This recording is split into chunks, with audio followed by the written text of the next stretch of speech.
Hi, welcome back guys. This is your friend, the fanfiction guy. Back with another fanfiction. This is the first part of What If Deku Had Bunny Survival Quirk. Now before starting, please give this video a like and subscribe to the channel if you want more videos like this. Now let's get into the fanfic.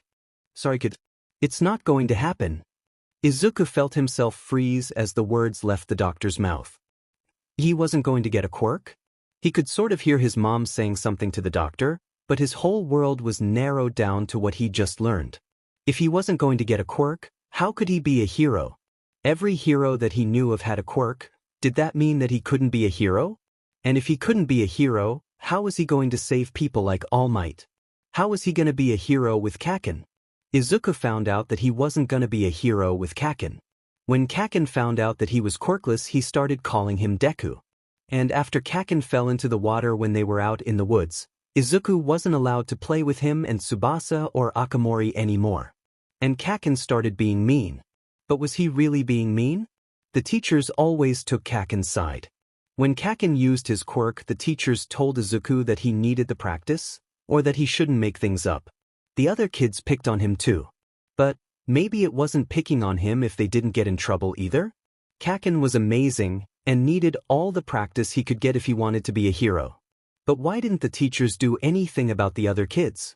Honda didn't even want to be a hero, but she used her quirk on him almost every day, small vines that tripped him on the playground. But it wasn't too bad. Even if he couldn't be a hero with Kaken anymore, he was still going to be a hero. And the best way to do that would be to write about his classmates' quirks. He got to see them every day after all, and they were all so cool. Izuku could be a hero who would know how to fight any quirk. Well, except All Might, but no one's better than All Might. So about a month after he was diagnosed quirkless, he went up to his mom and asked if he could have a notebook, one not for school. When he told her what he wanted it for, she gave him a smile and pulled one from the cupboard, though he wasn't sure why that made her tear up. And since he wasn't spending time playing with Kaken anymore, he spent all his time writing in his notebook or watching new hero cartoons. After a while he started to run out of things to write about his classmates' quirks. They only ever seemed to do one thing with them, except Kaken, and no one would listen to Izuku when he told them things they could try with their quirks.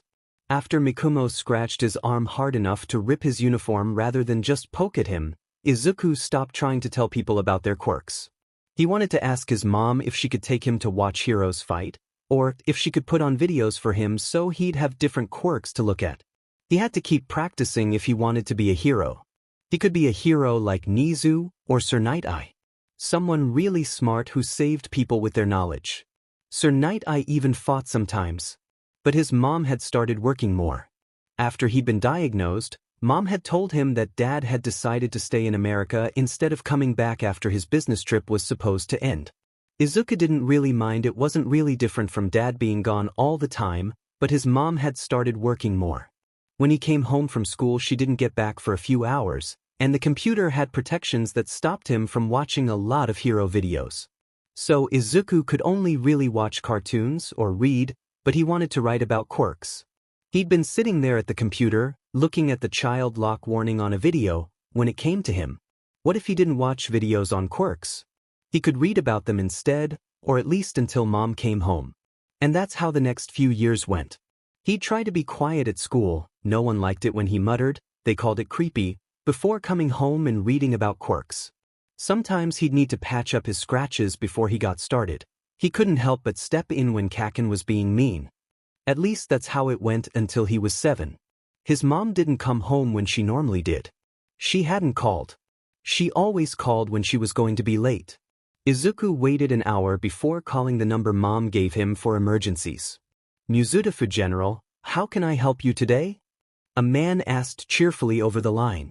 Izuku gripped the phone and tried to push down his worry. And my mom works there. She didn't come home, and she didn't call in. She always calls. Take a breath, kid. The voice was calm. I'm sure she just got caught up with something. Can I get her position and name? I'll need to be a bit quick as we're a bit busy right now. She's a nurse. Midoriya Inko. He kicked his slippers against the floor, watching as they almost fell off before scooting them back on. Oh, you're Midoriya-san's kid. Just a moment. There's an uncomfortable pause.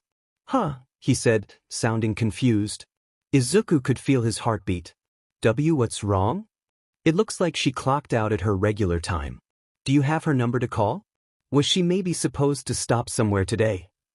The man seemed a bit more alert. She should have been back. Had she been supposed to stop somewhere? Had she told him and he'd just forgotten? Maybe she was going to Auntie's house. I have her phone number. I can call her. He squeezed the hem of his shirt. There was a pause. Okay, is there anything I can do? No. I'll be fine. He forced some cheer into his voice. He probably just forgot that his mom had plans. He didn't have the best memory, his grades showed that. I'll give her a call right now. Alright, I hope I could help. Why you did? Thank you, Izuku said, hanging up before calling the number he's had memorized since preschool. He sat there, nerves building as it went straight to voicemail. He tried again. Voicemail. Should he call Auntie Mitsuki? But if Mom wasn't there, then she'd get worried too. And if she got worried, then she might want to come over. But if she came over just to wait with him for no reason because his mom was probably out at the store or something, then he'd mess up Auntie's night for no reason. And then Kaken might get mad at him for ruining Auntie's night. So there was no reason for him to call and bother her, even if his mom was there. 'Cause if his mom was there, then she'd be back soon. Izuku nodded to himself, mind made up. Mom was fine. He'd probably just forgotten that she needed to do something. He put the phone back in the charger and went to the TV. He couldn't focus on his hero notebooks right now because, no matter how much he knew his mom was fine, he still couldn't focus. So instead he'd put on the Hero Network. They didn't often show the more intense fights, but maybe he'd see something that he could come back and write about later. Turning on the TV, voices burst to life. He winced and turned down the volume. The lady on screen had images of a destroyed street behind her. A villain fight earlier today left over a dozen dead in Mizudafu as a building collapsed in a robbery gone wrong. Heroes arrived on scene shortly after the event and are helping with rescue efforts and cleanup. Stay tuned to see how events unfold and for more information on the villain. It cut to a commercial break. Izuku sat up and paid attention. The building collapse was shockingly close. He hoped that Mom wouldn't have trouble getting to work tomorrow. The building was right along her path from the station. He shook the thoughts out of his head before they could form and focused on the TV. The knock on the door came a few hours later. Had Mom forgotten her key? He shut off the TV and rushed for the door. Izuku hoped his mom didn't mind that he hadn't eaten yet. He wanted to wait for her. He pulled open the door. Mom, what to dash? It wasn't Mom.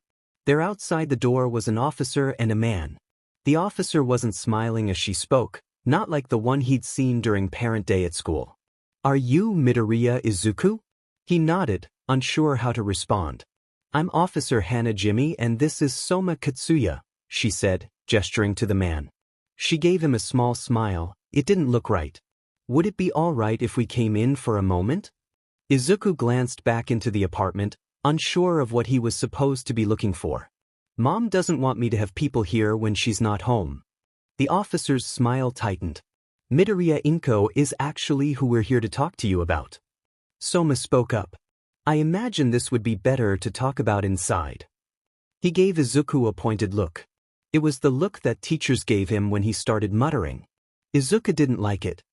He looked to the officer who gave him a reassuring smile. He shuffled back and opened the door for them. Soma led him and Officer Hanajimi over to the couch. Izuku sat down and watched as they looked around the apartment. Were they looking for something? Why were they here? Had something happened to his mom? Soma broke the silence. Have you eaten yet? Izuku shook his head. Was waiting for Mom. Officer Hanajimi frowned and Soma gave her a nod. About your mom. There was a villain attack in Mizudafu earlier today. She started. Izuku nodded along. She must be talking about the attack he saw on Hero News. A lot of people got hurt and unfortunately your mom, Midoriya Inko, was one of them. Izuku could feel his eyes welling with tears. Is Mom okay? Are you here to take me to go see her? He asked, trying to keep his voice steady. Kaken always complained that he didn't understand Izuku when he cried too much. She shook her head. Midoriya Inko was dead on scene. I'm sorry but your mom didn't make it. The tears spilled over. He didn't understand. He'd seen Mom earlier. She'd said goodbye to him before he left for school. She said she'd see him later. Mom didn't lie. Mom didn't lie, and so she couldn't be gone. But then the officer wouldn't have told him that she was gone. His mom was dead. Izuku was alone. The tears were making his face feel hot and sticky. Where am I gonna go? Can I stay here? With Mom gone, there was nowhere he could go. Dad had left, and Kaken wouldn't like it if he went to Auntie's. So that left him with staying here, alone. He could make some food, but he didn't have any money to buy more. And he was still too little to reach all of the cupboards, even with his step stool. Midoriya, Officer Hanajimi said, jolting him out of his muttering. When she saw that she had his attention, she continued. You can't stay here by yourself. That's why Soma-san is here. She gestured to him. He gave her a nod. We already attempted to contact your father, and it appears that you have no other family, correct? Mom's parents died before I was born. Izuku gripped his shirt to stop himself from tugging on his hands. Mom worried about him when he did that. Soma continued. I'm going to be your caseworker. As you have no other family, you'll be placed in a foster home. Izuku's mind was racing. His mom was dead. He'd be moving somewhere he didn't know. What would happen to his home? What would happen to him? Almost like Soma could read his mind, his questions were answered. Maybe he could? Was that his quirk? I was able to get in contact with one Bakuga Mitsuki who offered to take on the responsibility of sorting out your mother's funeral, as well as making plans for a storage unit in your name. Izuku wasn't exactly sure what the storage unit was for. Was Auntie going to pack up the apartment for him? But then what would happen to all of his stuff? Would he be able to bring it with him?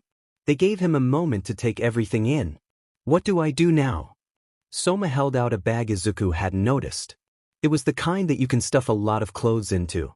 You'll be moving into the foster home tonight. I was able to find one nearby that will allow you to continue at your same school. I wanted to try and minimize the change you'd be going through. Izuku took the bag. He had an idea of where this was going. Please go pack your bag with plenty of clothes and whatever you're needing. Toothbrush, socks, underwear, make sure you pack it all. I'm going to chat with the officer here, but once you're done we'll be leaving. Izuku stood on uneasy legs and made his way to his room. For once All Might's smile didn't make him feel better. The tears were still trailing down his face. He sniffed. All Might had always made him feel better, when Kaken didn't want to be friends anymore, when the other kids were mean to him, when the teachers ignored him, but not now. Right now all he felt was sad and confused. Izuku filled the bag up with as much clothes as he could, folding them the way Mom had shown him to make them fit better. After a moment's debate, he grabbed his small green blanket off the bed and added it to the bag, along with his favorite All Might figure. Even though All Might wasn't helping him to feel better right now, maybe he'd feel better later. He stood in his room and looked around. Soma probably wouldn't like it if he brought a lot. He'd probably brought the bag for that specific reason. After a moment of thinking, he grabbed his most recent journal, and on the way back to the living room he grabbed a picture of him and Mom from the hall. Soma gave him a once-over when he came back. Got everything?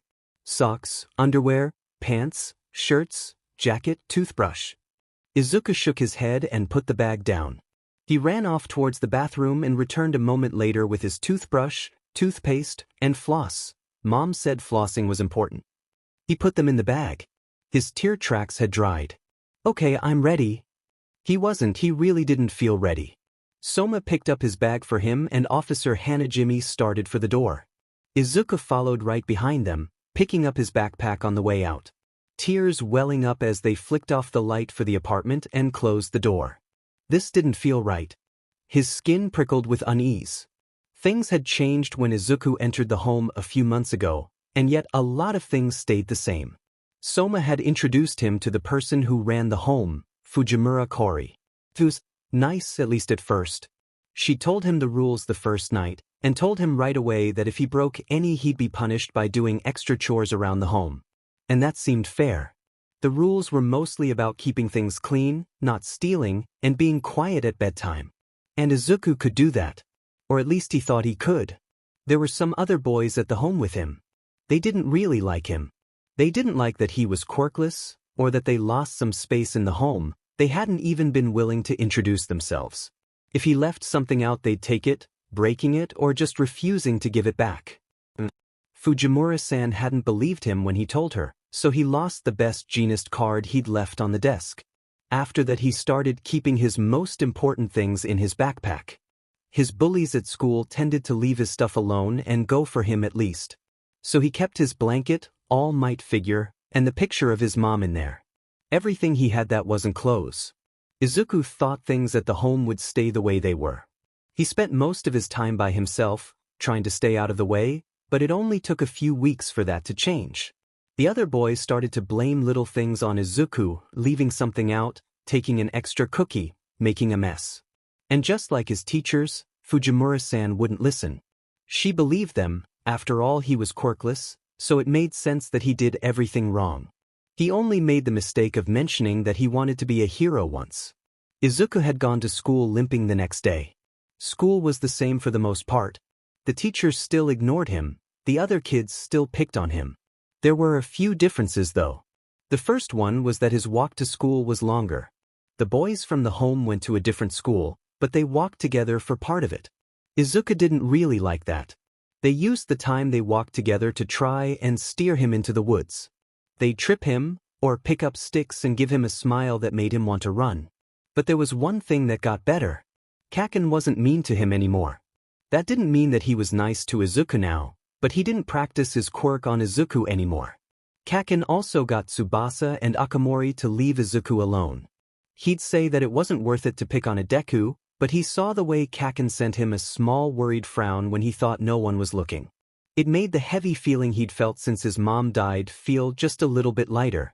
The hug Auntie Mitsuki and Uncle Masaru gave him at the funeral helped too. Izuku thought about Kaken as he walked back to the home. Since Kaken was being nicer, maybe if Izuku did better he'd want to be friends again. But what could he be better at? Kaken was the best and only wanted to be friends with the best, and that wasn't Izuku. No matter how hard he tried, he couldn't get good grades, even when he was sure the answer was correct. He didn't think he could do better at school. And there wasn't any way for him to get an awesome quirk like Kaken had, so there was nothing to make better there either. He continued to think as he walked back, only to be knocked out of his thoughts a little while later by something hitting him on the head. Izuku looked down at the small rock tumbling across the sidewalk. He brought his hand up to where it hit, he pulled back his fingers. Red blood. His stomach dropped as he looked up and saw a few of the boys from the home, only this time they had brought their friends. He recognized one of them in passing from school. He wasn't sure what happened, but something inside of him wasn't just telling him to run, it screamed for him to run, so he did. Izuku tore off into the woods, dodging behind trees as he ran. One of the boys from the home had an accuracy quirk and because of that could hit anything within his eyesight. If he was throwing something small and trying to hit something close, he had probably thrown the rock. One of the other boys had a speed quirk, and if the sound of twigs snapping behind him was anything to go by, he was close behind. The same urge that had told Izuku to run in the first place was screaming at him to go faster, to run, to hide. He didn't know what quirks their friends had, and that was an unknown. Something that could be the difference between him hiding and going back to the home later, or limping back with a broken leg. Izuku wasn't even looking where he was running. Between the urge screaming at him and the adrenaline. And there was a nagging feeling under his skin of just wrong. Something hit the back of his head, and the feeling of wrong became bone deep. His feet burned, his head screamed at him, but he was running faster than he ever had. He should have been watching where he was going because the next thing he knew he was flying over a hill and rolling to a stop. He looked down at his aching body. That wasn't right. It looked like he was bending out of shape. Before Izuku could put together any more thoughts, his vision went dark. Deku wasn't at school again today. Katsuki hadn't thought about it at first. Since Auntie's funeral, Deku had started showing up to school hurt, instead of just leaving hurt. So he figured that maybe he had been taking a day off, or maybe Deku had gotten sick. He ignored the fact that last time Deku got sick he'd come to school anyway. He had just worn a mask and tried to keep to himself even more than he already did. Katsuki ignored the fact that the last time he'd seen Deku some extra a year up had been eyeing him. He wasn't sure if Deku had even noticed. Or at least he ignored it until Deku didn't show up the next day either. Katsuki found himself waiting outside of the gate after school. He watched as the extra in question turned and started heading the direction that Deku had started taking home after Auntie died. He found himself following at a distance. He wasn't sure why. It's not like Deku mattered, he was useless. So why did Katsuki even care that he wasn't at school? He followed the extra until he met up with a group of 4 others. He didn't recognize any of them. "Hey!" he yelled, stalking over to the group of extras. They turned to him, the extra from his school raising his eyebrows, the others just looking bored. "Bakugo, right?" the extra from his school asked. The others turned to him. "You know him?" one asked. "Yeah, grade below me," he said. "Usually picking on that quirkless kid." The others smiled at that, and for some reason that made the pit in Katsuki's stomach grow. "Oh yeah?" one asked with a smile. "He mess up Midoriya good?" The extra from his school smiled wider. "Usually. Maybe he should have been there the other day." That caught Katsuki's attention. "But what happened the other day?" They were bragging. "Yeah. We chased him the other day, but we lost him." "What day?" he demanded. Something in his tone must have shown more than usual and tipped them off because suddenly the extra from his school was on edge. "Just the other day." "Why?" "Deku hasn't been to school. He doesn't even miss it when he's sick." He had a bad feeling about this. "Where did you lose him?" The extra's eyes narrowed. "Don't remember." "Not our fault the quirkless couldn't find his way back." One of the other extras spoke up. "Didn't want him at the home anyway, more room." His eyes widened. Deku lived with some of these extras. Deku had been coming to school hurt. Deku had been extra careful to keep his backpack safe since Auntie had died, and Katsuki had ignored the way it always seemed to be stuffed full. Why did he care? Deku was weak and useless, always muttering. Why did he care if people hurt him? Katsuki had hurt him, burned him, but he had never left Deku limping his way home. These extras weren't going to tell him anything. What was he supposed to do? Maybe Deku just got lost wherever the extras had chased him. Maybe he'd show up tomorrow. Yeah, Katsuki would wait. If he said something and Deku showed up tomorrow, he'd look like an idiot. Nodding to himself, he turned away from the extras and started heading home. "Running away?" one called. I don't need to bother with an extra like you." He called back. "Deku will show up tomorrow." Katsuki knew his grades weren't good enough to miss this much school. He'll let Deku know that a nerd like him can't miss this much school. Yeah, he'll do it tomorrow. Deku didn't show up the next day either. Katsuki sat there, sure that at any second Deku would walk in through the door. By lunch he realized that he wasn't coming. Deku hadn't been to school for a few days, and no one seemed to know where he was. No one seemed to care except him. Katsuki waited for the class to trail out to lunch. He waved off the extras that tried to wait for him and he walked up to the teacher. "Sensei," Katsuki said flatly. His teacher looked up, obviously confused. "Bakugo, is there something I can help you with?" The Midoriya's missing. He wasn't sure why, but he needed his teacher to listen to him. "Midoriya is missing?" he asked slowly, like it wasn't sinking in. Was he stupid? Katsuki bit back a growl.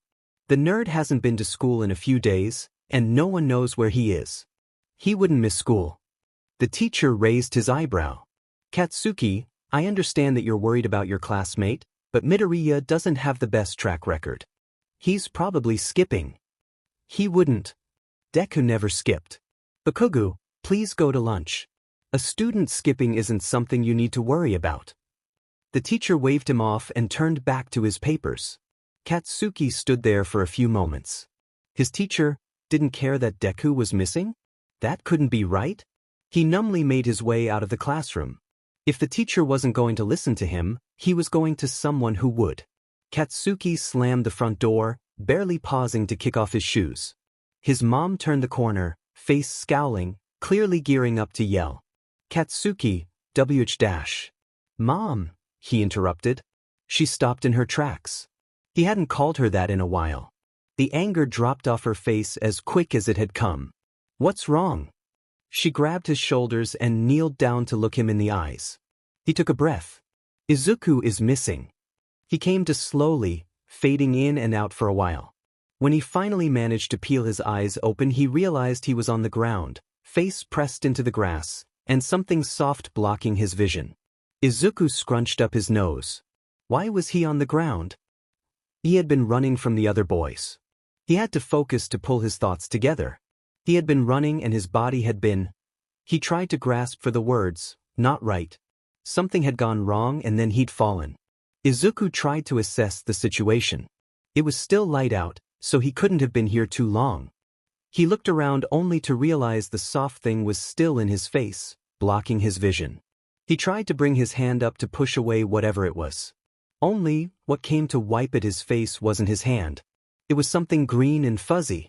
With a squeak, Izuku found himself pushing himself away on unfamiliar legs, only to fall on his back next to his backpack.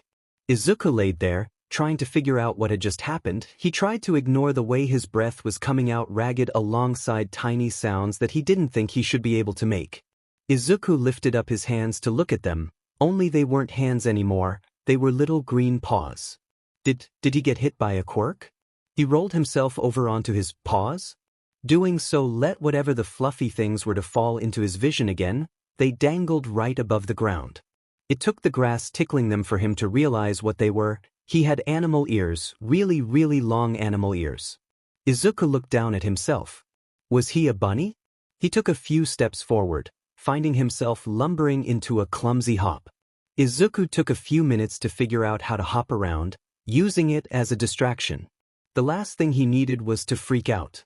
By the time Izuku could hop around his bag, the panic had mostly stopped. He thought about what he knew. He didn't think he'd been hit by a quirk. Most of the time he was able to tell when he was. Getting hit by a quirk felt like something. One of his classmates had a touch-activated quirk that could hold someone's feet in place for 3 seconds, not long, but enough to make him trip. That quirk felt like a jolt of cold, sent from where he was touched to his feet. Transformation quirks would probably feel the same. And he hadn't felt like he'd been hit by anything, and none of them had gotten close enough to touch him. So what had happened? Izuku thought about the way his body had felt before he fell down the hill. It had felt like his body was itching from the inside out. It also felt like that time his mom had sat him down and explained what growing pains were, only instead of his legs it was his whole body. But if no one used their quirk on him, then that didn't make any sense. It didn't make sense because if he wasn't a bunny because of someone else's quirk, then that meant that it was because of his own quirk. But Izuku didn't have a quirk. Izuku was quirkless, he had the toe joints and everything. Almost everyone with... His thoughts stuttered to a halt. Almost everyone. Not everyone with the toe joints were quirkless. Izuku thought back to what he knew about quirks. He'd known that he wasn't ever going to get a quirk, but he had just really wanted to make sure. So one day after school he had looked up papers about people getting their quirks really late, or people who had the toe joints and had quirks. Some people with transformation quirks had the toe joints, but none of them had gotten their quirks later than 5. Next there were people with specific activation requirements, like that one kid who just needed to have a pineapple.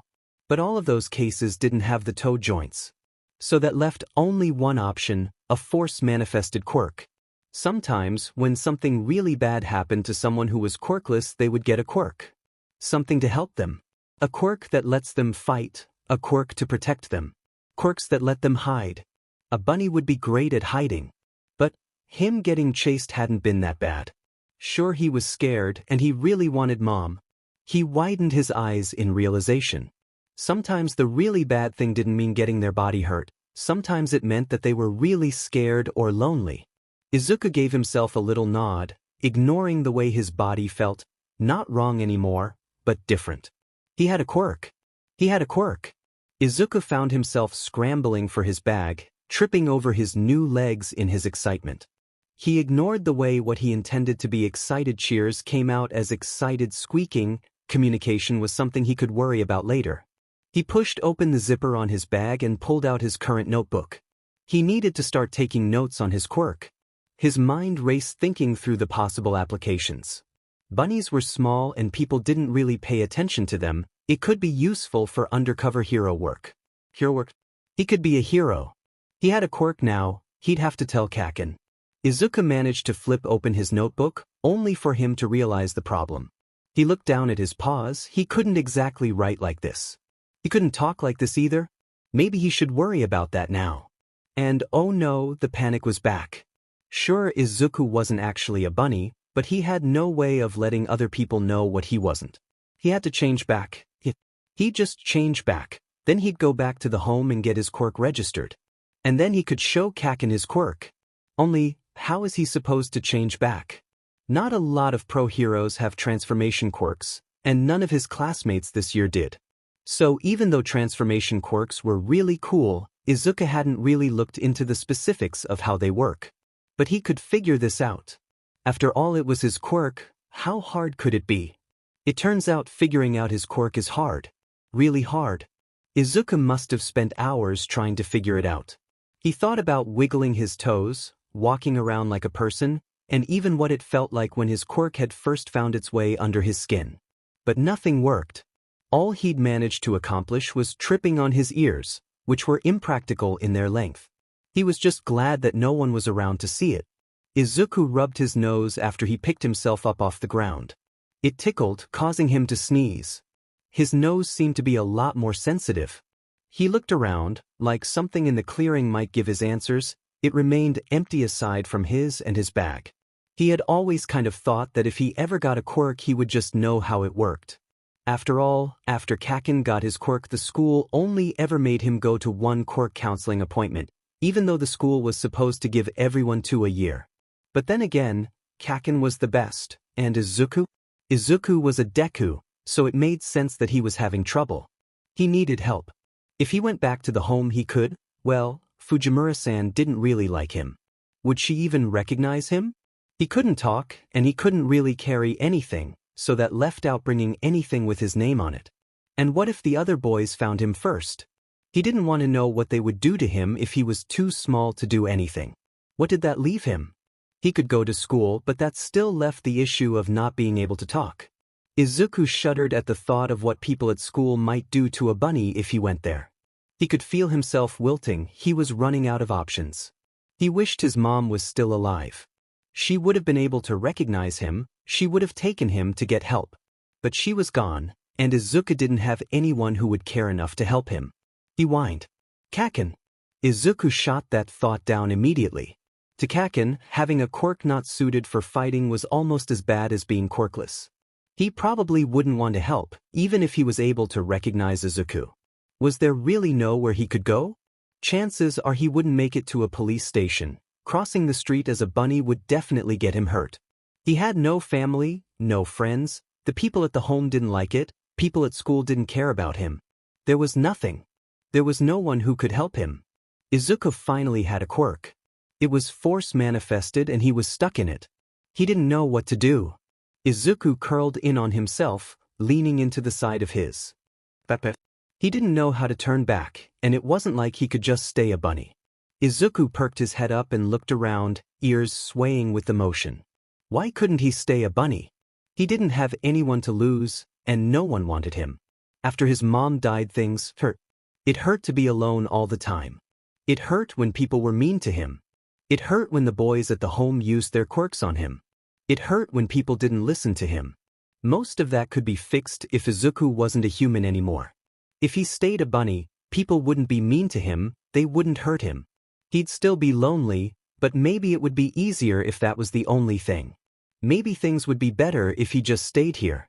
He didn't really have any other options. If he was a bunny, then he'd have everything he needed right here in the clearing. Izuku tried to think about what he knew about bunnies.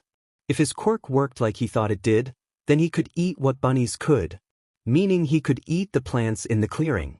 He could hear a little stream nearby. The better hearing was really cool. And bunnies lived in burrows, so he could dig one out for himself. He could put his backpack in there to keep it safe. He'd be safe. But if he stayed out here, he couldn't be a hero. Then again, a transformation quirk like his would be good for stealth, but it would only be useful if he was smart enough to use it. Izuku wasn't even smart enough to change back. He was probably too much of a Deku to become a hero. He'd just end up getting someone hurt. It would be better for everyone if he stayed here. Izuku nodded to himself and pushed up onto his hind legs. He would stay here. He couldn't get anyone hurt, and no one could hurt him if he stayed here. First things first, he approached a tree that was on the hill. It was getting dark, and he needed a burrow. It took Izuku about a week to get his burrow dug out enough that he could fit his backpack in it. And even after that he still had to fix the entrance so that nothing else could fit in. But after he got that all sorted out, he cleaned himself up in the stream and went about making it comfortable. It was kind of nice. At the home he'd spent most of his time doing chores, so he hadn't really gotten to do anything that he wanted to. But now he spent his time working on making a place for himself. So once he finished making it, he went ahead and pulled out the blanket from his bag, nudging it into a little oval. And that night he had slept better than he had all week. The next night he'd pulled out his All Might figure and leaned it against his bag. It reminded him a little bit of the apartment, when he had posters up everywhere. It was weird to think that a little hole in the ground had quickly become the only place he'd actually felt safe since his mom died. And with that thought he carefully pulled the picture of him and his mom out of the bag. The heavy frame takes a surprising amount of time to lean up against the far wall. But once he does, it really feels like home. That night, curled up in his blanket, Izuku peeked his head over the small wall and looked at the picture of his mom. Part of him knew that she wouldn't have wanted this for him, but the other part wondered if she would be happy that he wasn't getting hurt anymore. Izuku curls his head into the blankets, ears flopping over, still obscenely long and draping over his paws. He wonders if he'll ever grow into them. Izuku had been living out in the woods for a month or so now. He wasn't entirely sure because it was a little hard to keep track of time out here. But Izuku had sort of fallen into a routine after the first few weeks. He'd leave the burrow right first thing in the morning, so long as it wasn't raining. For rainy days he had a small stash of grass that he'd keep in the burrow. He'd go to the stream, if it was sunny he'd rinse himself off, and dry in the sun for a little bit. And while he was down there he'd get some water. Then he'd wander around and find something to eat. And during the first few weeks he'd explore around the area. Though he never went too far in case he got lost, or if there was a predator out. Which brings Izuku to the situation he's in now. Running for his life while a shadow looms overhead. He wasn't even sure what kind of bird it was, but all he knows is that it barely missed grabbing him, and the new instincts he'd found himself saddled with screamed at him to get somewhere safe. The shadow swoops overhead again. Izuku can hear the beat of its wings. His heart is pounding, but his burrow is in sight. He jumps head first into his burrow the second he's close enough, feeling something brush his tail as he does. He doesn't calm down until he's been in his little blanket nest for a few hours, curled as tightly as he can go. His ears had quickly become something of comfort, covering his eyes as they're tucked between his paws. Sometimes he still trips on them, but right now he's glad they're as long as they are. At this point Izuku isn't sure how long he's been out in the woods. But he knows it's been at least a couple months. He had tried to change back again, once or twice, but it never worked. It was probably for the best though. Being out here was better than being anywhere else. He was right that it was lonely, but no one hurt him anymore. No one used their quirks on him, no one called him a Deku, no one was there to say they didn't believe him. It was lonely, but it was the best that he could get, so he was going to keep it. Izuku would be what he was trying to be, he'd be a bunny. And if that meant ignoring the stab of grief when he looked at his picture, or ignoring his broken dream when he looked at the All Might figure, then he'd do it. He couldn't go back even if he wanted to, so he'd make the most of what he had. Shoyuta hadn't been intending on doing any hero work before his patrol tonight. The amount of sleep he'd gotten over the last week was questionable to say the least, and so Hisashi had threatened to hide his jelly pouches if he didn't sleep, or at least take it easy before his patrol. He'd taken a nap on the couch, pretending he didn't know his husband was working next to him, rather than in the office, to keep an eye on him. The nap hadn't lasted too long, and with orders to take it easy he figured he might as well try to stay on Hisashi's good side. So with quite a bit of time left in the day he'd grabbed the grocery list off the counter. He might as well do something efficient with his day as he was caught up with his paperwork.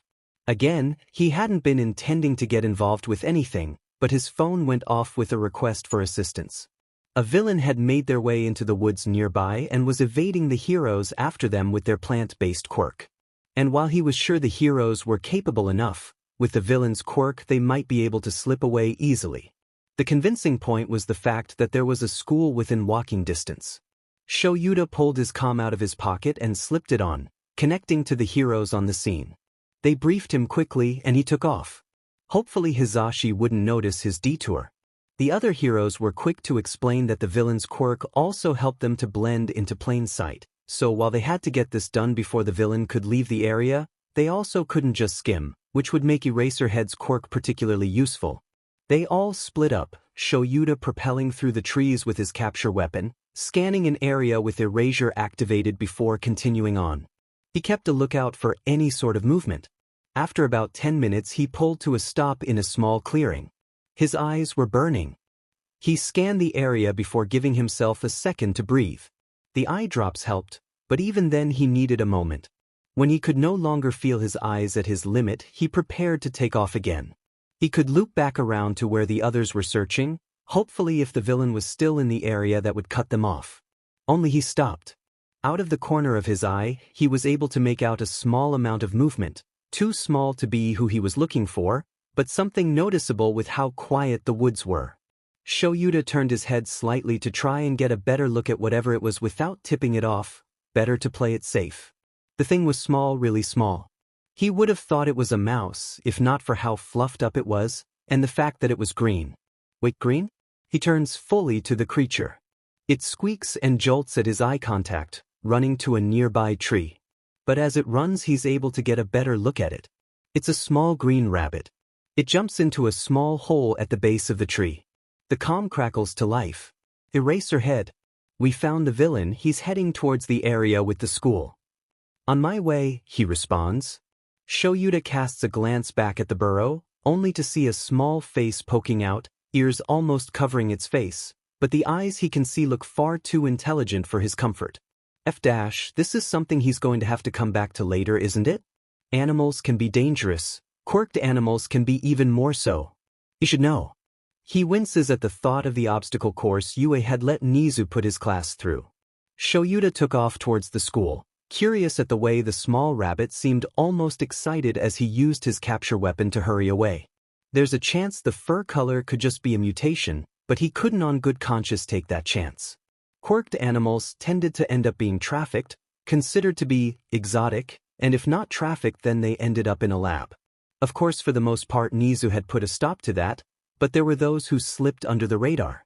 He didn't want to take the chance that this could come back to haunt him. He sighed, looks like he had his day planned out for him.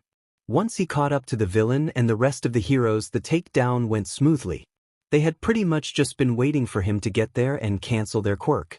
He tried not to let his annoyance show when they then asked him to take in the villain, saying that they still had their patrols to complete. Tsukachi had grimaced when he brought in the villain, probably sensing the annoyance rolling off of him. At least the man had the sense to bring him a cup of coffee along with the incident report and villain intake form. Sansa walked by. Aren't you off duty until tonight? Shoyuta shot him a glare. Decided to give some heroes a hand. Idiots left me with the paperwork and bringing the villain in. Ah, got it. Sansa said, wisely deciding to head to his desk instead of saying anything else. Once the paperwork was filed he made his way to the marketplace, determined to still get the grocery shopping done. And if he made a pit stop at the pet store and picked up more than just a few things for the cat then that was something for him to deal with tomorrow. He had been out for a few hours by the time he made it back home with the groceries, only to come face to face with Hizashi. His eyebrow was raised. Logically Shoyuta knew he'd be caught, but a part of him had sort of hoped that Hizashi was so caught up in his work that he hadn't noticed how long Shoyuta had been gone. Have I told you recently how much I love you? He asked, kicking off his shoes in favor of slippers. Hizashi folded his arms, but smiled. I love you too, but I've hidden your jelly pouches and trust me when I say you won't be able to find them. You're stuck eating real food for the next few days. Shoyuta nodded and took the bags to the kitchen. Chances were even if he looked he wouldn't be able to find them. He hadn't found where Hizashi put them last time, or the time before that. Hizashi came up beside him and started unloading the things to go in the fridge, while he took the cupboard. He left the strawberry rabbit treats on the counter as he went to put away the cat food. What are these for? Hizashi asked. Shoyuta glanced back, and sure enough Hizashi was holding up the small bag of treats. The villain ended up in the woods. Found a rabbit in one of the clearings. It wasn't exactly normal, it's probably quirked. I'm going back tomorrow to make sure it won't become an issue in the future. Hizashi stared at him. You went out for groceries, and instead you found a villain fight and a quirked rabbit? Only you, Shoyuta. In my defense, I still got the groceries. When Shoyuta stood up, Hizashi hooked his arms around his neck and pressed a loud kiss to his cheek. That you did. But be careful, alright? Quirked animals are no joke. Shoyuta brought up an arm to loop around his waist. I know. I just want to make sure that it's fine to leave it there. I'll be careful. Good, now go sit down and relax while I make you something before your patrol. Hizashi shooed him out of the kitchen. Honestly, you can't even take one day off. Says the man with 2 jobs, he called back. Love of my life, while you can't see it, please know I am flipping you off. Shoyuta huffed out a laugh. Noted. It wasn't long before Hizashi started humming as he flitted around the kitchen. Shoyuta let the sound fall into the background as he checked through his emails. Occasionally Tsukachi would forward him a list of cold cases, missing people or stolen items of interest, things he might come across in the underground. Knowing what to look for had come in handy more than once, and helped his paperwork go faster if he already had a starting point. He grimaces as he scrolls past a name that had been on the email list for the last few months. A quirkless kid who was missing for over 2 weeks before anyone took the report. It was made worse by the fact that the kid who brought it to attention had tried to report it only days after the kid went missing. Tsukachi would have normally taken him off of the list, but the reason it took 2 weeks was because one of the officers at his station had refused to take the report for a quirkless kid. Tsukachi had been said. It was rare to see the man get angry. Shoyuta had looked into it for Tsukachi, but the only possible witnesses didn't want to talk, and the trail went cold. At this point it was probably more likely that there would be a body turning up sooner or later. He frowned at the thought. Sometimes he really hated people. He continued looking through the list and flagged a few things of interest. There'd been a small gang in the area going after support items. Chances were that a few of the missing items might be with them. Dinner was a small affair. Shoyuta, in an attempt to save what little he had left of his social battery, spent the time nodding along and grunting to Hizashi's stories about his co-workers at the radio station. The new intern had apparently been doing well, despite his rocky start of spilling 2 coffee pots on his first day. After dinner, Hizashi waited up long enough to see Shoyuta off to his patrol before heading to bed. Despite the fact that he was always getting on Shoyuta about sleeping, he forced himself to stay up no matter how tired he was. While it may be illogical, Shoyuta found himself appreciating it nonetheless. Patrol went pretty much as expected, maybe even a little bit better than expected. There were a few muggings that he managed to stop before anything happened. And he had been able to capture a few of the gang members in the middle of a dealing. So alongside his paperwork, he also forwarded the flagged files he had from the email in case they were of any use in the interrogation. Eventually he shuffled into their apartment around 4 in the morning, their cat Tofu doing her best to trip him. After a quick shower he slipped into the bed next to Hizashi, more than thankful it was his day off tomorrow, and therefore the radio show alarm wouldn't be waking him up in under 2 hours. Shoyuta peeled his eyes open, morning sleep and the fact that the bed next to him was empty. He paused for a moment and listened. He could hear the TV on low, a monotonous murmur that he assumed was the news. He pushed himself out of bed and slipped his hair into a half bun. Stretching out his arms, he made his way to the living room. Hizashi was sitting on the couch. His hair was also pulled back as he typed away on his laptop. Tofu was curled into his side. Shoyuta made a beeline for the coffee pot, which was made and somehow still warm. He loved his husband. Now armed with his mug he made his way back over and sat down, peeking at the laptop. Scripts for the radio show? He asked. Hizashi shifted a little so that their shoulders were together. Shoyuta took it as permission to rest his head on his shoulder. Yup, planning out the next few shows. Shoyuta skimmed a few of the lines to see what was being planned. Quirk discrimination? There was a nod. Between how we both grew up and that case you mentioned a while back with the little listener, it got me thinking. I've made enough of a name for myself now that I can do something, even if it's just a start. And once again Shoyuta was struck by the realization of just how proud he was of Hisashi. "I love you," he mumbled. Hisashi planted a kiss on his head and continued typing away at the script. Every once in a while Shoyuta added his own thoughts to the mix. And once it hit about 1 o'clock he grabbed him and Hisashi something to eat before grabbing the rabbit treats and heading for the door. Now was probably as good a time as any. "Be careful," Hisashi called as Shoyuta slipped on his shoes. "I'll do my best." There was an exaggerated sigh from the couch. "I suppose that's the best I can ask for." He hid his smile in his capture weapon as he left. The walk to the woods was uneventful, however it did take him a little while to find the clearing again. The rabbit was once again out in the clearing. Evidently the rabbit found him to be loud, as the second he got close the rabbit looked at him before once again bolting to its burrow. This was probably going to take a while. Shoyuta sat himself down a little ways from the burrow entrance. There was no sense in crowding the poor thing, it would probably only scare it worse. And if it didn't have a quirk like he was assuming it may not even come out at all. He sighed and set the bag down beside him. Feeling a little out of his depth, Shoyuta did the only thing he could do and started talking. He talked about Tofu and how he was sure she wanted to trip them. The smug little thing probably enjoyed it. "You know, I wasn't even the one to get her. My husband had been convinced that I'd end up bringing home literal swarms of cats with how many I end up finding. And then one day I come home to find him looking guilty and hiding something behind his back." He smiled at the memory he still hadn't let Hisashi live it down.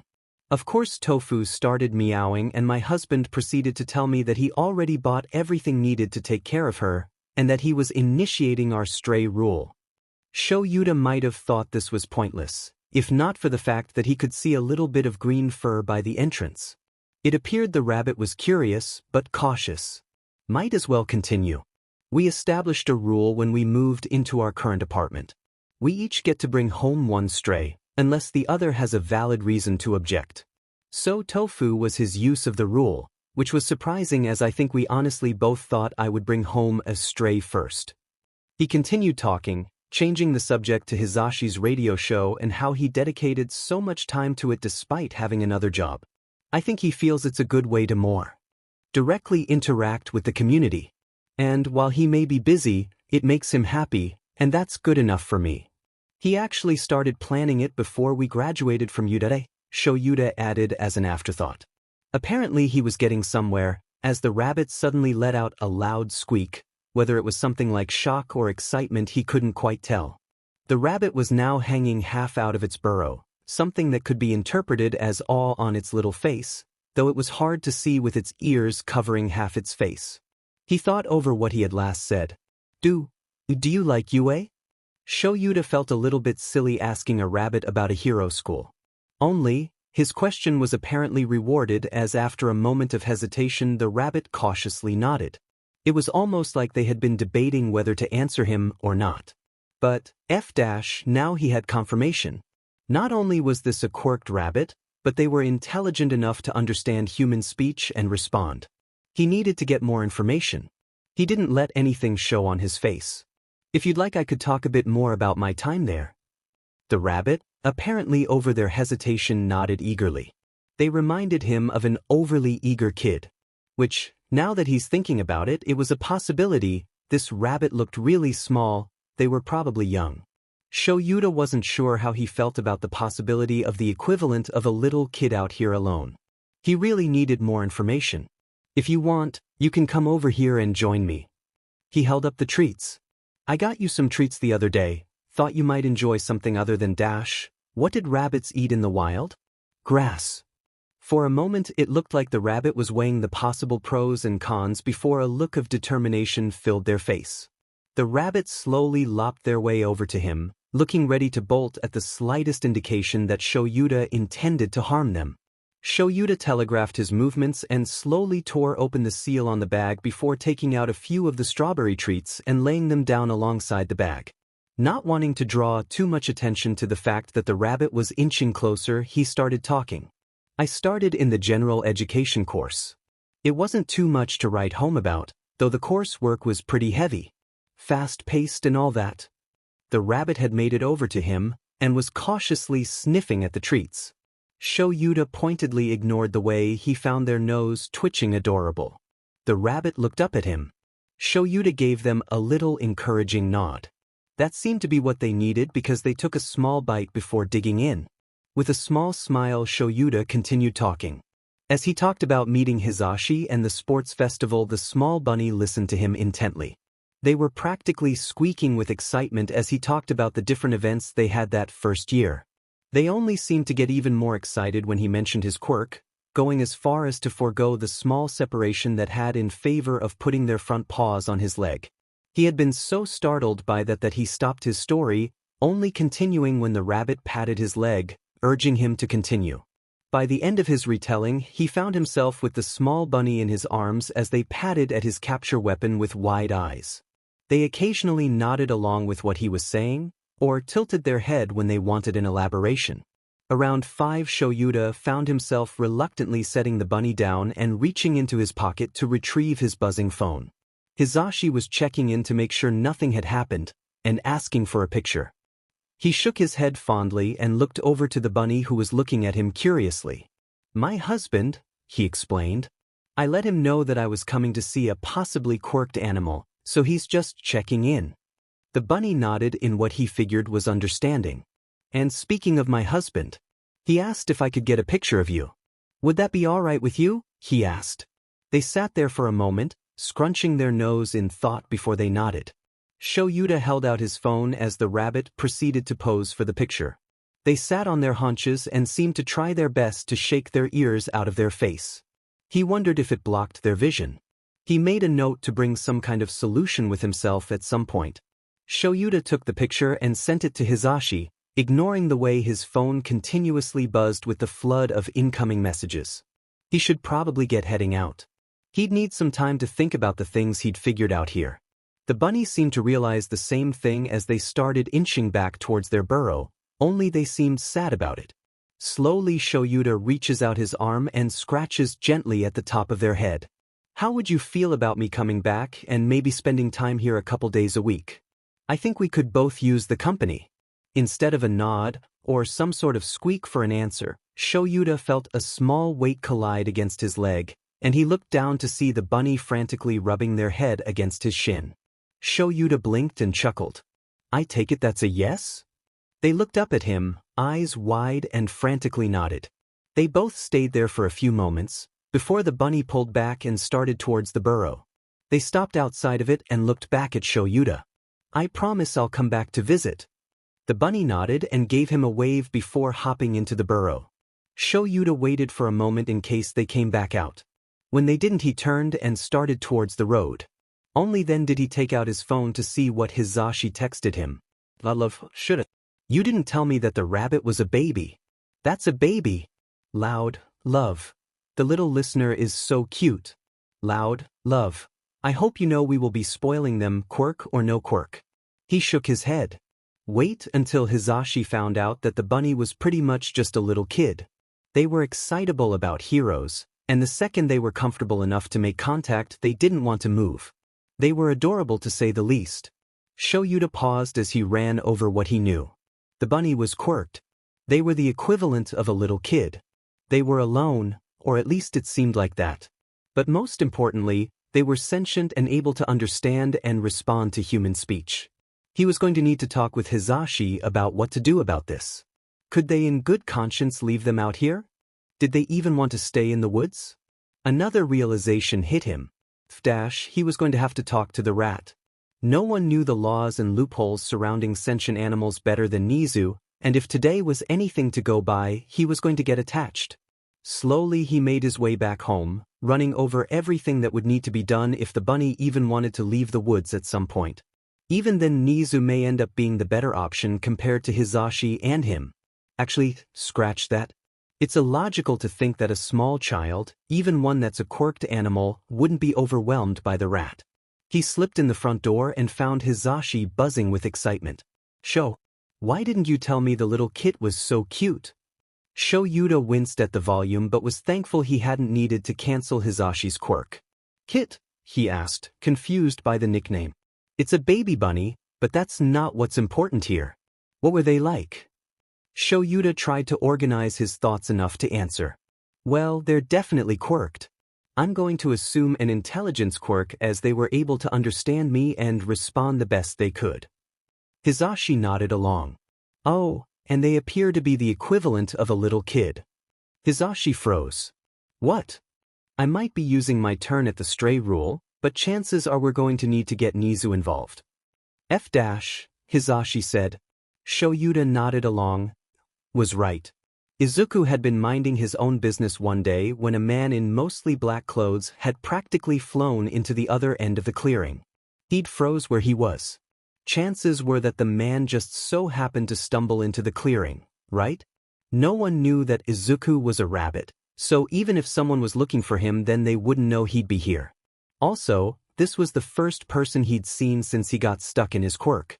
So the man probably just so happened to end up in the clearing. But just in case, Izuku stayed still as the man quickly looked over the clearing, eyes red and hair floating. He didn't notice Izuku. When the man didn't find whatever he was looking for, he sighed and closed his eyes. When he did, the man's hair fell, and when he opened his eyes again they weren't red anymore. That's so cool. Did he have some sort of levitation quirk? Maybe it had something to do with his eyes and the hair just floated to get it out of his face? But what was the man doing out in the woods? Was he a hero? Izuku looked over the man. Long hair that looked unkempt. He was wearing some sort of sweatsuit? And there was a long, but thin, scarf wound around his neck. The man looked familiar, though Izuku couldn't think of why that might be. He must have moved, because suddenly the man was whipping around to look at him. Izuku felt a chill go down his spine. He wasn't sure how this man would treat him and he wouldn't be taking any chances. So Izuku did what his body was screaming at him to do and he ran to his burrow. He didn't want to get chased again, he needed to get somewhere safe. Once he dives into his burrow, he peeks out to see if the man followed, only to make eye contact. In a rare act of bravery, Izuku doesn't break the contact. He stares at the man, daring him to come closer. The man, however, doesn't. Instead, he takes off back into the woods, eye contact being the only sign that he'd even seen Izuku. Despite only being probably about 2 minutes at the most, the whole thing left his heart pounding.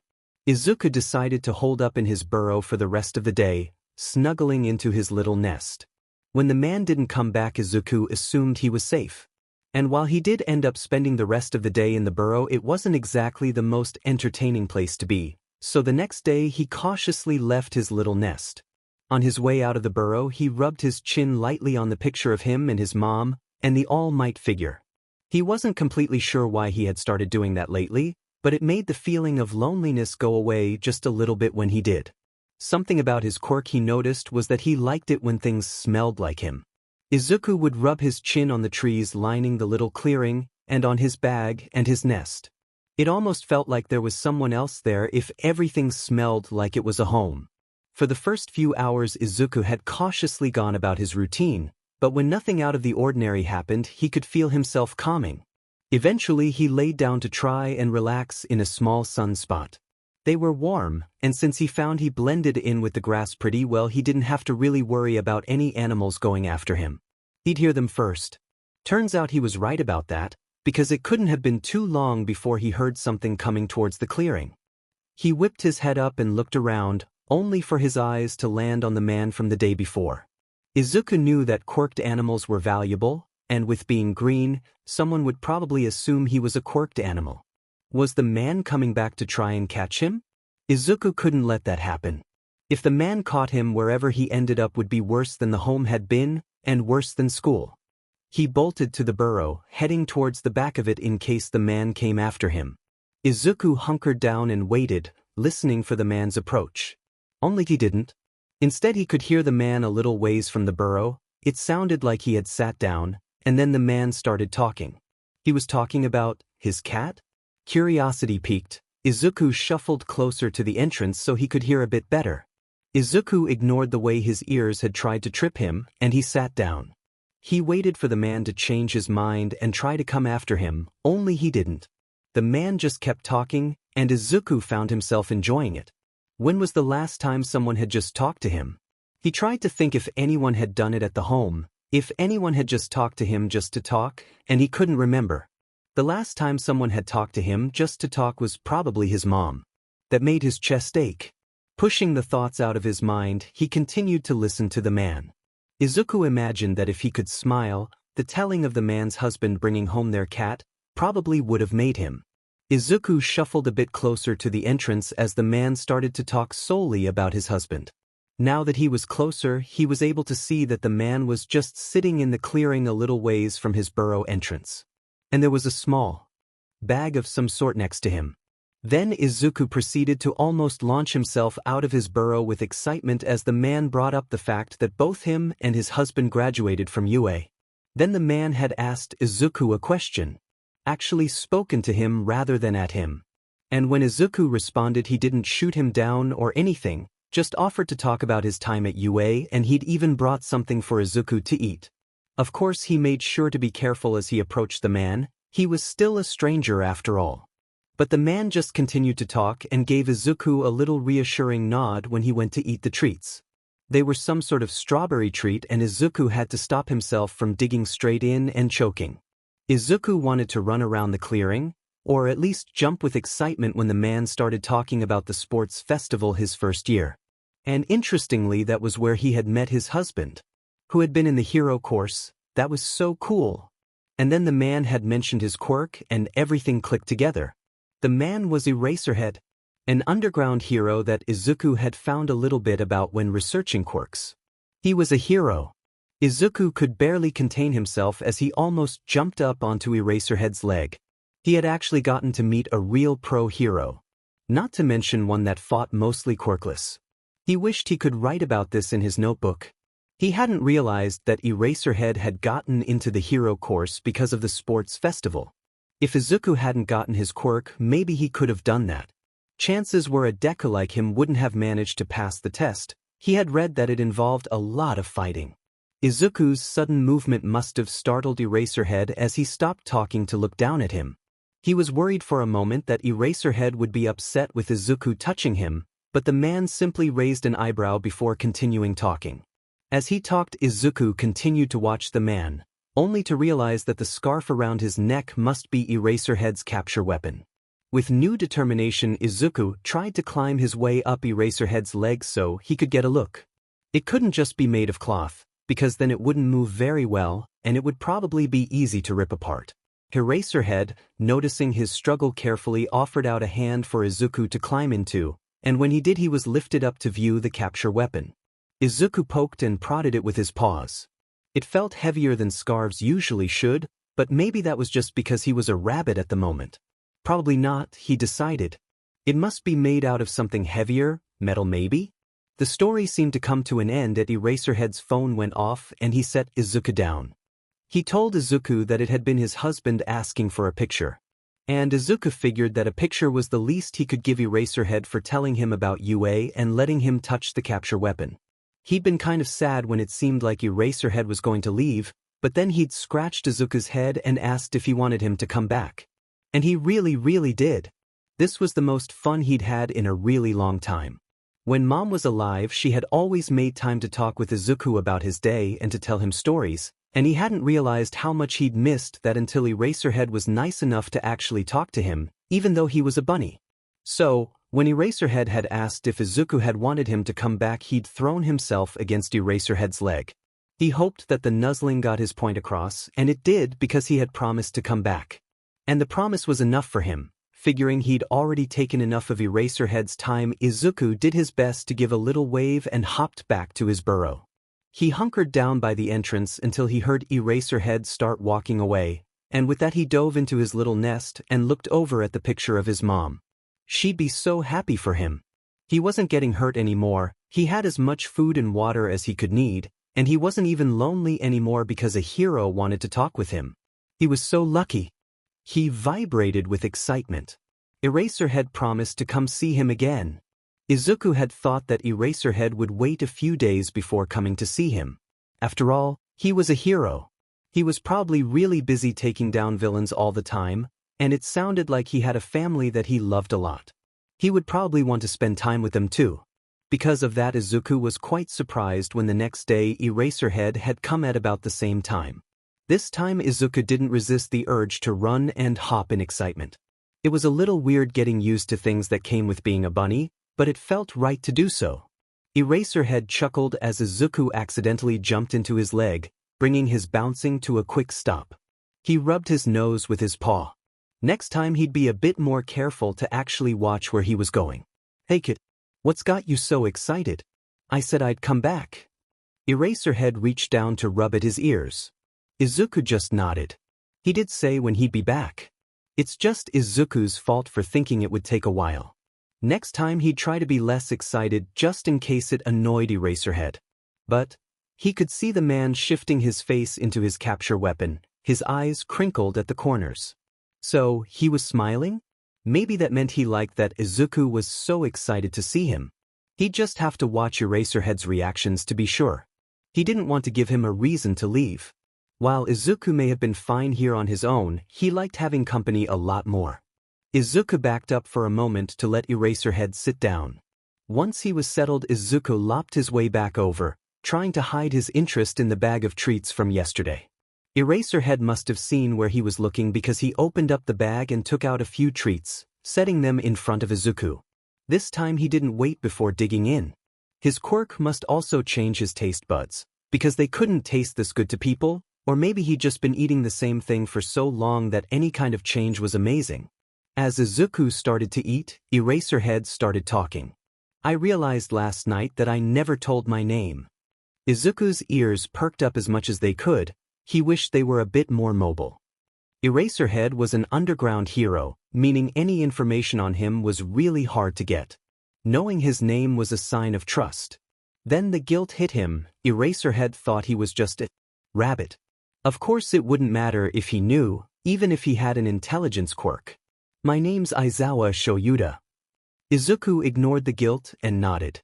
Just because he felt bad about lying to a hero didn't mean that he shouldn't be polite.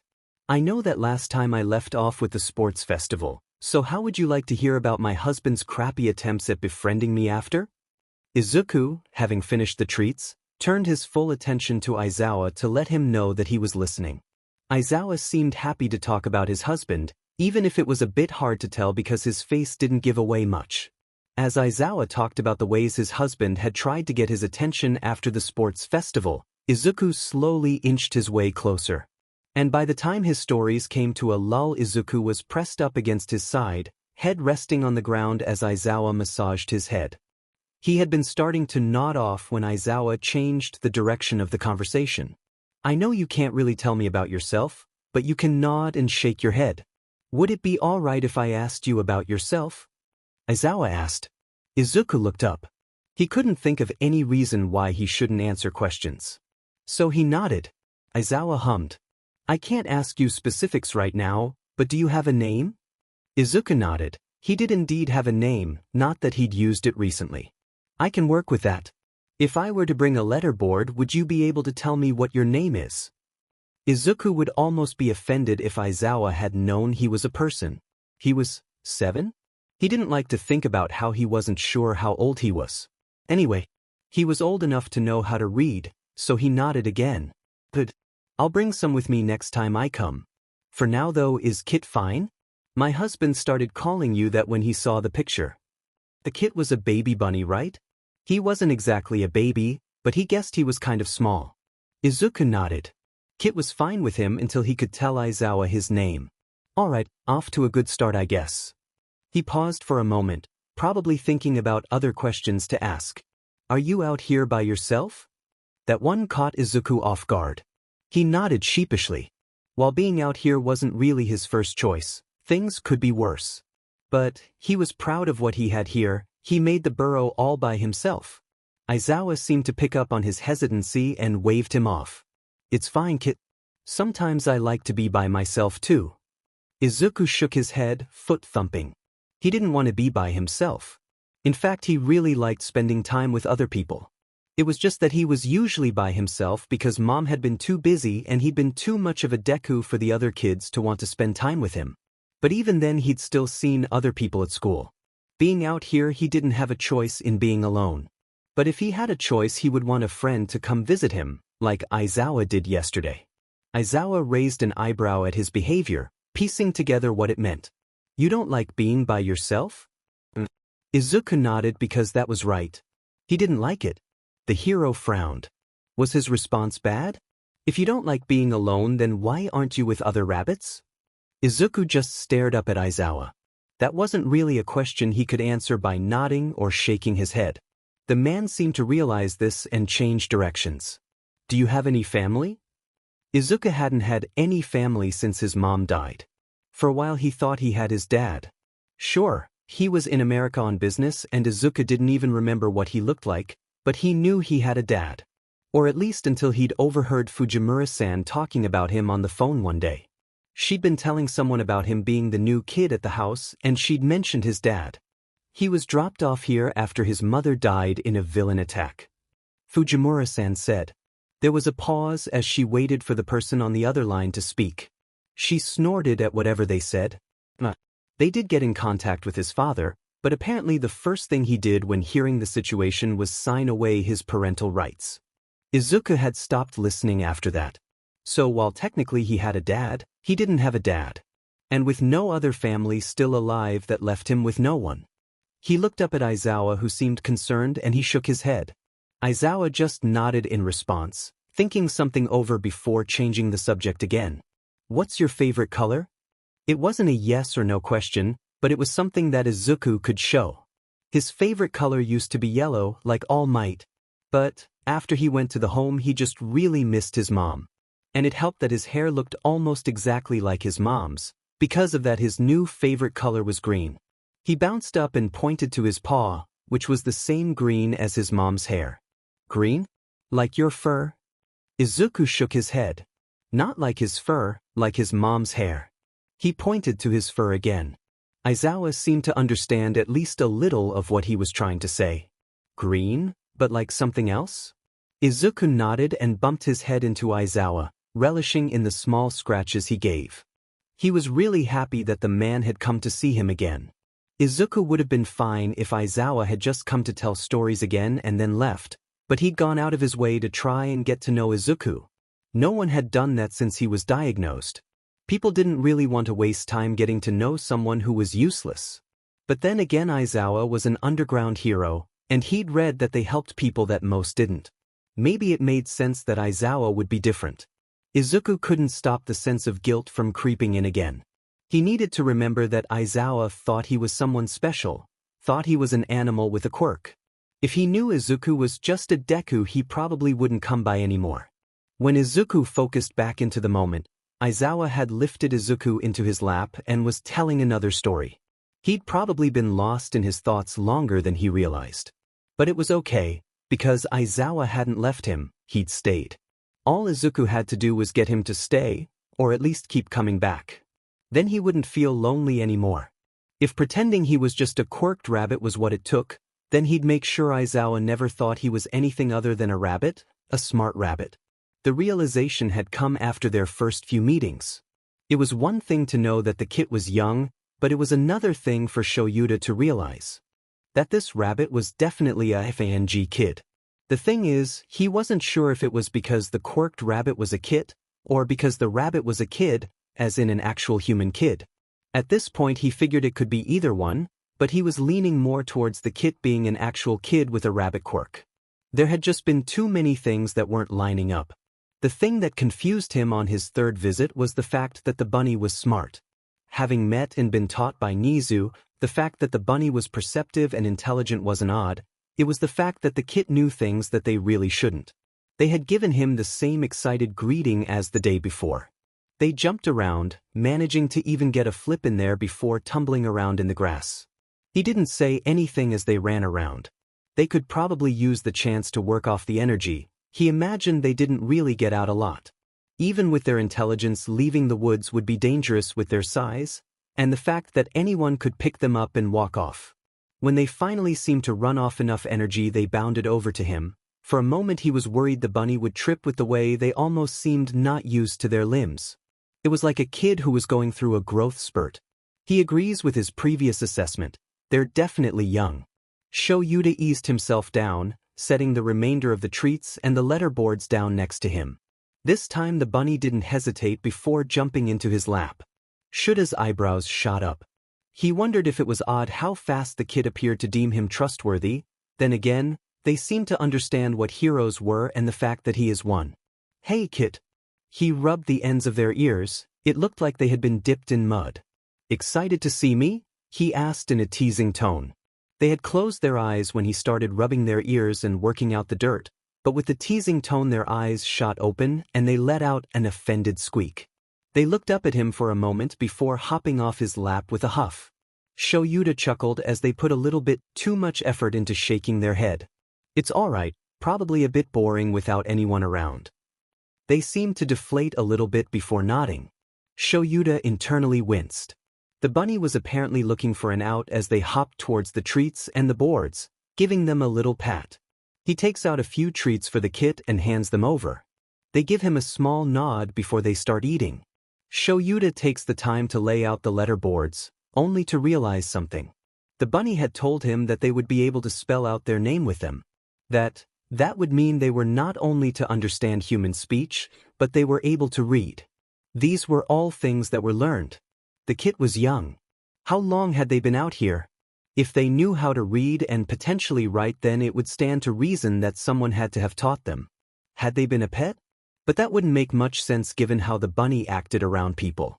There was something on the tip of his tongue, but he couldn't quite put his finger on it. The kid had finished eating and was looking up at him expectantly. "Go ahead, kid," he said, gesturing to the boards. "It would be nice to have an actual name for you instead of just a nickname."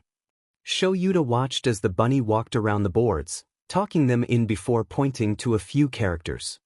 He peered over as they did so and found himself surprised. "Izuku? Is that your name?"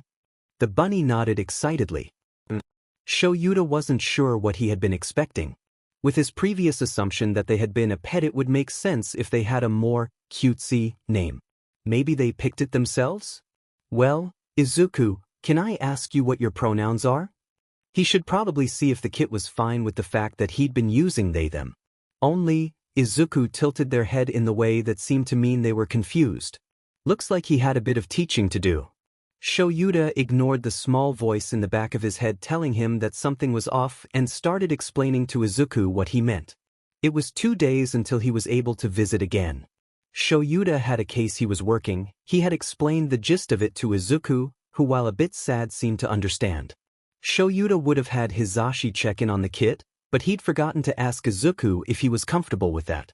Because of that, he had most likely gone 2 days without any interactions, and that made something in Shuta's chest ache.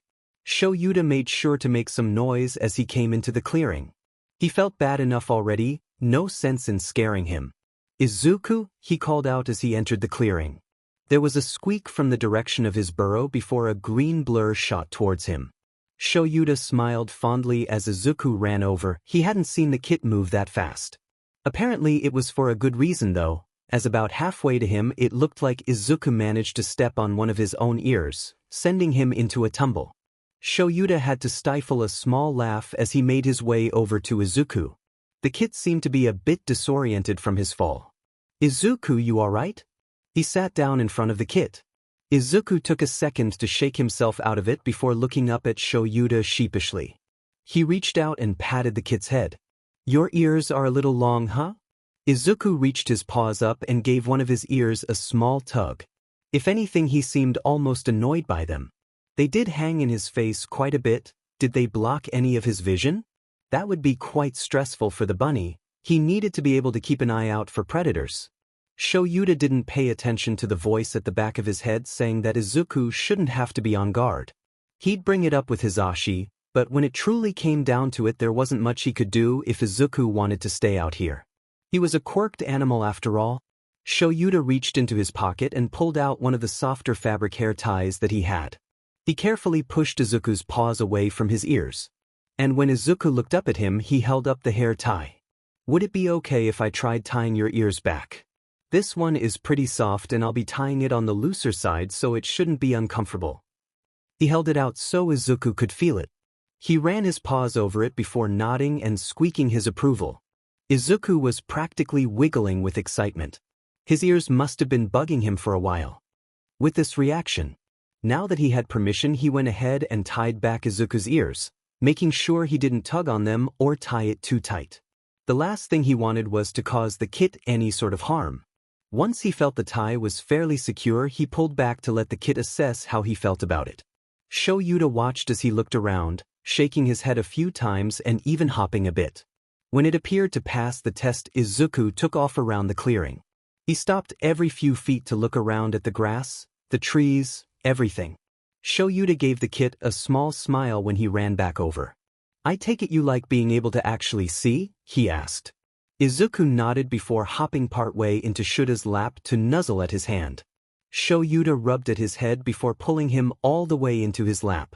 "Alright, what story did I leave off with?" Izuku looked up at him with excitement before he started squeaking, a lot. He hadn't done that before. It was like the kit was trying to talk and seemingly didn't remember that Yuta couldn't actually understand rabbit. Yuta ran his hand over Izuku's ears. "Slow down a little bit, kit. Unfortunately, I can't understand you. Do you want to use charades or my phone?" They had worked it out last time that Izuku could use the Notes app on his phone if he increased the keyboard size, and Izuku typed slowly. It did raise the question though, if Izuku tried to talk, did that mean that he had been able to talk with someone before? Maybe he had met someone with an animal communication quirk? But that still wouldn't necessarily account for how much Izuku seemed to know. Izuku tapped his hand. Yuta nodded and pulled out his phone, quickly adjusting the settings and holding it out for Izuku to carefully paw at. Yuta felt like he was slowly collecting pieces to a puzzle. He just wasn't quite sure yet how they actually fit together. The next time he goes to the clearing, it's with more treats and an extra gift from Hisashi. Apparently his husband had just so happened to find a small bunny-themed baby blanket at the store, so he had obviously been meant to get it for the little listener. Honestly, Yuta was just glad that, despite not meeting yet, Hisashi seemed just as invested in Izuku's well-being as he was. He hadn't even needed to announce himself this time.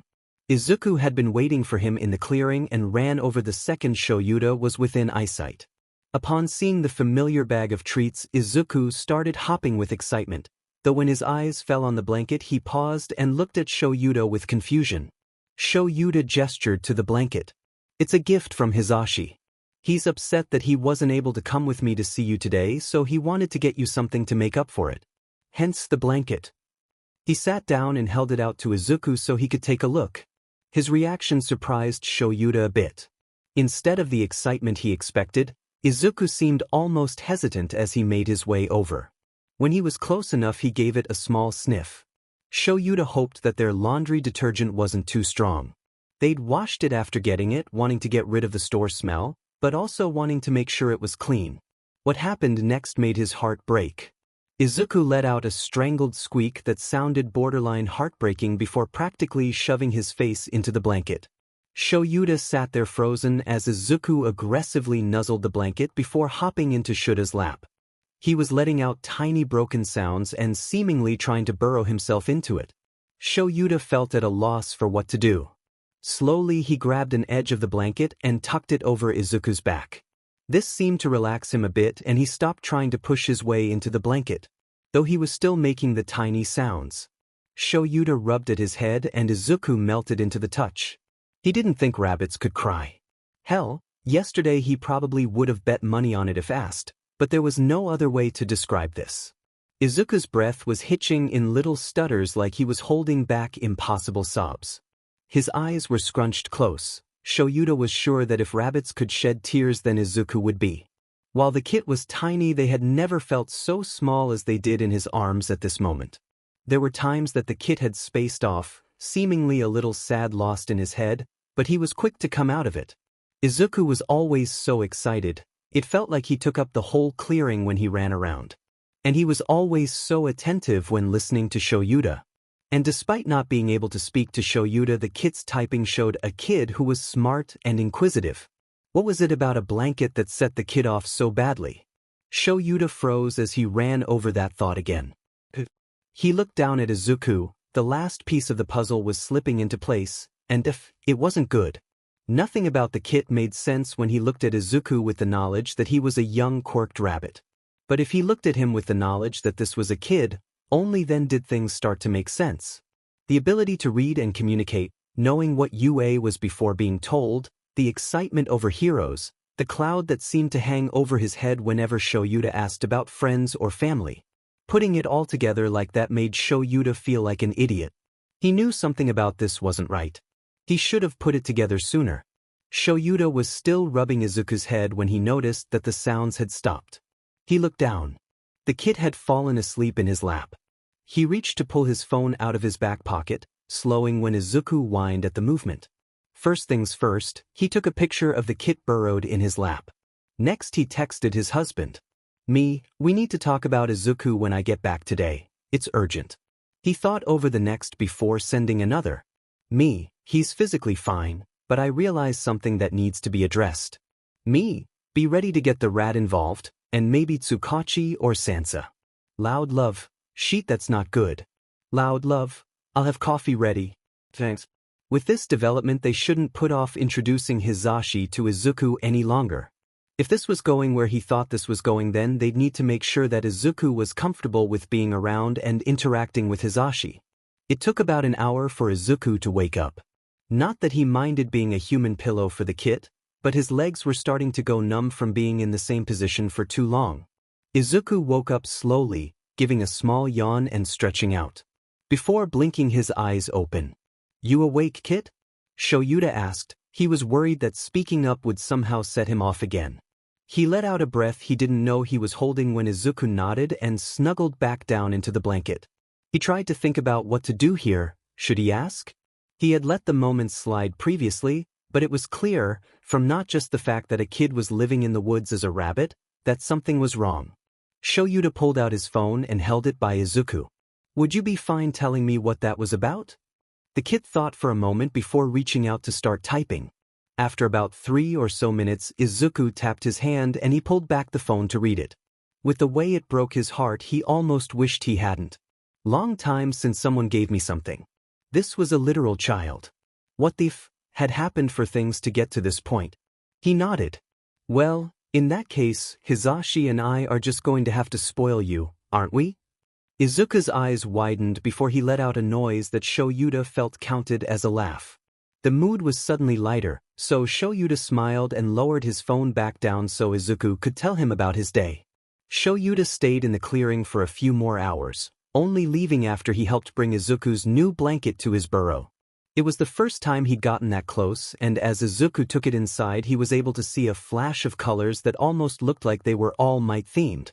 Then he remembered the fact that this kid seemed to love heroes. It was very possible that he had some sort of toy in there. He gave Izuku a small pat on the head and said his goodbyes with the promise he'd bring Hizashi to visit the next day.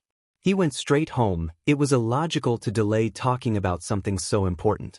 Hizashi was waiting on the couch for him when he opened the door. The worry was evident in his face. He waited until Shoyuta sat down next to him to start speaking. "Is the little listener okay?" "Physically, yes." The worry didn't abate. "Sho, tell me what happened. Remember how we decided to revisit the topic of fostering in a few years?" That seemed to catch Hizashi off guard. "Yes? What?" Shoyuta sighed and tugged his hand through his hair. He wasn't really sure where to start on this one, so he might as well just spit it out. Beating around the bush any longer was unnecessary. "I don't think Izuku is a rabbit with an intelligence quirk." Hizashi made a move to interrupt, clearly confused, but Shoyuta raised his hand to stop him. "I think he's a kid stuck in a transformation quirk who's been doing his best to try and live in the woods." Hizashi took a moment to process the words. "Sheet. I couldn't agree more." He needed his husband on this one. Give him a drag gang and he could sort it out, but a traumatized kid who was basically lost in his quirk, he might need some pointers. They sat there for a moment before Hizashi nodded to himself. "Okay, I've got a plan, yeah? We're going to make sure our emergency foster paperwork is up to date. You're going to call Nizu and give him everything you know about the kit. We're going to need his identity and I don't want you to have to push him for it." Shoyuta nodded. Izuku clearly wanted them to think that he was just a quirked rabbit, otherwise he would have said something.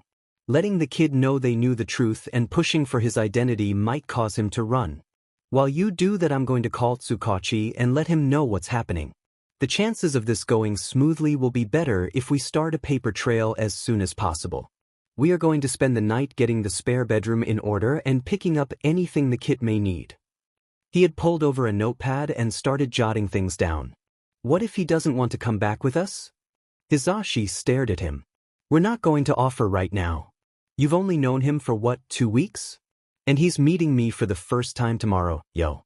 We're probably going to need to build some more trust with Izuku before we bring it up. Even then he might not want to, or at least he'll want to wait. The point is that we need to have it ready. Hizashi's train of thought seemed to come to a standstill. Should he be concerned? Hizashi. I just realized. He rolled his eyes. Go on. Chances are we're going to end up taking care of the little listener, Hizashi said like it was an earth-shattering revelation. Yes? I thought that was the point. He looked at Shoyuta. If this goes how we want it to, we're gonna be dads. He wasn't sure how he hadn't realized it sooner. They were only 23, with 3 jobs between them. It wasn't exactly a good time, but he cared about the kid. He wanted to help take care of him, be there for Izuku when he needed it. Okay, he said after a moment. A small smile was creeping onto Hizashi's face. Okay. Yeah, okay, Shoyuta said, this time returning the smile. Hizashi grabbed his phone from where he'd set it on the table and tossed it to him. Call Nizu, I'll check on our emergency license status. Hisashi pecked him on the cheek and went to presumably grab his laptop. In the meantime, Shoyuta pulled up the rat's contact and hit dial. He picked up after only 2 rings. Ah, Shida-kun, it's unusual for you to call me out of the blue like this. What can I help you with? He asked in that cheerful tone that never failed to set Shoyuta on edge. Long story short, I need you to help me track down someone's identity, he replied. Oh. He sounded interested. Thought I found a quirked rabbit in the woods. I'm realizing that he's actually a kid, probably stuck in his transformation quirk. He's living out there by himself. Hizashi and I need help to track down his identity. Nizu knew the connotations of him calling his husband Hizashi rather than Present Mic in this call. The reply was quick. Of course I'll help. Send me a file with everything you know. This should be fun.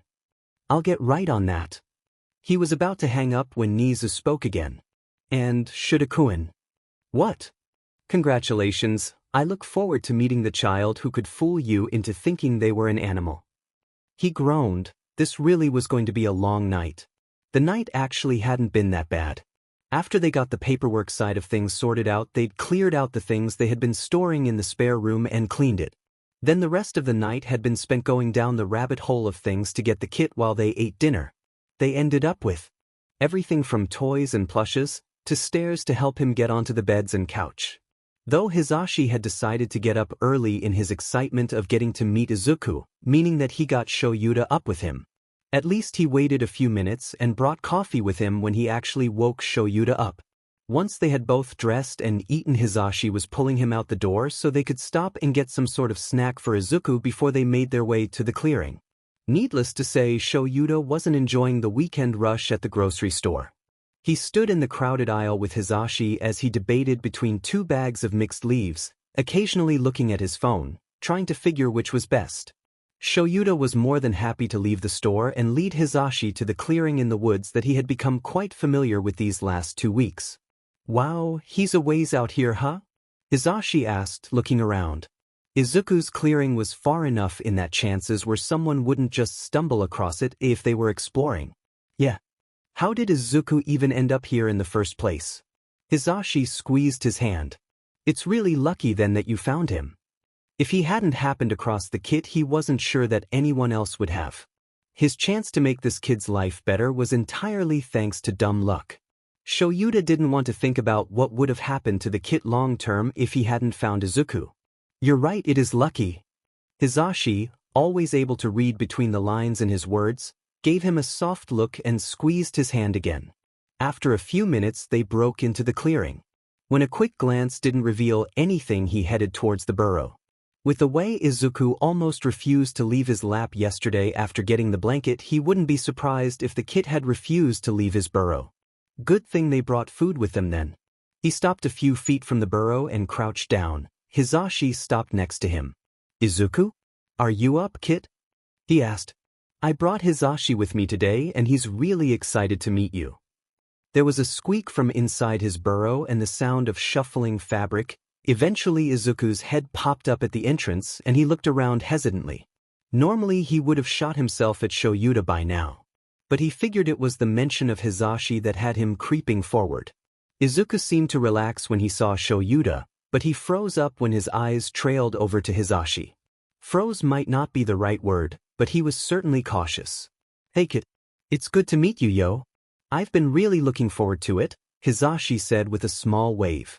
Shoyuta watched as Izuku's eyes widened before he practically threw himself in front of Hizashi and let out what sounded like a small scream before he started squeaking and excitedly patting Hizashi's leg. The man in question shot Shoyuta a confused look and he could only return it with a shrug. Hizashi, seeming unsure what to do, slowly sat down and held up a placating hand to Izuku. "Kiddo, I can tell you're excited about something, and I'm excited to meet you too, but I'm a little confused." That seemed to make Izuku pause and seemingly remember that they couldn't speak rabbit. Izuku scrunched his face before shifting over to pat at Shuta's leg with a determined look. Shoyuta pulled out his phone and opened the text app before holding it out to Izuku. Hizashi watched curiously as Izuku typed out his thoughts. It took him a moment as he was practically vibrating with excitement. Shoyuta needed to remember to get something bigger for the kit to use, maybe a tablet? Izuku patted his hand when he was done and Shoyuta pulled the phone back so he and Hizashi could read it. "Your present mic." The screen read. They stared at it for a moment. It wasn't very often that people recognized Hizashi out of his hero costume. "You can call me Hizashi." Izuku nodded and then looked at Shoyuta, giving him his best attempt at looking offended. "I did tell you that we both went to you." Izuku patted the arm holding the phone. "I suppose I could have told you his hero name. But where's the fun in that?" He gave Izuku a small grin. He seemed annoyed with Shoyuta as he turned back to Hizashi and gave another excited squeak. Hizashi shook himself out of his stupor and gave Izuku a wide grin. "Wow, I didn't realize you were a fan, little listener. How would you like to hear about a villain I helped to take down a few weeks ago?" And with that Izuku seemed more than happy to launch himself into Hizashi's lap, a position that had become typical for when Shoyuta told Izuku sanitized stories about his own hero work. They left the phone in reach of Izuku and he would pat it whenever he wanted the app open to add things or ask questions, and ask questions he did. Shoyuta didn't think that Hizashi had received so many questions about his quirk since the first time he walked into the UA support department, but he seemed more than happy to answer each and every one. At some point Shoyuta pulled out a bowl and the salad mix they had gotten before passing it over to Izuku, who happily munched away as Hizashi talked. Eventually all the excitement seemed to get to Izuku as he lazily hopped off of Hizashi's lap.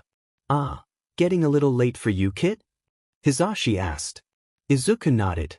He nuzzled into Hizashi's leg and went to do the same to Shoyuta before heading for his burrow. "Izuku," Shoyuta started. "I won't be able to come tomorrow, but Hizashi could, if you're fine with him coming here on his own." Izuku's tired eyes seemed to light up and he nodded his head vigorously. Hizashi let out a chuckle. "Then I'll be here tomorrow." The kit made his way into the burrow and Hizashi and Shoyuta left the clearing. They were a bit away from the clearing when Hizashi spoke up, presumably out of the kit's earshot.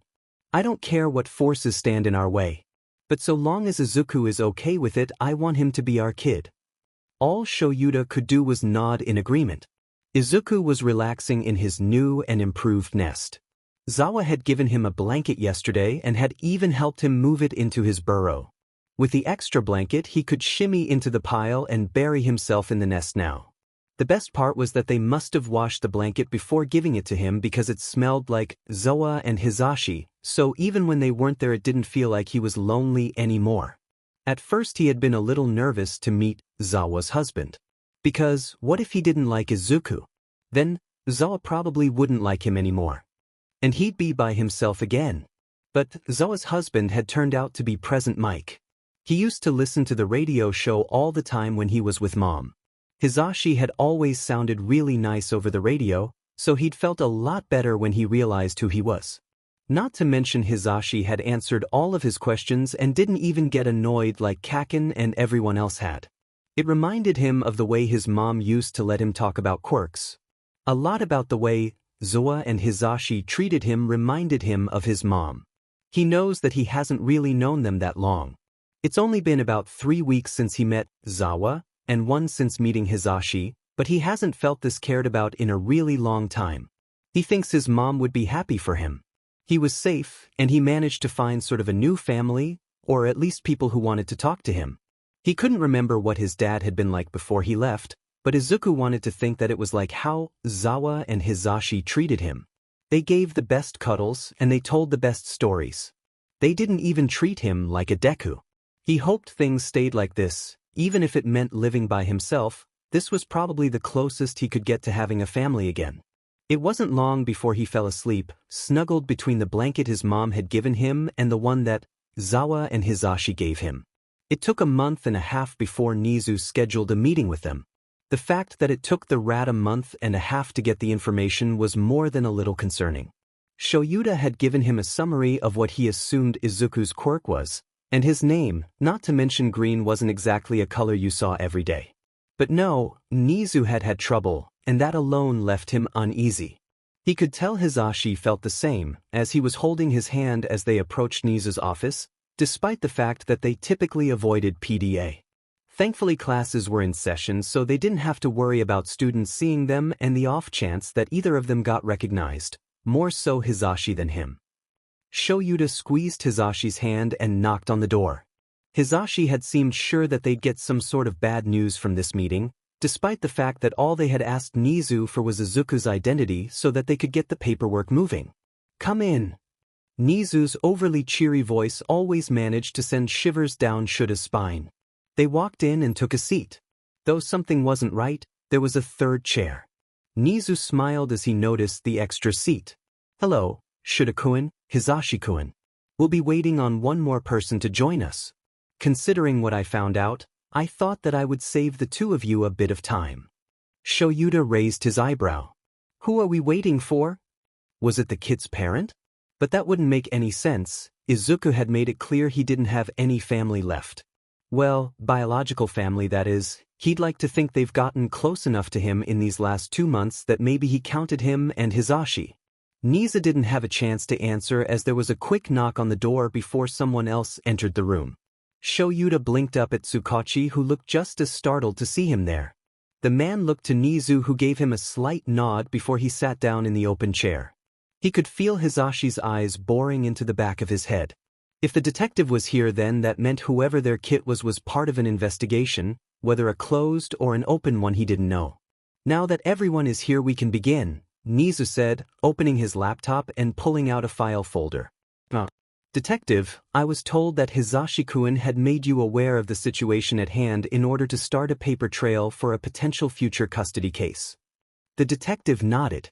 "Yamada called me a little over a month ago to let me know that Eraserhead had found what he originally thought to be a quirked rabbit in the woods.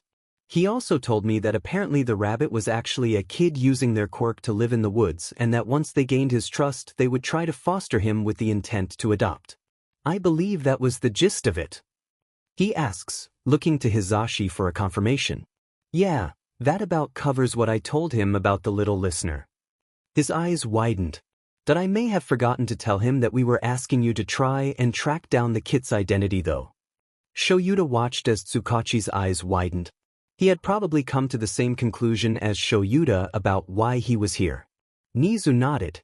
"You did, but with what I discovered I figured it would be in everyone's best interest to have him here when I explain things." Shoyuta nodded. "It's only logical. In that case I will go ahead and begin." Nizu flipped open the folder. "I started by looking into kids or even adults who had some sort of animal or rabbit transformation quirk. However, all of them that could fit the criteria were accounted for. So I decided to widen my search to anyone with a rabbit-related quirk in case this was the result of a poorly timed quirk awakening. However, none of them fit either." Nizu pushes a few papers from the folder towards them. They're all various names with quirks listed next to them. All of the names are crossed out. When that didn't turn up anything of use, I went ahead and used the pictures Shuta-kun sent to me to try and identify the age of the child. Referencing rabbit development, I estimate him to be somewhere between 7 and 9 years of age. So with that information I looked for any missing children in that age bracket from here and the surrounding cities. However, there was still no one with a quirk that could possibly fit, and if it had been a quirk that got used on him he would have turned back by now. Tsukachi seemed curious as to what this was all leading to. So the kid is someone who's not in the system at all? Nizu's smile widened. That possibility had crossed my mind, but I decided to try something much more simple before going down that road. I simply looked up the name the kid gave Shudakuen, along with his defining feature which seems to be green fur, or in this case hair. He pushes the file across the desk for them all to look at. Shoyuta can feel his eyes widen and he reaches for Hisashi's hand. Looking back at him is the picture of a child he had tried to find literal months ago. The picture of one Midoriya Izuku, the missing quirkless kid that Tsukachi had given him the case for. But he's quirkless? How do you know that he's the kid? Tsukachi asked. It clearly wasn't wanting to get his hopes up. This was a case he had felt personally responsible for. That was something that almost made me scratch his name off the list, but I decided that a closer look couldn't hurt.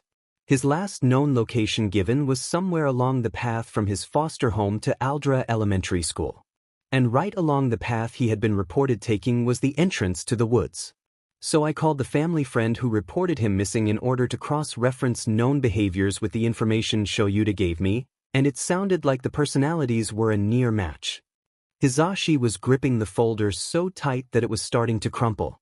The three of them were sitting there in silence as Nizu spoke. If someone was diagnosed as quirkless, there was only one way for them to get a quirk, and he didn't want to think about what that meant for the kid. Shoyuta had a hard enough time in the foster care system with a quirk that was considered villainous. He didn't even want to think about what a quirkless kid would have gone through.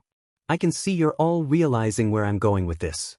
So I'll do my best to get through this quickly. I went ahead and looked into the foster home that he was staying at, and I have the evidence for quirk discrimination ready here for you, Tsukachi, to take back to the station after this. I have also looked into his school and have a separate folder on them for quirk discrimination and blatant disregard for their own zero-tolerance policies.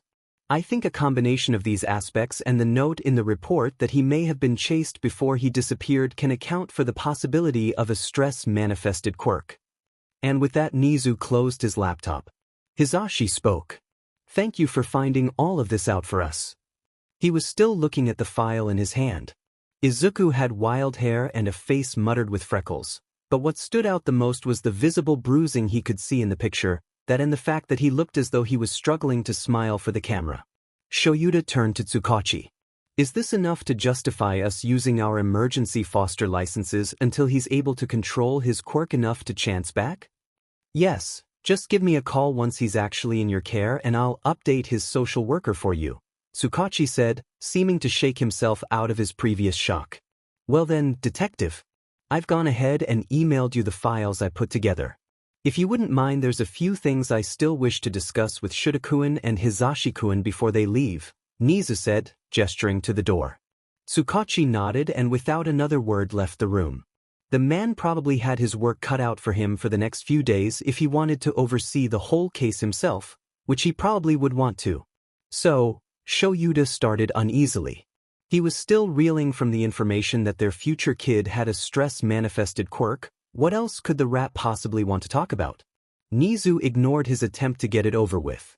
Rather, he pulled out 3 teacups, setting 2 in front of them before grabbing the pot that had apparently been heating the entire conversation. Hisashi-kun, would you like any honey in yours? That seemed to snap Hisashi out of the stupor he had worked himself into staring at their kid's file. That sounds good, yo, he said, nodding. Nizu didn't even bother asking what Shoyuta wanted as he poured cups for all 3 of them. He set the pot back and climbed onto his chair, taking a sip of his tea before talking.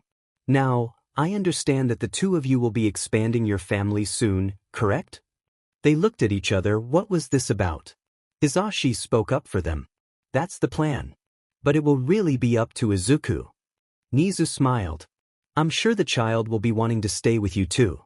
But since you'll be adding a child to your family, perhaps you would be more interested in more consistent job hours. Wherever Shoyuta thought this conversation had been going, he was wrong. What? Based upon your careers and histories, I would be interested in hiring you both as teachers here in the future, after you got the proper certifications of course. Nizu took another sip of his tea. He looked at Hisashi, who looked just as confused as he was.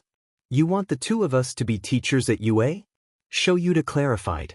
Yes, you could TA with teachers here while working through getting your own teaching licenses, then in a year or two you could begin working here. It would give the both of you more stable hours, which would be best for supporting a child.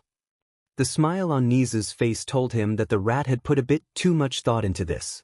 I don't think that Hisashi started. Nizu interrupted him. Of course you don't need to decide right now. Take some time to weigh the benefits and get used to being parents before answering. And neither Shoyuta or Hisashi could really argue with that. They stayed long enough to finish their tea before standing to leave.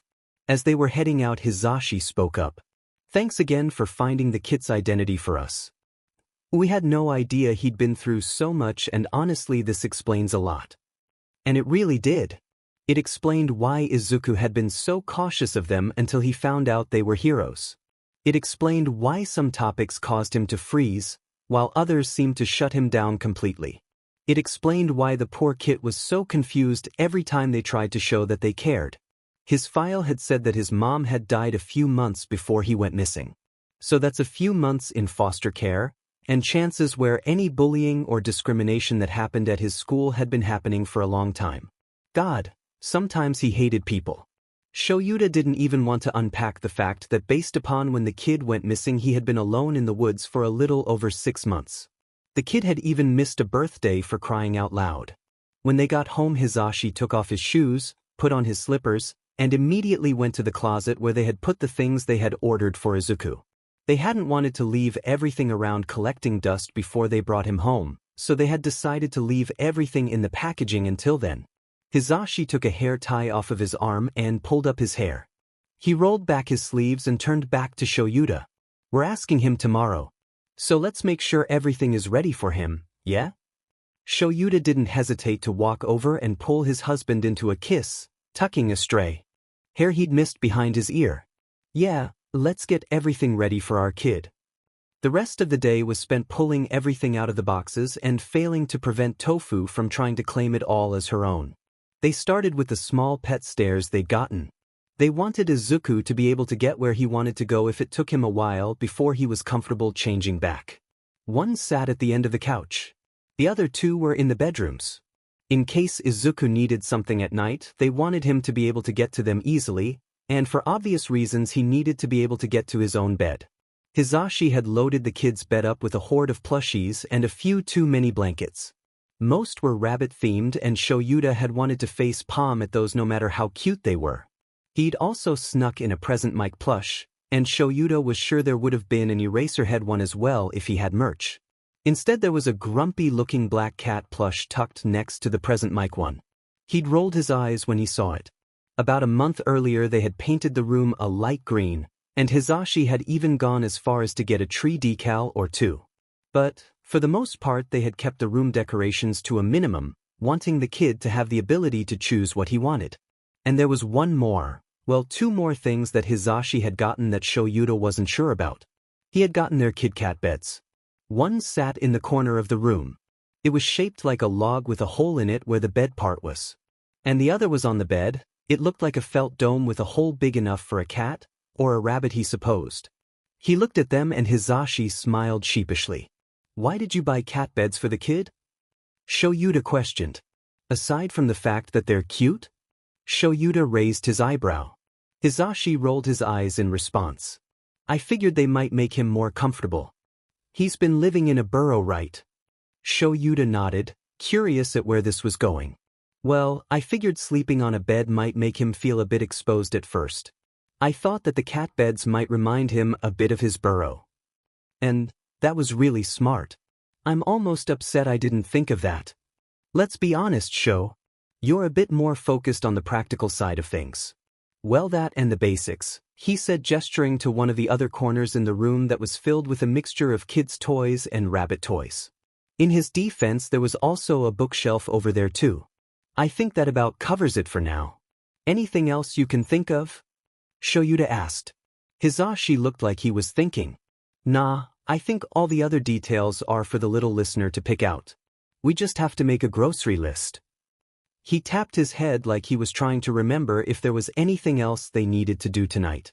Oh, and we should plug in the tablet just so it's charged for tomorrow. After the first couple of visits, they had gotten a tablet to make it easier for Izuku to type. They learned very quickly that given the opportunities, he was more than happy to chat with them. In fact, he didn't seem to stop once he got going. They were also slowly discovering that the kid knew a ridiculous amount about quirk science. In fact, considering that they now knew his age, it was quite impressive. Why in the world would an 8-year-old need to? Oh right. The kid had been quirkless. Either he had learned about quirks because he wanted to see if there was a chance to get one, or he just found them interesting and wanted to learn more about them. Maybe it was both? He sort of hoped it was the latter option, as then Izuku may have known what happened to him with the stress-manifested quirk, while also simply enjoying learning. Shoyuta started heading for the living area. I'll plug it in before either of us forget. They kept it by the couch so that they wouldn't forget to charge it. The reaction Izuku had when the tablet had died halfway through a rant about Edgeshot was heartbreaking. After that, they had made a point of charging it by the couch in hopes that they wouldn't forget again. He plugged in the tablet and Hizashi plopped down next to him on the couch. He had a notepad and his phone appeared to be open to an article titled, "What are the best things to feed your rabbit?" It was a bit of an unknown just how much the kid's quirk affected him, so better to play it safe than sorry with food. They would go shopping before they went to see Izuku tomorrow. Now all they had to do was hope that Izuku wanted to come home with them. Izuku wouldn't say he was pacing, but he was hopping around the clearing a bit to try and work off his energy. He couldn't help it, both Shoyuta and Hizashi were coming to visit today. Yesterday they had both apparently had a meeting and weren't able to stop by. It had been a little quiet, but that's fine because they're both coming today. Sometimes it was just Shoyuta, or just Hizashi, but he liked it the best when both of them were there. When they were both there, it reminded him a bit of how Auntie and Uncle acted.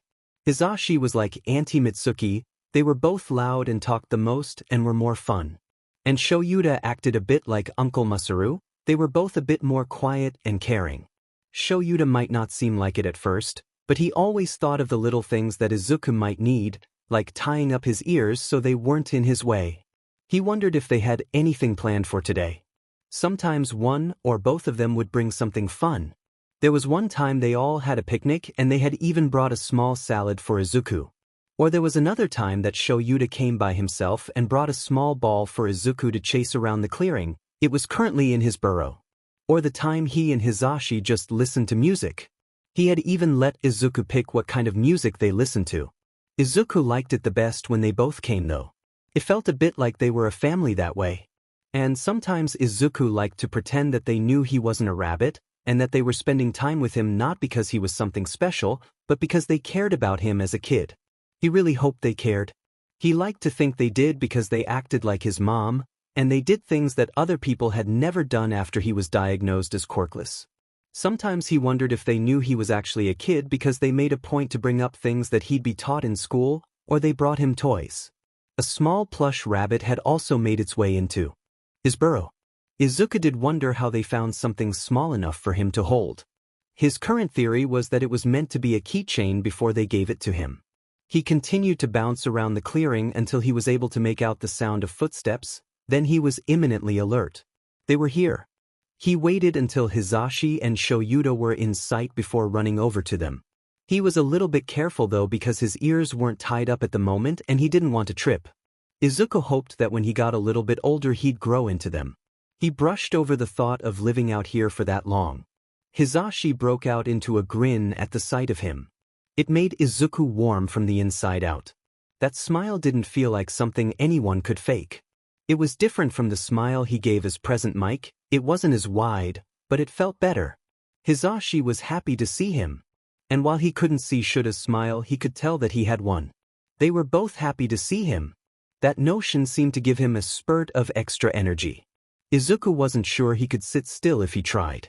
Before he could reach them, he made a last-moment detour to loop around the clearing instead.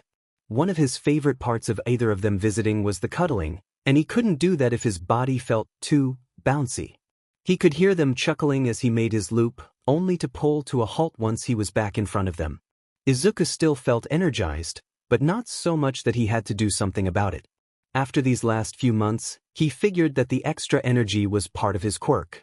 He'd always felt the need to move or do something when he was excited, but now if he didn't it felt like he would explode. By the time he pulled to a stop, Shoyuta and Hizashi were already sitting down at the usual spot. He didn't hesitate before jumping into Shuta's lap. "Sorry we weren't able to come yesterday, little listener," Hizashi said, reaching over to rub his head. Izuku nuzzled back into his hand. It was okay. They came back, and they didn't need to spend all their time with Izuku. In fact, he'd almost feel better if they spent less time out here. He was sure they were busy. They weren't even able to bring computers out here to do any sort of work while they spent time with him. At some point he was going to have to let them get back to their lives, but Izuku didn't want them to. He knew he was being selfish. He was a selfish Deku. Something nudged the side of his head. Izuku looked up to see Shoyuta, who had apparently just poked him. "We lost you there for a second, Kit. Are you back with us?" Shoyuta asked. Izuku shrunk down a little bit and nodded. He didn't mean to get lost in his thoughts. He didn't want them to think that he doesn't care. Everyone at school had always gotten mad when he got lost in his thoughts. Izuku knew that Shoyuta and Hizashi wouldn't get mad, but he didn't want to even chance it. Hizashi gave him a smile. "Did you hear what we were talking about?" Izuku shakes his head.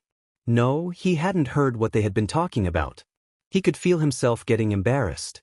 "That's okay," Hizashi assured. "Sho and I just had a few things we were wanting to talk to you about." Izuku froze. He didn't mean to jinx it. This was it. This is where they're going to tell him that they don't want to waste time here anymore. Shoyuta poked him again. "Izuku, whatever you're thinking is probably wrong. Do you want to let us know what you're worried about? We can't read your mind." Izuku weighed the question. On one hand, he'd know sooner if they were wanting to leave. On the other hand, he didn't want to give them the idea if it hadn't crossed their minds. But he needed to know. So, Izuku nodded. Hizashi pulled the tablet out of the bag they had started bringing with them and held it out for Izuku. He typed out his worries. "I don't want you to leave." He tapped Hizashi's hand to let him know he was done. He pulled back the tablet so he and Shoyuta could read it. And they did with a blank look before giving each other another look that Izuku couldn't read. Hizashi spoke up. "Why would we be leaving?" He lowered the tablet back down for Izuku to respond. There was no avoiding it. Izuku started typing. They probably wouldn't want to see him anymore after this. Once he told them that he wasn't worth it, he'd have to get used to being alone again. Would they want the blanket and toys back? "I'm a useless Deku and it's a waste of your time to be here." Izuku thought about deleting it, but it was only fair that he told them as much of the truth as he could. At least when they left he wouldn't have to lie to them about being a rabbit anymore. He patted Hizashi's hand. They read it over. And when they looked at him, they both looked sad. He didn't understand why. "Kid, I thought we had done a good job of showing this, but I guess not."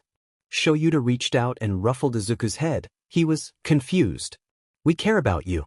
Kid, you're alone out here, and we like spending time with you.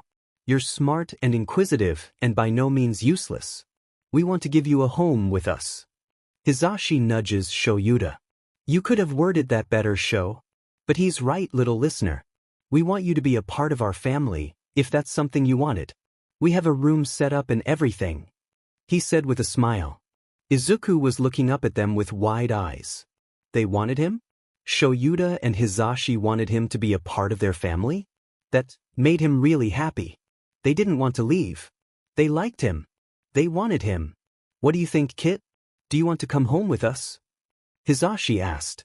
Izuku didn't know if they'd want him once they learned how much trouble he really was. Once they learned he wasn't supposed to be a rabbit, they might not want him. It was selfish of him. He wanted to be selfish. Izuku wanted a family. So Izuku taps Hizashi's hand to get the tablet back and types out one word, "Yes." Hizashi could feel his heart breaking as he read the tablet. He looked to Shoyuta, who had probably been thinking the same thing as him. What had they done to make Izuku think that they would leave? But Hizashi thought about it a bit more. This was a kid who had stress manifested a quirk. He'd been quirkless for 4 years, and Hizashi didn't need to be told about the discrimination that came along with that. He'd gone through the statistics, and he knew that it was worse in actuality. This kid probably had no one except his mother until she died. Hisashi had read his file and noticed the note that the kid's father had been out of the picture and signed over parental rights the second the social worker called him. Izuku had probably been ready for the worst from the second they started spending time with him. It had taken Hisashi years to let his own guard down, that not everyone would hate him for his quirk the second he used it. He knows it took Sho even longer and that sometimes he still struggles with it. This kid had only had about 3 months to get to know Shoyuta, and even less to get to know him. They couldn't expect him to unlearn behaviors and expectations he'd known for so long. That's something they'd need to work on if he wanted to come home with them, and something they'd need to see if he'd be willing to talk to a counselor about. Hisashi realizes neither of them responded, both caught off guard by Izuku's message. He needed to reassure Izuku that they wouldn't be leaving unless he wanted them to, in which case they could let him know that they knew his identity and help him find a nice family. But for that they needed to understand the kid's thinking. Not everyone had the same thought processes, yo.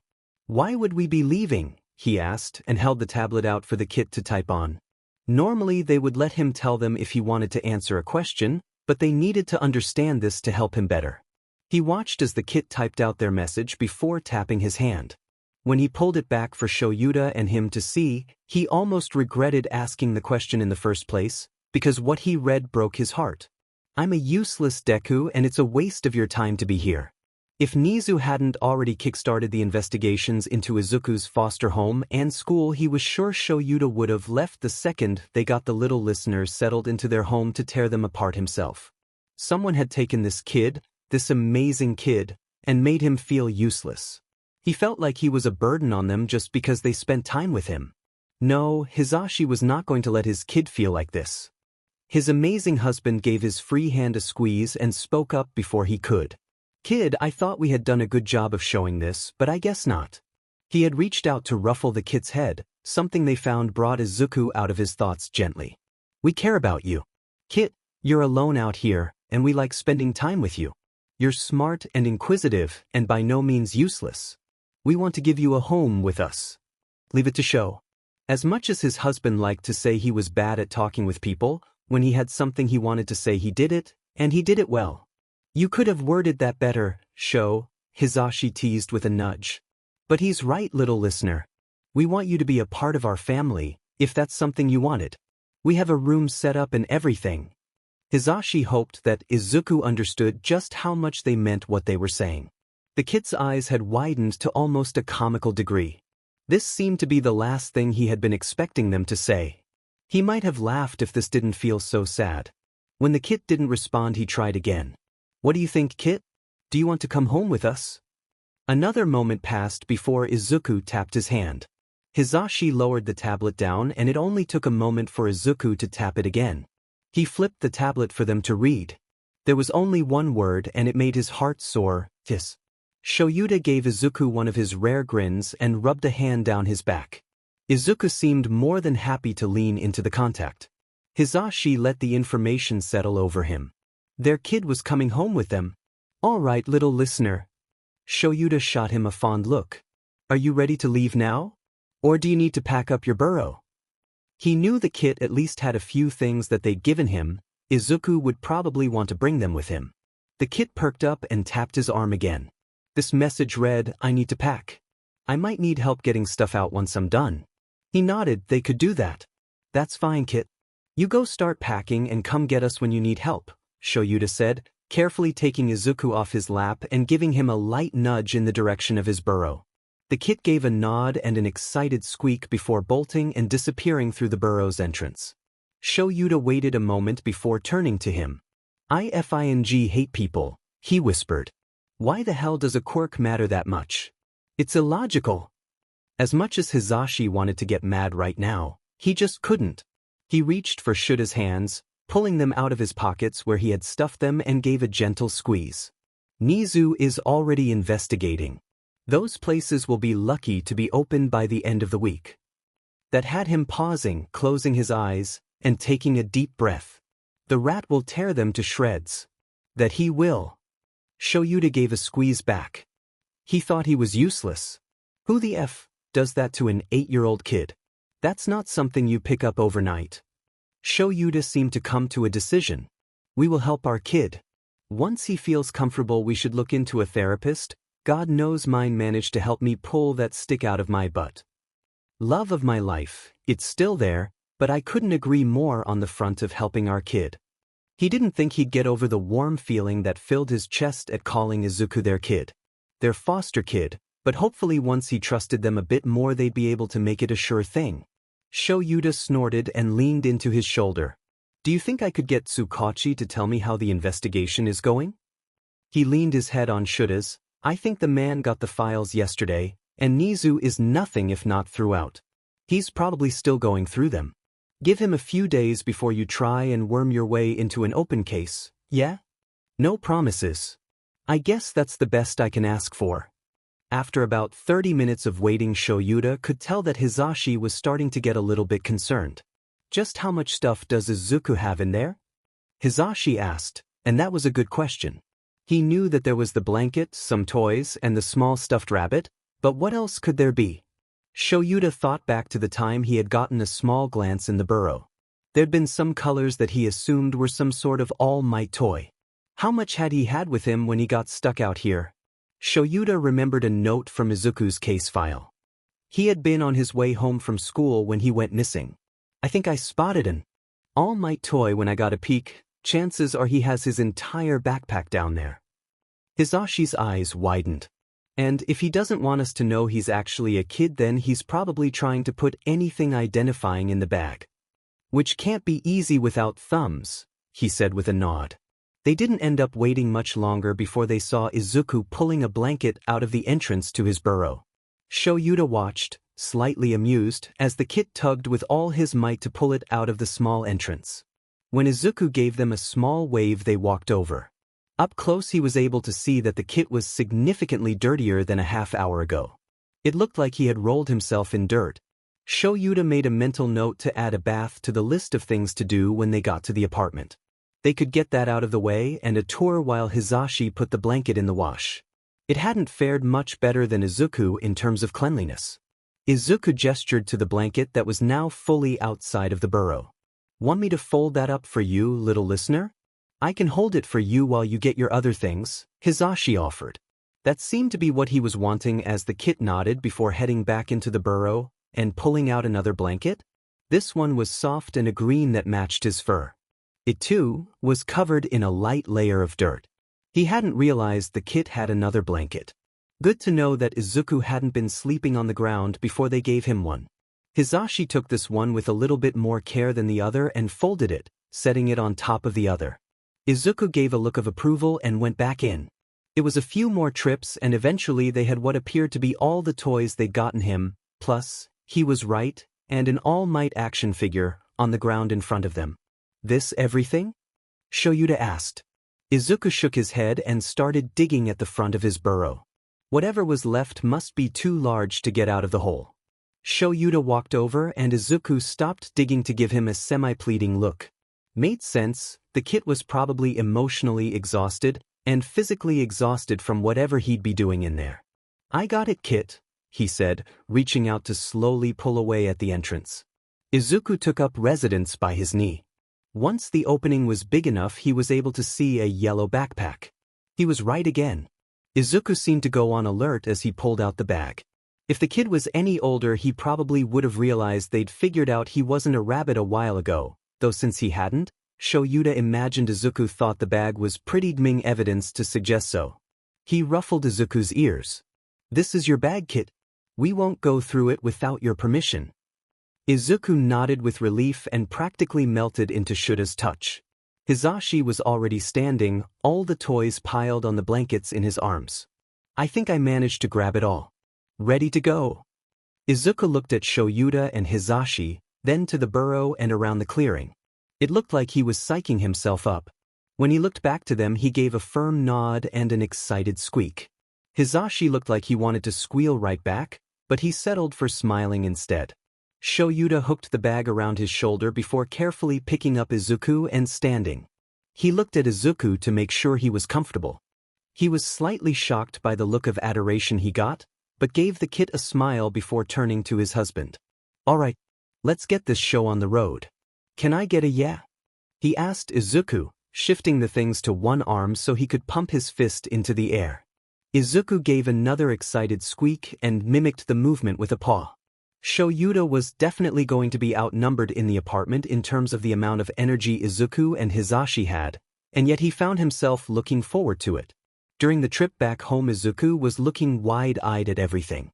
They had stopped before leaving the forest to tie back his ears so that he could see properly, and it seemed to be a good decision. This kid hasn't been around anyone with the exception of them for almost a year. Chances are he's wanting to see everything that's changed, either that or he's a bit overwhelmed.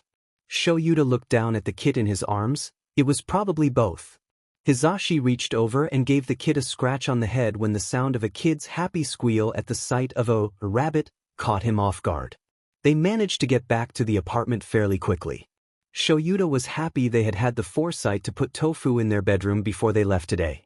They weren't sure how she would react to Izuku and they wanted to take things slow for the kid's safety. Izuku was vibrating in his arms with what he imagined was the need to explore. The idea of a new space was probably very exciting. But they did have white carpets and he didn't exactly want to stick anything at the moment, so he kept Izuku in his arms despite the attempt to wiggle free.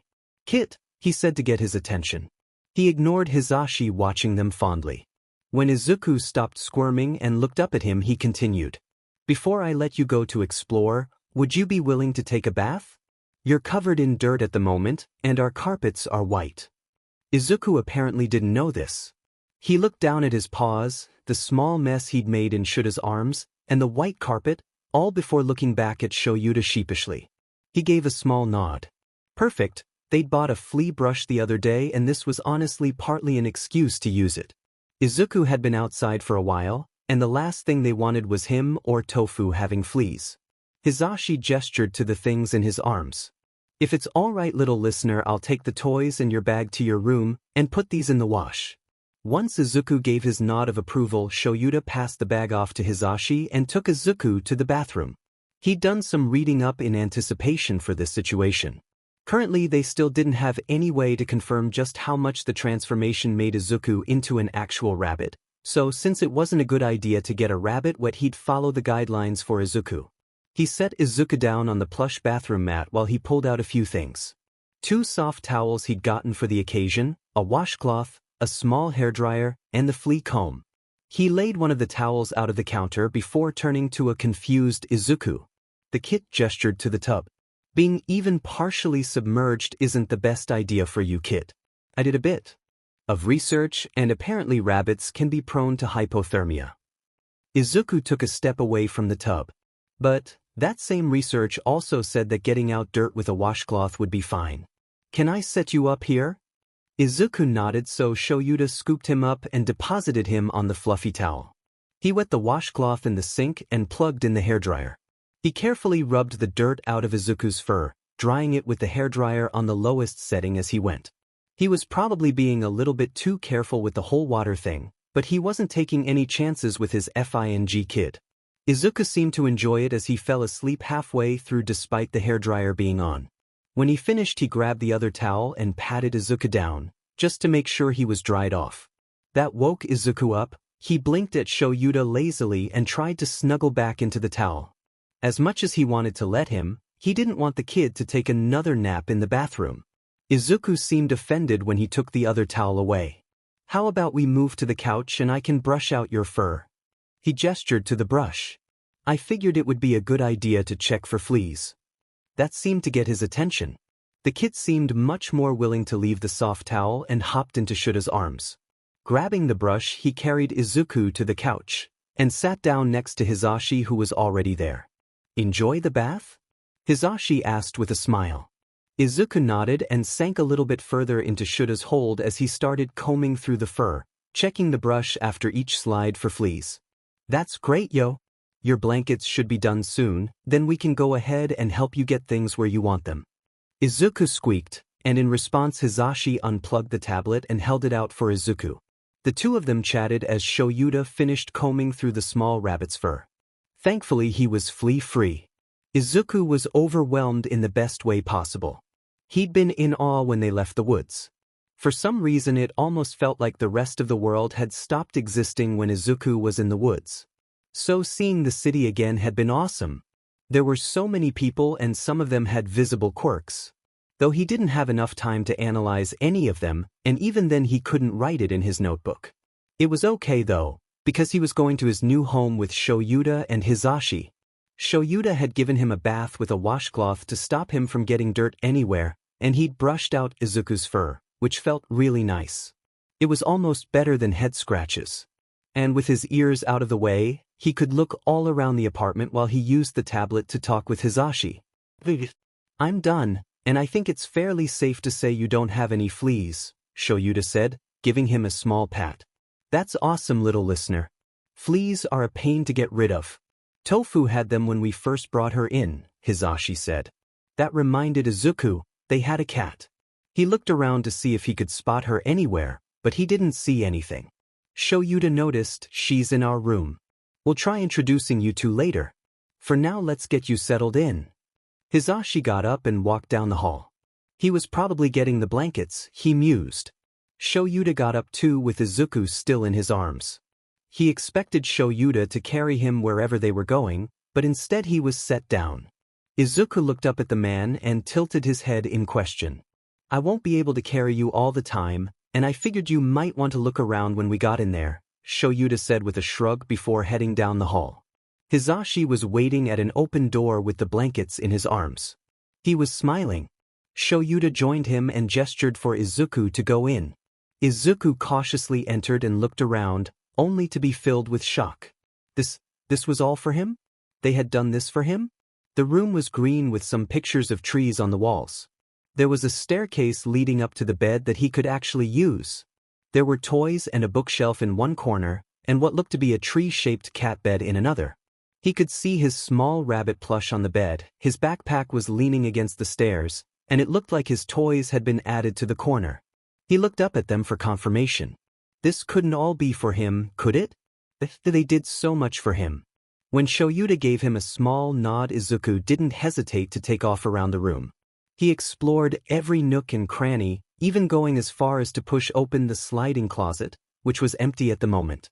He hopped in the log bed in the corner. It was really comfy and it reminded him a bit of his burrow. It had a small entrance, but big enough that he could probably fit a blanket in here. Next he found himself on the bed, only slightly confused by what he found. There were so many stuffed animals, and he loved them, but there was also some sort of fabric cocoon on the bed that really reminded him of his burrow. Did they get him this and put it on the bed because it reminded them of the burrow? He patted it and looked over at them. They had entered the room but were both still watching with small smiles from the doorway. Hizashi's smile widened and he walked over with the blankets. "This one was my idea.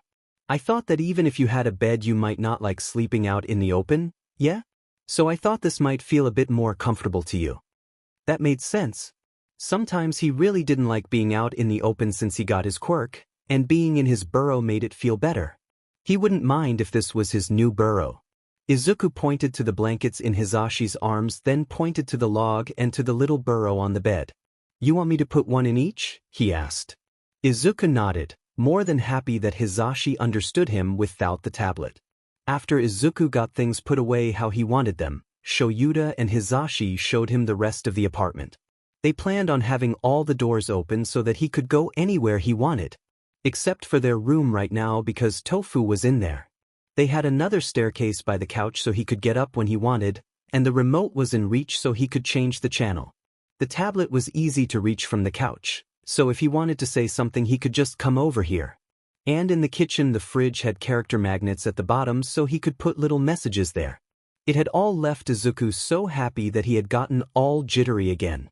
So when he asked if he could run, because his mom and the lady at the home hadn't liked it when he ran inside, he was pleasantly surprised that they said yes. He took off and looped around, running into his room and tumbling under the bed. He eventually came back to where Shoyuta and Hizashi were waiting for him on the couch. And this time he got up onto the couch by himself before claiming Hizashi's lap as his spot for his afternoon nap. Being a rabbit was exhausting, but he couldn't remember being this happy since he lived with Mom, and even then people still hurt him at school. He missed Mom, but he thinks he's going to be really happy here in his new home. He's going to be really happy here with his new dads. The first morning with Izuku had gone smoothly. The kid had woken up before them and had felt comfortable enough to leave his room. Shoyuta, having actually gotten up early for once, had found Izuku nestled into the corner of the couch. The TV was playing some sort of hero cartoon. When Izuku first saw him, he froze up and glanced between Shoyuta and the TV. Was he worried he'd be mad at him for using the TV? Then he remembered the fact that Izuku had spent time at a bad foster home. It was possible something like using the TV without asking resulted in a punishment. They would have to sit down with Izuku and talk about the apartment's rules and what they would result in if not followed, and if he had expectations of them. That would be something to do after they all got a bit more settled. Shoyuta sat down next to Izuku, giving him a bit of space. "Looks like you're enjoying yourself. Have you seen this before?" he asked. Just a simple question seemed to calm his nerves. Izuku nodded excitedly before leaving the corner and making himself comfortable on Shuta's lap. He hunkered down and Shoyuta scratched lightly at his head while Izuku watched. With his free hand he went through his emails on his phone. After Izuku had gone to bed last night, he and Hizashi sent an email to Tsukachi, letting him know that Izuku was with them. Now he had a response. Tsukachi had gotten in touch with Izuku's social worker and let him know about the placement and a summary of the situation. Izuku was cleared to stay with them for now. At some point while checking his emails he realized that the show Izuku was watching was some sort of All Might cartoon. He cringed at the familiar laugh. Some limelight heroes gave him a migraine worse than the ones he got from caffeine withdrawal. Eventually Hizashi came into the room. Seeing Shoyuta trapped under their kid on the couch, his husband took pity on him and started the coffee maker. Hizashi eventually came over with mugs for the two of them and a bowl of greens for the kid. "Morning, Izuku. Did you sleep well?" He pressed a kiss to Shuta's cheek. Izuku perked up at the sight of Hizashi and nodded. He seemed to think for a second before he gestured over to the tablet. Shoyuta grabbed it for him and held it out. The bed was really nice. It was like my Burrow but softer. Hizashi shot him a look that screamed, "I told you so." In his defense, he had moral hang-ups about shopping under the pet section for a human child. It didn't matter if he looked like a rabbit, a kid was a kid. "I'm glad you liked it," he said. Hizashi passed over the greens and set Shuta's mug on the table. Shoyuta didn't hesitate to pick it up and start drinking.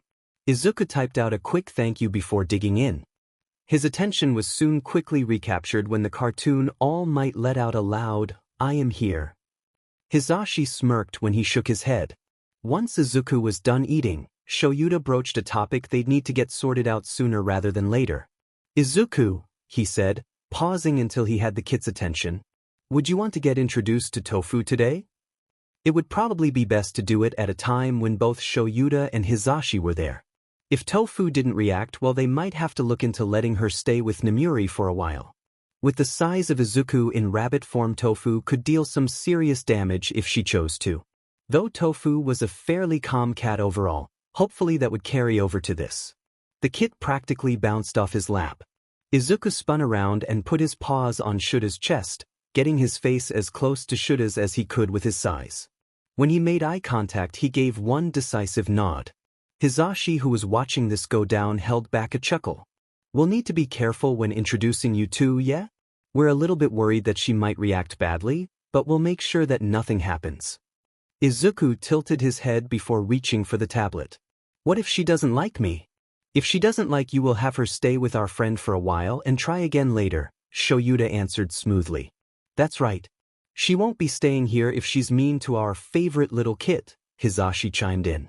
That seemed to relax Izuku a bit more than Shuta's words had. "Do you want to try meeting her now or later today?" Izuku took a moment to mull it over. "Now please." "Alright, Sho. You heard the kit, let's introduce him to Tofu." Hizashi popped up off the couch, grabbing the empty dishes to take to the sink. Izuku, taking the stairs, hopped off the couch and followed Hizashi as far as the entrance to the kitchen. With his lap now free, Shoyuta was able to meander after the two. Izuku, with a worrying amount of determination, led them to their closed door. Tofu was meowing behind it. She wasn't used to being kept in their room and was probably already plotting the best way to trip them. Hizashi shifted to the floor. He plopped Izuku, who let out a startled squeak at being picked up, into his lap. "You ready, kid?" Izuku, after having a chance to recover, gave them an affirmative. "In that case." Hizashi gestured to the door. "Show, if you would do the honors." Shoyuta rolled his eyes at the antics but opened the door nonetheless. He grabbed Tofu as she attempted to bolt for the living room. She seemed offended at the fact that she was stopped from heading for her favorite spot. Though once he shifted her around, she froze at the sight of Izuku, for immediately going on end. Shoyuta internally winced, but thanked anyone who was listening that their cat hadn't lunged and traumatized their kid. Tofu wiggled out of his arms and crept closer. Shoyuta kept his arms outstretched in case she tried anything. She didn't, and eventually she was nose to nose with Izuku. The kid was frozen, but Hizashi was running his fingers through Izuku's fur. They probably should have waited. They would not be winning any parenting awards with this decision. After a few more seconds of standoff, Tofu sniffed Izuku's head before she started grooming him, albeit sort of aggressively. Shoyuta watched with a smile as Izuku unfroze and tried to sink into Hizashi to avoid her tongue. "All right, Tofu, don't soak Izuku." He gave her a nudge back. Free from the assault, Izuku stood up and took a step towards Tofu. She seemed slightly startled by the movement and jumped back before creeping closer again. This went on for probably half an hour until Hizashi and Shoyuta felt it was safe enough to let Izuku off of Hizashi's lap. They watched closely as the two seemed to observe each other while still being skittish. Overall, Shoyuta considered it a win, especially when later that week he got back to the apartment, only to find Hizashi frantically waving him over to Izuku's door. If it wasn't for the smile on his husband's face, he would be worried that something was wrong. When he poked his head in the door, he was greeted by the sight of Tofu and Izuku curled up together in the trunk-shaped cat bed. If he had a new phone background after that day, it was nobody's business but his own. Izuku had been staying with them for about 3 weeks, and Hizashi found himself quite happy with the way the little listener fit into their lives. There was certainly a learning curve on both ends though. Izuku had been used to being on his own for the majority of the day. So it made sense that he wasn't used to having others around. Though that didn't stop him and Shoyuta from feeling bad every time they startled Izuku. The first few times the kid had been so spooked he ran for his little burrow on the bed. Or there was figuring out the ground rules to best keep Izuku out of harm's way. The main one was, don't try to climb anything without an adult present. That had been made by Shoyuta when he had been woken up by a rather large thunk coming from the kitchen. Shoyuta had barely hesitated before he was out their bedroom door, capture weapon at the ready. Hizashi had shoved on his hearing aids and followed, finding Izuku's stairs had been pushed against one of the kitchen stools. Meanwhile, his husband was crouched next to Izuku, carefully shifting him off of his back and checking to make sure he was okay. Tofu was peeking at them curiously from where she sat on the counter. And wasn't that a fun time to find out the effects being on their back had on rabbits? That had resulted in a full morning cuddle session and discussions of the rules that everyone in the household should follow. Another one that had been added was, Tofu is not a good role model, after Izuku explained why he was trying to get on the counter in the first place. Honestly, they were just glad Izuku was okay. The parenting books he'd been reading didn't exactly account for their little listener. Hizashi was just going to have to try his best. There had also been the topic of their busy schedules. Nizu may have had a point. They both loved their jobs, but the current hours they had weren't the best. Hizashi had been working modified hours for the first few days, while Shoyuta had completely taken them off. But when they looked ahead to what it would be like once they both went back, it was looking tight. Most days had Hizashi patrolling during the day, and Shoyuta at night. There would only be a few hours where they were both home every day. That wasn't gonna fly. Something was going to have to give at some point. But for now they decided that it would work for Hizashi to keep his modified schedule and Shoyuta to work fewer nights. And the radio show was early enough that doing it didn't affect their schedule much. They could discuss longer missions as they came up. Overall, though, he realized he loved the little listener a little bit more every day. They talked, played, and for the first time in a while he didn't have that little nagging worry in the back of his head. That little feeling that had been plaguing Hisashi, wondering if Izuku was okay, was eating enough out there alone. Their kid was scary smart, and they were proud of him for it.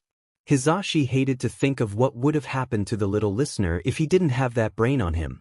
He didn't think about the fact that chances were no one would have found him if Shoyuta hadn't. One day they had been watching TV with the kid and chatting when it had dawned on Hisashi. They had totally spaced on schooling. He signed it to Shoyuta, and for a minute they quickly worked out possible schooling ideas for when Izuku turned back, and even before then.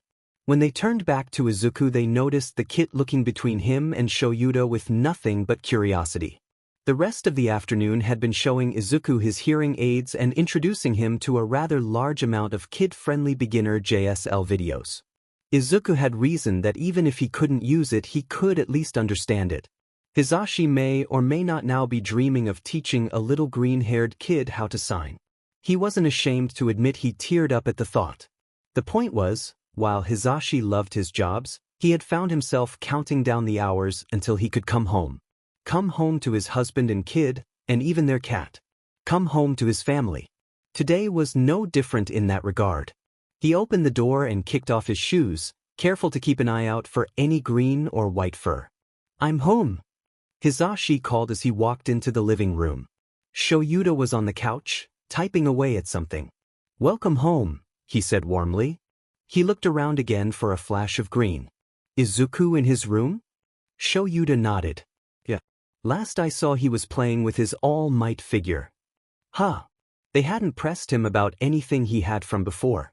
In fact, it almost seemed like the kid avoided those things on purpose. He was glad to hear that he was feeling comfortable enough to start taking out what they had figured to be his most important things. He saw a small smile cross Shuta's face. "Go wash that hairspray out. And put away the laundry while you're at it." Hisashi ran a hand through his hair. It gave a light crunch. "Sure thing, honey." He may have woken up a bit later this morning and left the clean laundry on the bed. He headed for their room. He could really use a shower. Hisashi couldn't wait to wash off the day. Hisashi was halfway down the hall when he paused to take in the scene in front of him. Izuku, the little fluff, had his ears tied up and was backing out of his and Shuta's room. He was dragging one of Hisashi's fluffy neon orange socks. With him. "Izuku, what you got there?" He wouldn't say this was the weirdest thing that he'd seen all day. Honestly, he was mostly confused. At least the sock was clean. Izuku slowly stopped and turned to look at him, sock still in his mouth. He raised an eyebrow. Izuku was acting like he'd been caught committing a crime. "Is that my sock?"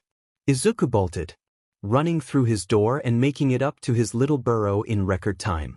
Hisashi watched as he dove into the entrance, sock still firmly in his grasp. Hisashi couldn't help but let out a chuckle. What the hell was that? He walked the few steps to Izuku's room and knocked on the door. He poked his head out of the hole and eyed Hisashi. Hisashi tilted his head and gave a smile.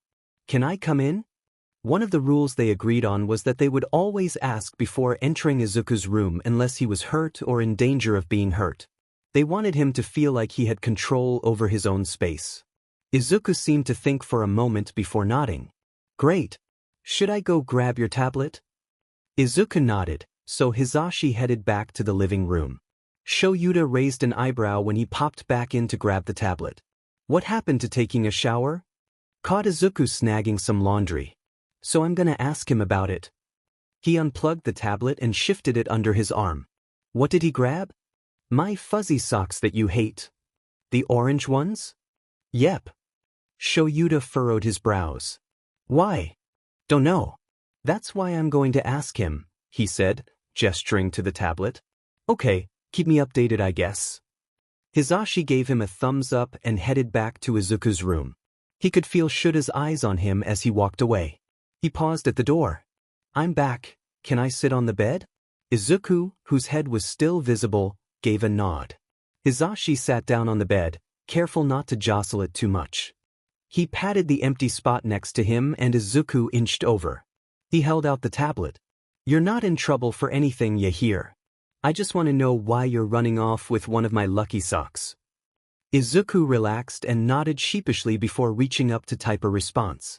"The blankets don't smell like you and Shoyuta anymore." And Hizashi was a little confused. Is this a rabbit thing, little listener? The more they understood, the better they could meet his needs.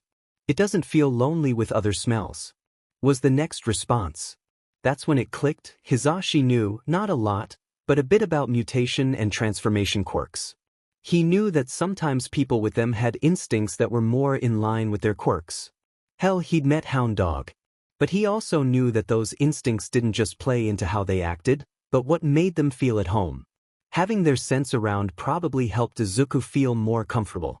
The reaction Shoyuta talked about Izuku having to the blanket suddenly made more sense beyond it just being the first gift he'd gotten in a while. It was a way for him to not feel so alone. Okay. He patted Izuku's head. We can help with that. But how about we get you something a bit better than my old socks, yeah? Would a scarf or handkerchief work? Izuku responded by throwing himself into Hizashi's lap and trying to reach high enough to nuzzle his face. He lifted him up so Izuku could reach. For the next couple of days he got a few comments about the accent change to his costume and he ignored it. Sho, with being underground, didn't have to deal with the blogs going after his small addition. Lucky BSRD. Izuku had been living with Shoyuta and Hizashi for about a month and he loved it. They gave him all sorts of different greens, and they were so much better than what had been in the woods. They also went out of their way to make him a really comfy room. There was also Tofu. He had been kind of worried about meeting her at first, but Hizashi and Shoyuta promised to keep him safe. Tofu ended up being really nice and liked to play with him. She was always really careful with him too. And she gave really good cuddles like Shoyuta and Hizashi. He didn't always like it when she groomed him though. Sometimes she pushed his fur the wrong way. And then there was Shoyuta and Hizashi. They seemed to want to do everything he had missed. They took him to the park, out to the toy store, cuddled on the couch and tried a board game or two. They listened to him and helped him find information on heroes he wanted to learn about. They asked him what he needed instead of getting mad at him for coming up to them. They cared about him. They always made time for him even though they were busy. One of them was always around. They made sure he was happy. They even took care of the things his quirk made him want. Shoyuta and Hizashi traded out the handkerchiefs in his burrow every few days. They were very careful cleaning him when he got dirty. And after the first time, they made sure he didn't end up stuck on his back. That had been really scary. Everything felt perfect. Izuku still felt bad that he was kind of lying to them about being a rabbit. But did it matter? If he stayed a rabbit, he could just be what they thought he was. Nothing would have to change and they could all stay happy. When Hizashi got back from the radio station that day, he had sat down on the couch next to them after saying hello. But this time he didn't start watching cartoons with him and Shoyuta. Instead, Hizashi had given Shoyuta a look and a nod, and then Shoyuta turned off the TV. Izuku wasn't proud of the indignant squeak he let out, but they turned it off right before All Might was going to fight the bad guy. That was the best part. He patted Shuta's hand, trying to tell him to turn the TV back on. Shoyuta set the remote aside instead and unplugged the tablet. Sorry, Kit, but there's something important me and Hizashi need to talk to you about. Izuku looked up at them. They were wearing their serious faces. Had he done something he wasn't supposed to? He thought it over. No, the last thing he'd done was getting into the toilet paper with Tofu. They had already talked to him about that. Hizashi continued. You've been staying with us for about a month now, and we talked about it and decided now would be a good time to bring it up. He was wringing his hands together like he was nervous. That was making Izuku nervous. What did they want to talk about? Had they decided that they didn't actually want Izuku? He thought he'd been doing good. He'd been careful not to cause too many problems. And when he did do something wrong, they didn't seem mad at him. Shoyuta poked the side of his head. Izuku, you don't need to overthink things. This isn't anything bad. It's just a conversation we need to have. Izuku tapped his hand to get access to the tablet. I'm not leaving? Shoyuta looked at it and shook his head before ruffling Izuku's. No, you won't be leaving unless you want to. He nodded and relaxed a bit. So they hadn't changed their minds. They still wanted him and he wasn't going to lose everything. They still wanted him here. Izuku took a breath and gave a little nod to get them to continue. Izuku, Hizashi started. We've known for a while that you're not a rabbit. We know you're a kid, yeah? His blood turned to ice. That they knew. But they couldn't know. If they knew he was a kid, then it wouldn't be long before they learned that he's a Deku. They would learn that he's useless and that he used to be quirkless, and they'd get rid of him. They know that he's been lying. Shoyuta and Hizashi must be so mad. Izuku wasn't sure how long he was lost in his thoughts. But he could feel everything around him get a bit blurry, and his breathing took on a mind of its own. When he came back to himself, he was settled in between Shoyuta and Hizashi. Which didn't make sense. Why would they sit next to him if they were mad at him? Were they not mad? He looked up at Hizashi, who noticed the movement and looked down to give him a soft smile. Hey kiddo. Are you feeling alright? What? He looked to Shoyuta, who he realized was running a hand through his fur. Sorry that we sprung this on you, Kit. Apologizing? Asking if he was okay? This didn't make any sense. Izuku was confused. Are you okay if we keep talking? Shoyuta asked. Izuku in his confusion gave a dazed nod. Shoyuta still gave him a moment before he started talking. As Zashi said, we figured it out a while ago that you're not a quirked animal. Izuku tenses again, ready for the worst. But that doesn't matter to us in the way you're thinking. Izuku squinted up at him. What did that even mean? Hizashi continued. We care that you're a kid because we want to take care of you. We want to be your family. We care because it means that there's parts of yourself that you've been neglecting to stay like this, and we want to make sure you have everything you need. Shoyuta gave him a reassuring smile. Kid, we want you to be able to go to school, to make friends. Hell, maybe you'd just enjoy things a bit more if you could reach the door to the fridge. Hizashi slapped him on the arm. Don't swear in front of the baby. The tablet was still in his reach. Not a baby. Course not, Kit. But you're still a kid, and if you'll let us, we want to be there for you, Shoyuta said. He wanted them to be there for him too. Izuku had thought about what it would be like to be their actual kid. Would they make him lunches for school like Mom used to? What would they think of his hero notebooks? Would Shoyuta take him to that cat place he mentioned sometimes? Or maybe Hizashi would let him help with the cooking. All of it is something Izuku realizes he wants. He was lying to them because that was the best he could get. It was more than he'd thought he'd ever have after Mom died. After all, what future is there for a quirkless orphan? Mom had tried to hide it, but he knew he was lucky that she still loved him after he was diagnosed. Izuku lost his mom, but he got Shoyuta and Hizashi, and he wasn't quirkless anymore. They were heroes, his heroes, and they wanted to be his family. I want it, he typed out. Oh, we're really happy to hear that. Hizashi ruffled his fur. Shoyuta hid his smile this time, but it was okay. Izuku knew it was there. You can take however long you need to change back. We figured you're not used to your quirk, right? Izuku shook his head and sank down. Even though his quirk came really late, he still felt a little embarrassed that he had no control over it. That's okay, little listener. Sho and I will help you when you're ready. We're pretty good with hard-to-wrangle quirks. So there's no need to worry, yeah? Hizashi continued. There are a few more things we want to talk about tonight, like if you want to try online school or not. But before we get to all of that, is there anything you want to ask us? We kind of sprung this on you, and I know that's not very cool. Izuku thought for a minute. How did you find out? They read it, and Hizashi gave Shoyuta a look. The man sighed. We both know Nizu. So we have a basis for how animals with intelligence quirks can act, and frankly you act very differently. I thought it might be because you seemed young, but after we gave you the blanket I put things together. Too many things didn't add up. He guessed that made sense. Izuku didn't really know how animals were supposed to act, even if they had supposed quirks. It was really cool that they knew Nizu though. Any others? Did he have any others? All he really wanted to know was how they figured out he wasn't a rabbit. Wait, if they knew he was a kid living in the woods, did they know who he was? If they knew who he was, then that meant they knew everything. Do you know who I am? Shoyuta didn't even pause before answering. Yes. And again, we care about your identity because we care about you. He wasn't even given a chance to get lost in his thoughts.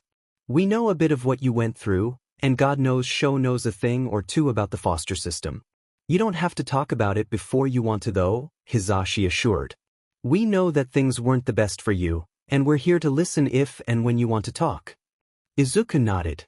He didn't think he really wanted to talk about everything today. He was still trying to wrap his head around everything they just told him. He wasn't ready to talk about himself yet. He did want to talk about something though.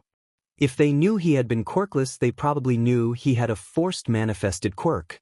Maybe they could start there. Quirks were easy to talk about. He quickly typed out a few questions. Hisashi and Shoyuta didn't even blink at the change in subject. Instead, they started answering the questions to the best of their abilities. When they didn't know how to answer something, they would help him find the answer. It felt like some sort of wall had been torn down between the three of them. Izuku hadn't even realized he'd been so on edge until he didn't have to worry about it anymore. He didn't have to be Izuku the rabbit anymore. He could just be Izuku. He'd really missed a lot of the things he did from before the woods. Even though he didn't get good grades, he had liked learning. He hadn't really missed the other people at his school aside from Kaken.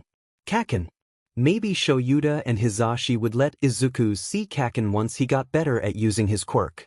Kaken was probably mad at him for missing so much school. He'd have to apologize. That was a problem for future Izuku though. For now he was going to watch his favorite All Might documentary with his family. They all agreed that they could figure things out tomorrow. Izuku hadn't liked the foster home.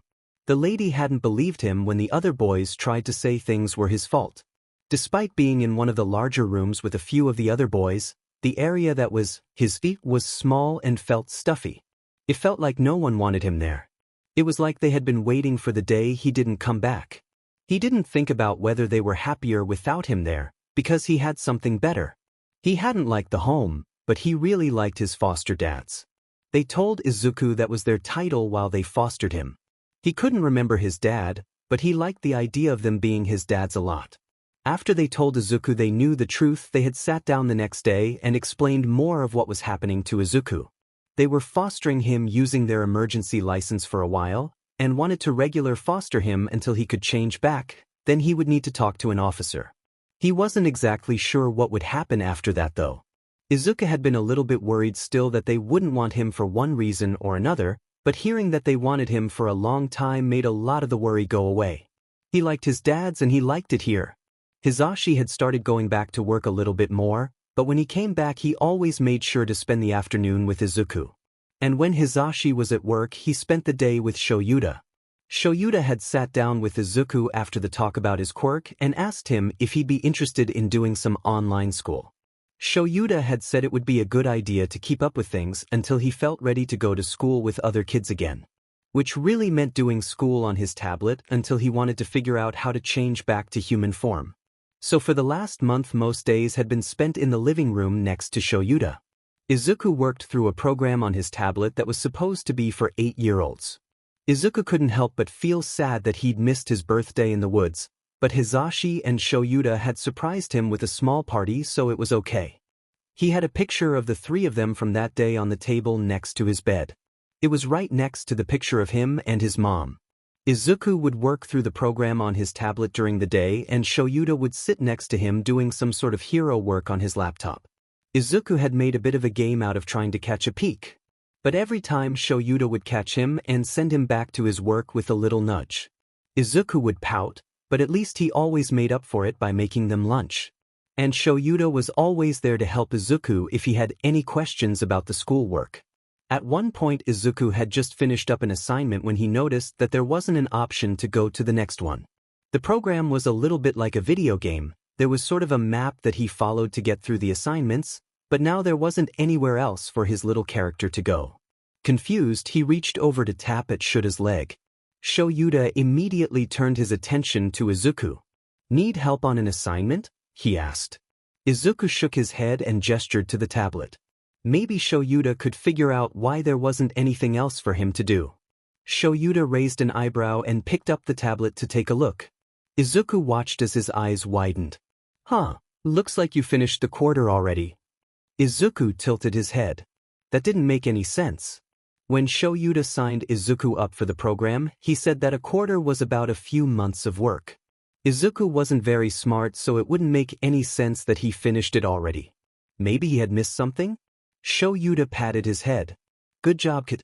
At this rate you'll be right where you need to be in no time." Izuku couldn't help but beam up at Shoyuta. He had done a good job in school? He would have thought that since he'd been in the woods so long he would have done even worse now than he had been doing before.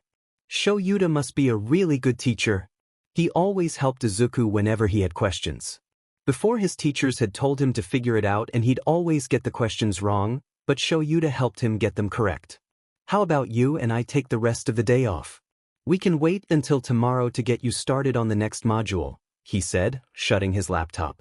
Izuku nodded. He liked the sound of that. During the weekdays he usually spent so long on the tablet.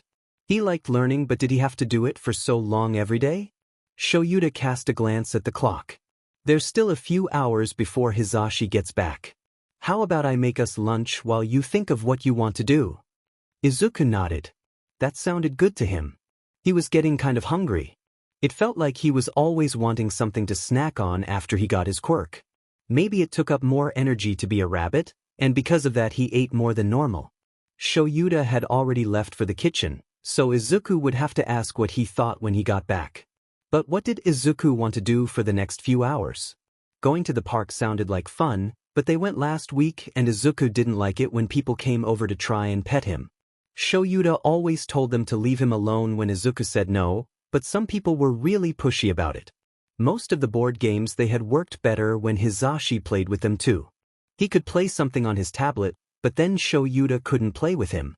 And even though Shoyuta never complained, Izuku knew he didn't really like cartoons. What else did Izuku like to do? He thought about the backpack in his room. Shoyuta had helped him take the picture of Mom and him out to go on the bedside table. But the bag wasn't empty. It still had his school work and his most recent notebook. His notebook? Izuku couldn't write right now, but Shoyuta could. That's what he would do. He'll ask Shoyuta to help him write in his notebook. He's sure lots of people have found more interesting things out about quirks and heroes since the last time he used it. Happy with his plan, he waited until Shoyuta brought him. Over a bowl of mixed greens, there were even some bits of pear. Shoyuta had barely set the bowl down when Izuku dug into it. Hisashi and Shoyuta had mentioned their worries about his diet being different as a rabbit, but they wanted to give him more variety, so they had apparently read a lot about foods that would be fine for him. He was happy about that because fruit was really good. When Izuku came up for air, he could see Shoyuta smirking at him. Izuku gave a squeak and pointed to the man's own food. Hisashi had given him a job to make sure Shoyuta ate something for lunch every day, and he was not going to let him down. Alright, no need to shout. Look, I'm eating. He lifted up the sandwich and took an overly exaggerated bite. See, he said, mouth full. Izuku gave a nod of approval and went back to his own food. Shoyuta had a few more bites before he spoke up again. Did you find something you wanted to do with the rest of the day? He was glad he'd finished his food, because he was not sure if he'd come back to it in his excitement. Izuku patted the tablet until it turned on, then he typed away. I want help with my notebook. Shoyuta looked over the message and raised an eyebrow. What notebook? In my backpack. It's for quirks. I can't write right now, but you can. Izuku couldn't wait to show Shoyuta his notebook. Mom had always liked it when he showed it to her. Maybe Shoyuta would like it too. Izuku wasn't sure why, but Shoyuta snorted and shook his head. Sure, kiddo. Just let me finish this. He gestured to the sandwich. I don't need you ratting me out to Hisashi again. He hid my jelly pouches for 2 days because of that. Izuku tilted his head and feigned innocence. According to Hisashi, Shoyuta needed to eat better, and he was more than happy to help with that. First my husband, now the kid is working against me. He pointedly looked at Izuku as he ate the rest of his lunch. Izuku gave an approving nod before climbing down the stairs and heading towards his room. 1 second, kid. I need to put these in the sink first.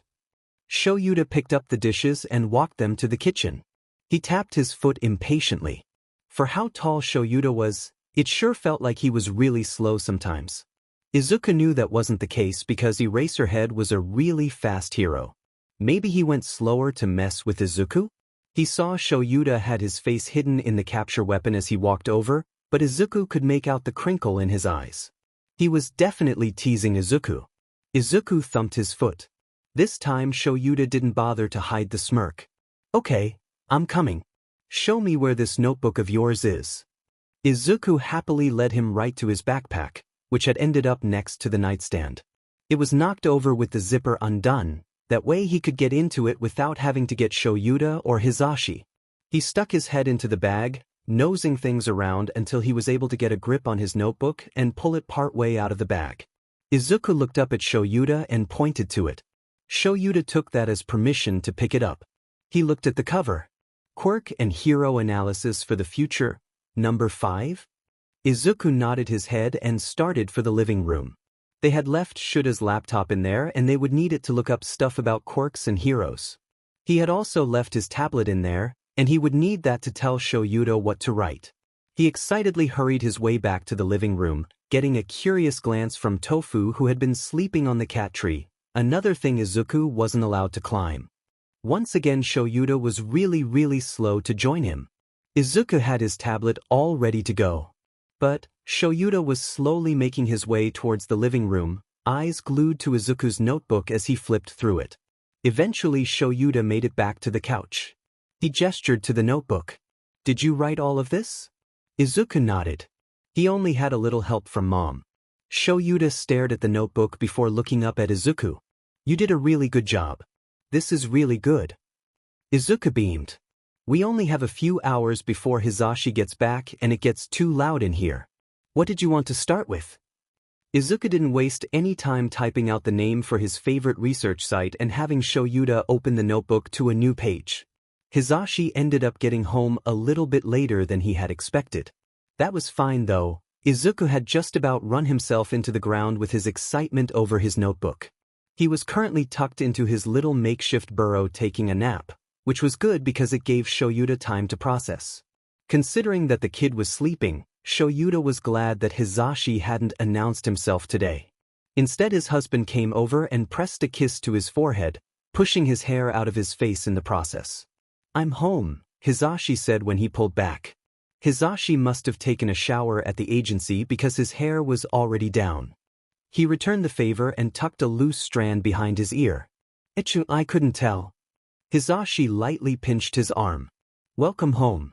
He plopped down next to Shoyuta with an exaggerated oof and leaned into his side. "Where's the little listener?" Shoyuta leaned into the weight. "Taking a nap, wore himself out." Hizashi eyed the mess on the table in front of him. His laptop and Izuku's tablet were on the table, alongside the notebook and a mess of lined paper with Shuta's messy handwriting. He hadn't been able to take notes how Izuku liked, so the kid had settled for him writing everything down on loose paper, that way when he had his hands back he could organize the information how he liked it. "Do I want to know what you two did today?" Wait, wasn't he supposed to be working through his online classes? Hizashi eyed him suspiciously. He was, but he finished the quarter already. "I let him take the rest of the day off. He can start on the next one tomorrow." He sighed. They had both known the kid was smart, but after today he was starting to think the kid was a bit more than just smart. Hizashi seemed just as surprised as he had been. "He finished the quarter? Good for him." Hizashi pointed to the table. "Still doesn't answer what all that is." Shoyuta rubbed the bridge of his nose. "I let the kid pick what he wanted to do today. We spent the last few hours going through quirk theory research papers and he had me taking notes." "Wow. Whatever happens, we cannot let the rat know how smart Izuku is until he's at least a third year in high school. I do not want our kid planning how to destroy a government before he's even out of middle school." Hizashi picked up a few of the pages and skimmed them. "I'm going to agree with you on that one." He also flipped through the notebook. "Number 5? You said he does this for fun?" Shoyuta hung his head and nodded. "Okay then. In that case, Operation Hide How Smart Izuku's from Nizu is now number 1 on my priority list. Once we introduce Namuri to him, we'll have to make sure she doesn't let anything slip. She's going to spoil him." Hizashi chuckled. "And we're not." "Touché." Shoyuta sometimes swore that Nizu had bugged their apartment, despite never having set foot in the place. Nizu seemed to have a way of knowing when people were talking about him. His phone started ringing. He took one look at the ID before letting Hizashi see and picking up. "Eraserhead." Nizu's cheery voice responded. "Hello, Shuda-kun. Is Hizashi-kun there with you?" Shoyuta put the phone on speaker. "Yes, he's here and he can hear you." Perfect. I understand it's been a while since you brought home Midoriya and since I've made my offer. And may I also mention that Tsukachi let it slip that you two scheduled a social worker to inspect the apartment so you could go about filing for adoption. Congratulations. Shoyuta was never bringing the detective coffee again. All of that is correct. He could practically hear the rat smile. In that case, have the two of you put any more thought into my offer? They actually had. It had been in the first few days after they brought Izuku to their apartment. They had both decided to take the offer, only not exactly right away. Yo, we both talked about it and decided that we would like to take you up on your offer. But there's a few catches, Hisashi said. Oh. Yeah, I was wanting to stay out in the field while getting my teaching license and then do my TAPRD after I get it. I want a chance to get a bit more publicity. Figured I could do more outreach that way. Wonderful. I can work with that. And did you have any stipulations, Shuda-kun? Yeah, the kid's been staying with me during the day. He's been doing online school since he hasn't wanted to work on figuring out his quirk quite yet. Shoyuta had a feeling he was getting there though. So I don't think I'll be able to start until he starts in person. Nonsense, Nizu interrupted. You can bring the kit with you. I don't think that's the best idea. The kid tended to get overwhelmed just going to the park, especially if he saw someone using their quirk. It's like the excitement the kid felt just built up until he had to get it out somehow, which usually resulted in binkies and a horde of children who wanted to pet Izuku. He didn't want to imagine what it would be like taking Izuku to a hero school full of teenagers. He would be more than welcome to accompany you to the classes you shadow. And when he needed to do his schoolwork, he could spend his time in the teacher's lounge or my office. That way you wouldn't need to worry about who was watching him and you work towards your license. The rat had really thought of everything. Shoyuta looked to Hisashi, who gave a nod. He was fine with it and was leaving the final decision up to Shoyuta. That sounds fine. Wonderful. You can start tomorrow. Just make sure you come in a bit earlier so we can go over the contacts and minor details. What? Shoyuta was currently debating his life decisions as he sat in Nizu's office. It was way too early to be out of bed. He was reading over the contracts Nizu had passed him. Meanwhile, Izuku was in the chair next to him. The kid was supposed to be working on starting his next quarter, but Shoyuta knew there was little chance of that actually happening today. When he found out he would be going with Shoyuta to UA a few times a week, it had taken him a full minute to stop looping the apartment. Shoyuta flipped to the next page and looked over to check in on Izuku. The kid had completely abandoned his work in favor of trying to sneak glances at Nizu. Shoyuta should have expected this. He loved heroes and now he was sitting right in front of one. He was probably trying to hold in a reaction similar to when he met Hisashi. Nizu's small smile and the glint in his eye all but gave away the fact that he had certainly noticed the kid trying to catch his eye. Shoyuta said he was going to keep Izuku away from the rat. He'd failed and it hadn't even been a full day yet. Shoyuta sighed. Maybe if he got it out now he'd be able to focus. Izuku. The kid jolted and looked at him sheepishly. So he knew he was busted. Do you want to ask your questions now? Nizu's smile widened. Do you have some questions for me? Izuku looked ready to leap onto the desk with excitement. Shoyuta, not ready for a repeat of the kitchen incident, went ahead and lifted him up there with the tablet. Go wild, kid. It went against his instincts to expose Izuku to the rat, but on the other hand he knew that nothing would make the kid happier at the moment than talking to the hero. If it meant he'd have to tell Nizu off from corrupting the kid, then so be it. He finished up the rest of the paperwork while Izuku asked questions to an increasingly excited Nizu. Well, Izuku certainly is a bright mind, Nizu said as Shoyuta finished the last page. Izuku was beaming. Hisashi and I talked. You can't have him as a student until he's in his 3rd year. And that's if he even wants to attend UA, he said, giving Nizu a pointed look. Shoyuta passed over the contract. I think that's something the kid will need to decide for himself. Nizu was unfortunately correct about that. While it hadn't come up yet, he already knew he and Hisashi were going to have a hard time saying no to anything the kid asked for. Izuku just looked confused. Good, he wouldn't have to worry about it yet. Actually, the kid was looking fairly tired. They had gotten up early to come here, and he imagined that if the shuffling from Izuku's room last night was anything to go by, then the kid hadn't gotten much sleep the night before. It wouldn't hurt if he waited another day before starting on his next quarter. You tired, kiddo? Izuku gave a slow nod. Alright, Nizu just has me shadowing the ethics course today for starters. How about you tag along and take a nap? Izuku simply sat on his haunches and reached up for Shoyuta. By now he was familiar with it. The kid had discovered a few weeks ago that he was able to find a fairly comfortable place to nap inside Shuta's capture weapon.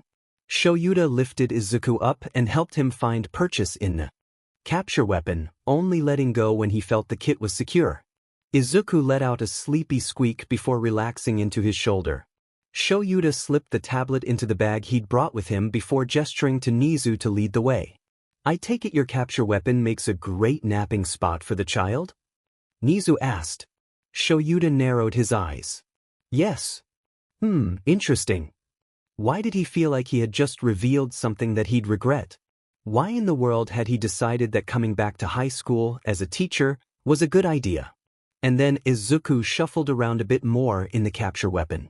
Right, his kid. Izuku slept all the way to the room and through the first half of the class. He barely moved the entire time Shoyuta shadowed the class. He was thankful that the students all seemed to be on their best behavior while he was here. He imagined that would change the longer he was around, or until Izuku woke up. The teacher, one who had actually been an old teacher of Shuta's, had stepped out for a moment. The students were supposed to be quietly working on a rough draft for their most recent ethics essay, emphasis on supposed to be. Shoyuta could feel when Izuku woke up.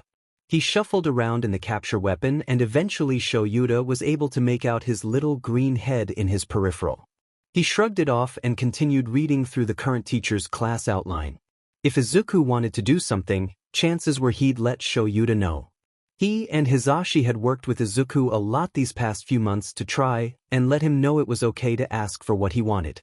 So if Izuku wasn't actively trying to get Shuta's attention, then he was either still sleep-addled or trying to figure out what the students' quirks were.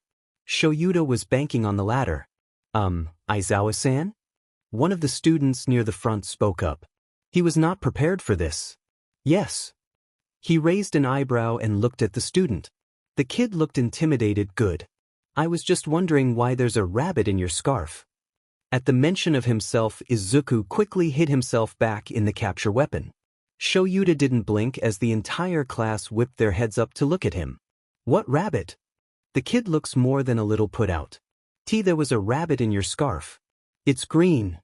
They point to where Izuku is hidden. He makes a point of looking down at his shoulder. I don't see a rabbit. Get back to work. The kid sputters and turns back to their work. The other students look confused. Shoyuta hides his smile in the capture weapon and ignores the way Izuku pokes at his cheek. Izuku may or may not realize what Shoyuta is doing and helps him to do it a few more times before the actual teacher gets back. When they go to leave, Nizu escorts them out with a smile. They agreed not to mention this to Hisashi. Izuku had the best week ever. On the day Izuku finished his first quarter, he'd woken up after his nap. Shoyuta had sat him down to talk about his new job. Nizu, had asked Shoyuta and Hisashi if they wanted to be teachers at UA. Hisashi wanted to wait a little bit, but Shoyuta said yes, and he explained that that meant he'd be going into UA a few times a week. Izuku had been really happy for Shoyuta. He was a really good teacher, but then he said that Izuku would be going with him, and Izuku had barely made it off the couch before the excitement got to him. Shoyuta had made sure that Izuku was okay with it, and he was more than okay. Even if he was going to spend most of the time in the teacher's lounge, he still would get to see heroes. And maybe he'd even get to see the hero students. Kaken would be so jealous if he found out Izuku was going to UA without him. Izuku would just have to remember everything about UA, that way when he saw Kaken again he could tell him all about it. Izuku had barely managed to get any sleep. He knew he would be really tired if he didn't, but he was just too excited. Even though Hisashi had told him he would be really tired, he couldn't help it. He did end up being really sleepy the next day, but he stayed awake long enough to ask Nizu a whole bunch of different questions. He got to ask Nizu all about his quirk and UA while Shoyuta was reading through papers about his new job. Izuku did end up needing to take a small nap though, and when he woke up he realized he was in a classroom. He stuck his head out of the capture weapon so that he could look at the students. All of them were writing away at something, but he was more interested in their quirks. There was one in the back that looked to have some sort of fish mutation quirk. Could she breathe water? Did she need to do something to keep the fins in her hair from drying out? Maybe. Izuku had been startled into hiding when a student mentioned him. He really didn't want this to end up like that one time at the park when a lot of people tried to pet him. There were too many then, and there's a lot of students here. And then Shoyuta had told the student that he wasn't here. And then he made it into a game. Izuku would pop out until a student noticed him before hiding again. It was really fun and it made everyone look really confused. He figured it was a little bit mean though, so he promised Shoyuta that he wouldn't tell Hisashi what they were doing. The rest of the week was spent alternating between days spent at UA and days spent at home. On UA days Shoyuta would go out and do hero work at night, so he'd spend the night playing games and watching shows with Hisashi. One night he wanted to finish an assignment and Hisashi helped him with it. Hisashi was a good teacher too. On Saturday both Hisashi and Shoyuta were home. They'd spent the entire day together. They didn't go out and do anything special, but that was fine.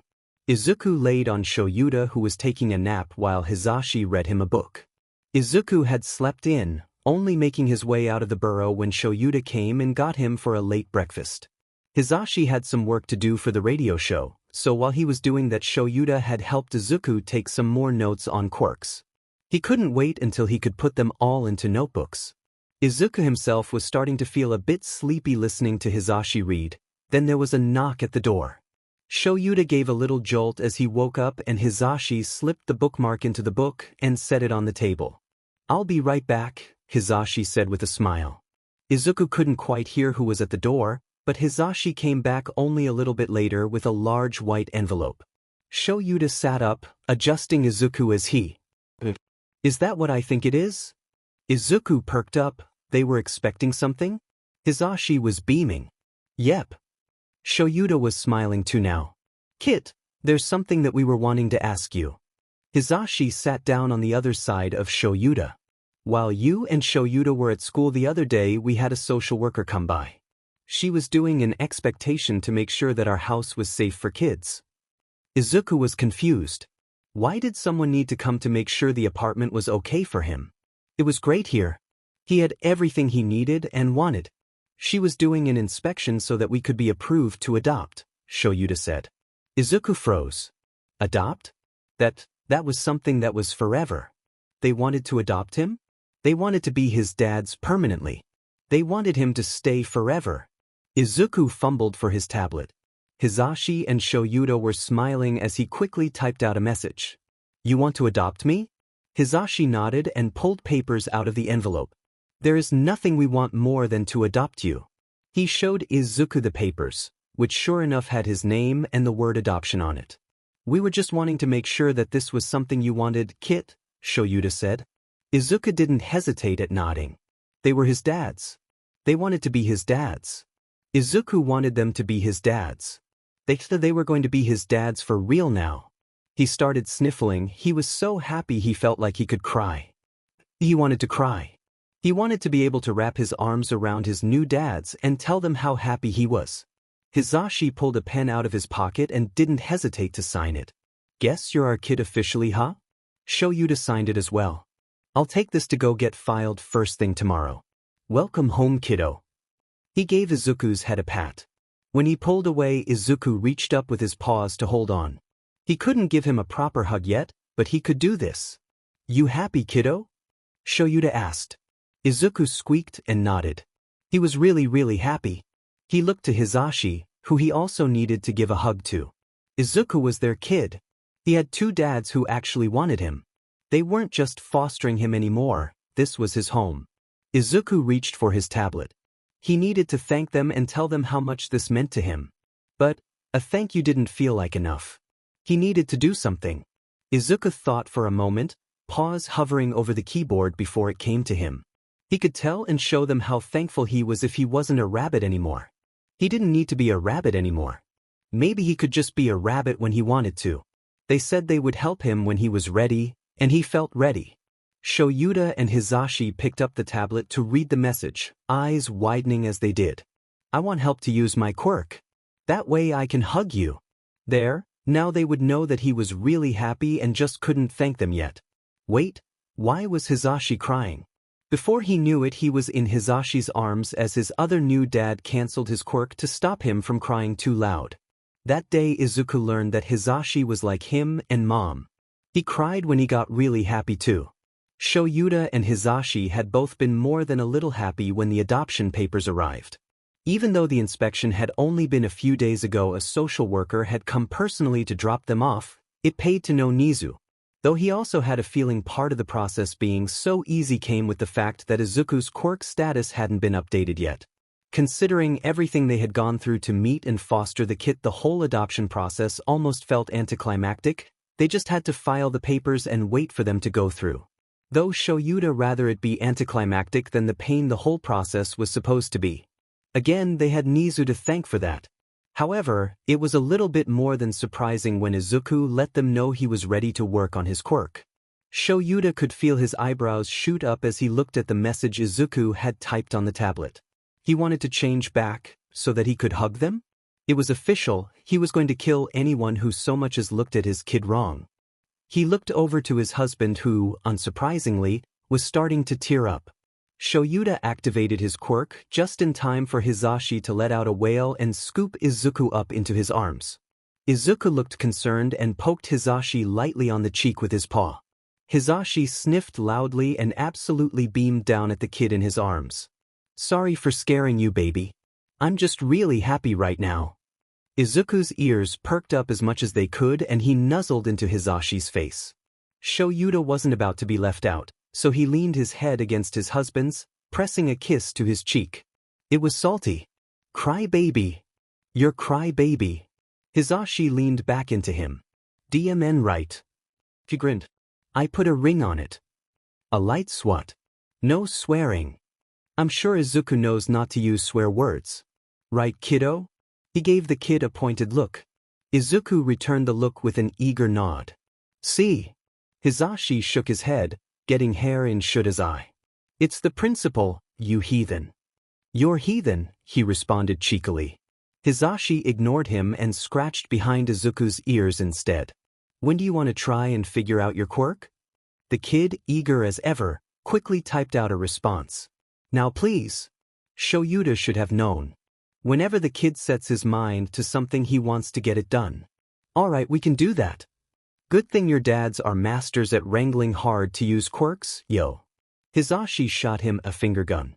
Shoyuta enjoyed the warm feeling that swelled in his chest. He cast a glance down at the papers on the table. They were dad's. Izuku squeaked in excitement and hopped off of the couch, startling Tofu, who was once again on her cat tree. He did a quick lap around the living room before halting in front of the couch. He was hopping in place a bit. He and Hizashi had been preparing for when Izuku was ready to change back. Their plan A would be Shoyuta using his quirk, and helping Izuku get a feel for his own from there. Of course, they didn't know much about Izuku's quirk aside from the transformation part. Because of that, they had backup plans, which had mostly involved a lot of late-night research into quirk counseling methods and transformation quirks. But while they had plans about how to go about this, he wanted to let Izuku make the first move. The kid seemed to know more than both him and Hizashi about quirk science after all. He set the tablet on the floor for Izuku. Izuku responded by pausing his little hops and tilting his head in confusion. Hizashi gave him a nod. It's your quirk. I imagine you've thought up plenty of ways you want to start figuring it out. Izuku nodded frantically and started typing away at the tablet. What they received was nothing less than a short essay, with the conclusion being that he wanted to try using Shuta's quirk first, so that he could test something specific. Okay, little listener. Just let Sho know when you're ready to try, Hizashi said after reading through Izuku's message. Izuku glanced around before scooting away from the coffee table to the more open part of the room. Probably a good idea, seeing as they weren't completely sure how his quirk worked, and from what he and Hizashi had read, force-manifested quirks could be particularly tricky. Without mutations, it was often hard for a body to deal with a force-manifested quirk. Shoyuta waited for Izuku to give a signal. The kid seemed to take a deep breath before giving a little nod. Shoyuta activated his quirk. He felt his eyes strain and his hair start floating up around him, and nothing happened. Izuku was standing there with his eyes squeezed shut. He stayed like that before relaxing and looking around. When he saw Shuta's quirk active, he gave a little hop and ran back over to the tablet. Shoyuta let his quirk deactivate while the kid typed out his thoughts. Hizashi passed him his eye drops. The quirk isn't being a bunny. It's changing into a bunny. They read over the message. Hizashi nodded along. That would explain why Sho's quirk didn't work. If your quirk isn't actually being used right now, then there's nothing for him to erase. Smart thinking, yeah? Izuku wiggled at the praise. Do you have something else you want to try? Shoyuta asked. The kid seemed to think for a moment before deflating and shaking his head. Alright, here's where the research they did would hopefully come in handy. That's okay, kid. We have a few things we can help you try. Quirks are confusing and we can't expect to figure this out right away. Hizashi gave Izuku a reassuring smile. He's trying to say that it might take a while, but that's to be expected. Especially since no one here has any experience with transformation quirks. Izuku nodded in understanding. Shoyuta could see Hizashi running through his mental checklist of methods to try. How about you start by telling us what was going through your mind the first time you used your quirk? It's okay if you don't remember though. If that's the case, we can start somewhere else. Izuku started pawing away at the tablet, his enthusiasm seemingly dulled a bit, which made sense. He had a force-manifested quirk. Izuku's experience with using his quirk probably wasn't the best. But it would help them overall if they had a baseline to start at. Eventually Izuku nudged the tablet towards them. Shoyuta picked it up. Nothing felt right. My feet and head hurt a lot. My feet looked wrong. Then I fell asleep. Okay, they could work with that. And they did. Hizashi started him on some breathing exercises. They knew the kid had a tendency to overthink things, or freak out, so trying to start him with a clear mind would help. While Hizashi continued to work with Izuku through small exercises, Shoyuta went to the kitchen to make them a late lunch. He could hear the murmur of Hizashi's voice as he heated up some of the leftover chicken katsu and made a small salad for Izuku. When he walks back in, Izuku appeared to be alternating between stretching out and focusing on flexing his paws. This a good time for a break? Can't figure things out on an empty stomach. Hizashi and Izuku were more than willing to put a pin in things to eat. Honestly, Shoyuta wasn't even sure how much progress they would be making today. There wasn't much out there on force-manifested quirks, and with how long Izuku has been in his bunny form, they were certainly in a gray zone. Assuming they could figure everything out in one day was illogical. It didn't matter how long it took though. They would be here to help Izuku, and if needed they could reach out to professional quirk counselors to get help. Granted, Hizashi was halfway through his certification, but an outside perspective couldn't hurt. Izuku would certainly be meeting with a quirk counselor for regular appointments at some point. If they started sooner rather than later, Shoyuta didn't see anything wrong with that. But, for now he and Hizashi will do their best. Izuku was a little bit frustrated. He had been trying to figure out his quirk all day. Kaken didn't have this much trouble when his quirk came in. Aside from a few burns on his hands, Kaken was able to figure it out right away. So Izuku felt a bit bad that he couldn't. He needed to figure out his quirk so that he could give his dads a hug to thank them. Hizashi and Shoyuta didn't seem as worried as him though. They had told him that not using his quirk for so long probably made it a bit harder to figure out. Hizashi said that a lot of quirks used sensations or feelings, and since it had been so long he might not remember the ones to use. Izuku really wanted to figure this out though. It was getting close to dinner time and he just knew that they were going to tell him to stop for the day if he didn't figure it out soon. It shouldn't be this hard. He could see Hizashi look at the clock. Izuku was probably right about them telling him to stop soon. He was going to try one more time. Hizashi had told him to focus on what it felt like to be in human form. He told him to try and remember what it felt like to wiggle his fingers and toes. Izuku tried to remember what his favorite foods tasted like, or what it felt like to run around on two legs. It was hard though. Izuku hadn't had his favorite foods in a long time. At the home he ate whatever was given to him. He didn't want to annoy anyone by asking for food he liked. The others were annoyed enough by him just being there. So the last time he had his favorite foods were when his mom made them. But he did have new favorite foods now. Some of the fruits Hisashi and Shoyuta gave him were really good. And Izuku wasn't really sure if he wanted to try and remember how it felt to run on 2 legs. Most of the time when he ran it was to get away from someone. He did get really good at running because of it. If he ran fast enough he wouldn't have to worry about people coming after him when he left school. The other kids would still be packing their bags by the time he was out the front gate. He also didn't really want to remember because the last time he was running away he got his quirk. The feeling of wrong in his feet before he passed out was something he didn't really want to remember. The feeling before he passed out.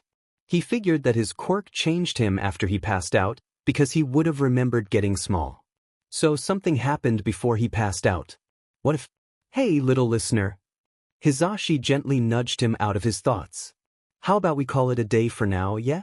We can have dinner and watch a movie, and you could try some more tomorrow. Hisashi scratched at his ears and Izuku leaned into it. It felt nice. Izuku shook his head. He wanted to try just one more time. He typed it out on the tablet. One more time please. Alright, but don't strain yourself. Izuku nodded he wouldn't. He had an idea about his quirk.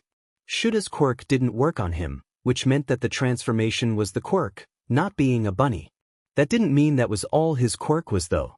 He didn't really know how his quirk worked, and he knew that transformation quirks tended to work differently for every person. He couldn't explain it, but he knew that whatever had been wrong with his feet wasn't part of him turning into a bunny. Maybe it wasn't just a transformation quirk. Maybe trying to think about wiggling his toes didn't work because his feet didn't look normal anymore. This time when he tried to use his quirk, he didn't think about running around or wiggling his toes. He thought about being bigger. If he was bigger he could hug Hisashi and Shoyuta. He used to be bigger and when he was his mom would hug him all the time. She'd hug him whenever he wanted, or she'd hug him when he was sad. She'd hug him and it would make something warm build up in his chest that made him want to burst. He hadn't felt it for a long time after his mom died. But Shoyuta and Hisashi would hug him after they found him, and he felt the warm feeling then too. Izuku looked up to Shoyuta and Hisashi who were watching him from the couch. Hisashi gave him an encouraging smile and Shoyuta rested his head on Hisashi's shoulder. They looked warm, and Izuku wanted to be warm with them. He could feel Shoyuta and Hisashi watching him as he made his way over to the little stairs. Izuku hopped up them and made his way across the cushions. Shoyuta helped him with a little nudge to get up his legs so he could settle between them. He adjusted himself so that he was sitting up on his hind legs, like how he used to sit on his mom's lap when he was still too small to reach the computer. He was warm, just like he was with his mom. Are you done for the night? Shoyuta asked. Izuku shook his head, he just had to think. The warm feeling was right there, nestled into his chest. It was different from how it always felt. It was like now that he was aware of it, it was something that he could touch, could pull on. So that's what he did. Izuku tugged on the warm feeling and thought about being bigger. He didn't think about toes and fingers because if he was right they might be different. Instead he just thought about wanting to be bigger and wanting his arms back. He wanted to be able to wrap Hisashi and Shoyuta in a hug. He wanted to be able to pick up Tofu so that he could get revenge for the time she trapped him under her paw. He had to stop himself from jolting when the warm feeling started to grow. The warmth started to seep down his body. It filled everywhere from his paws to the end of his ears. When he could feel nothing except warmth, there was another change. He started to get bigger. Hisashi hadn't been expecting too much right away when Izuku said he was ready to figure out his quirk. Transformation quirks were already notorious for being difficult to figure out, and with being a force-manifested quirk, the little listener had his work cut out for him. There was only so much that they would be able to help Izuku with. While Hisashi may be close to getting his quirk counseling certification, his main focus was on emitter quirks like his own. Though now he was seriously thinking about expanding on that, the only tips he was able to give Izuku were the ones he and Shoyuta had found during their late-night research sessions. Izuku had been nothing if not committed though. He kept at it and Hisashi had to resist cooing every time Izuku's nose would scrunch up in concentration.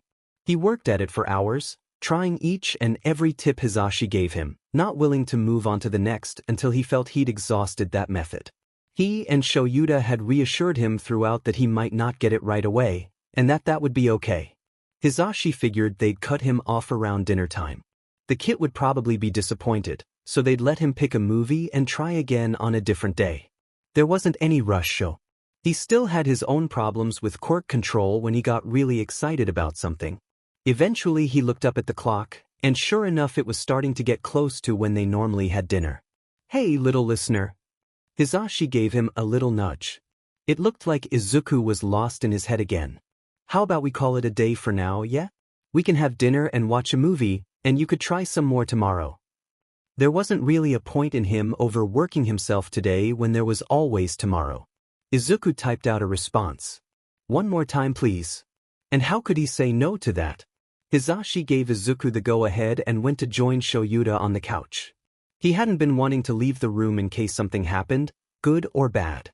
It was obvious that Izuku quickly got lost in his thoughts again. "This the last one?"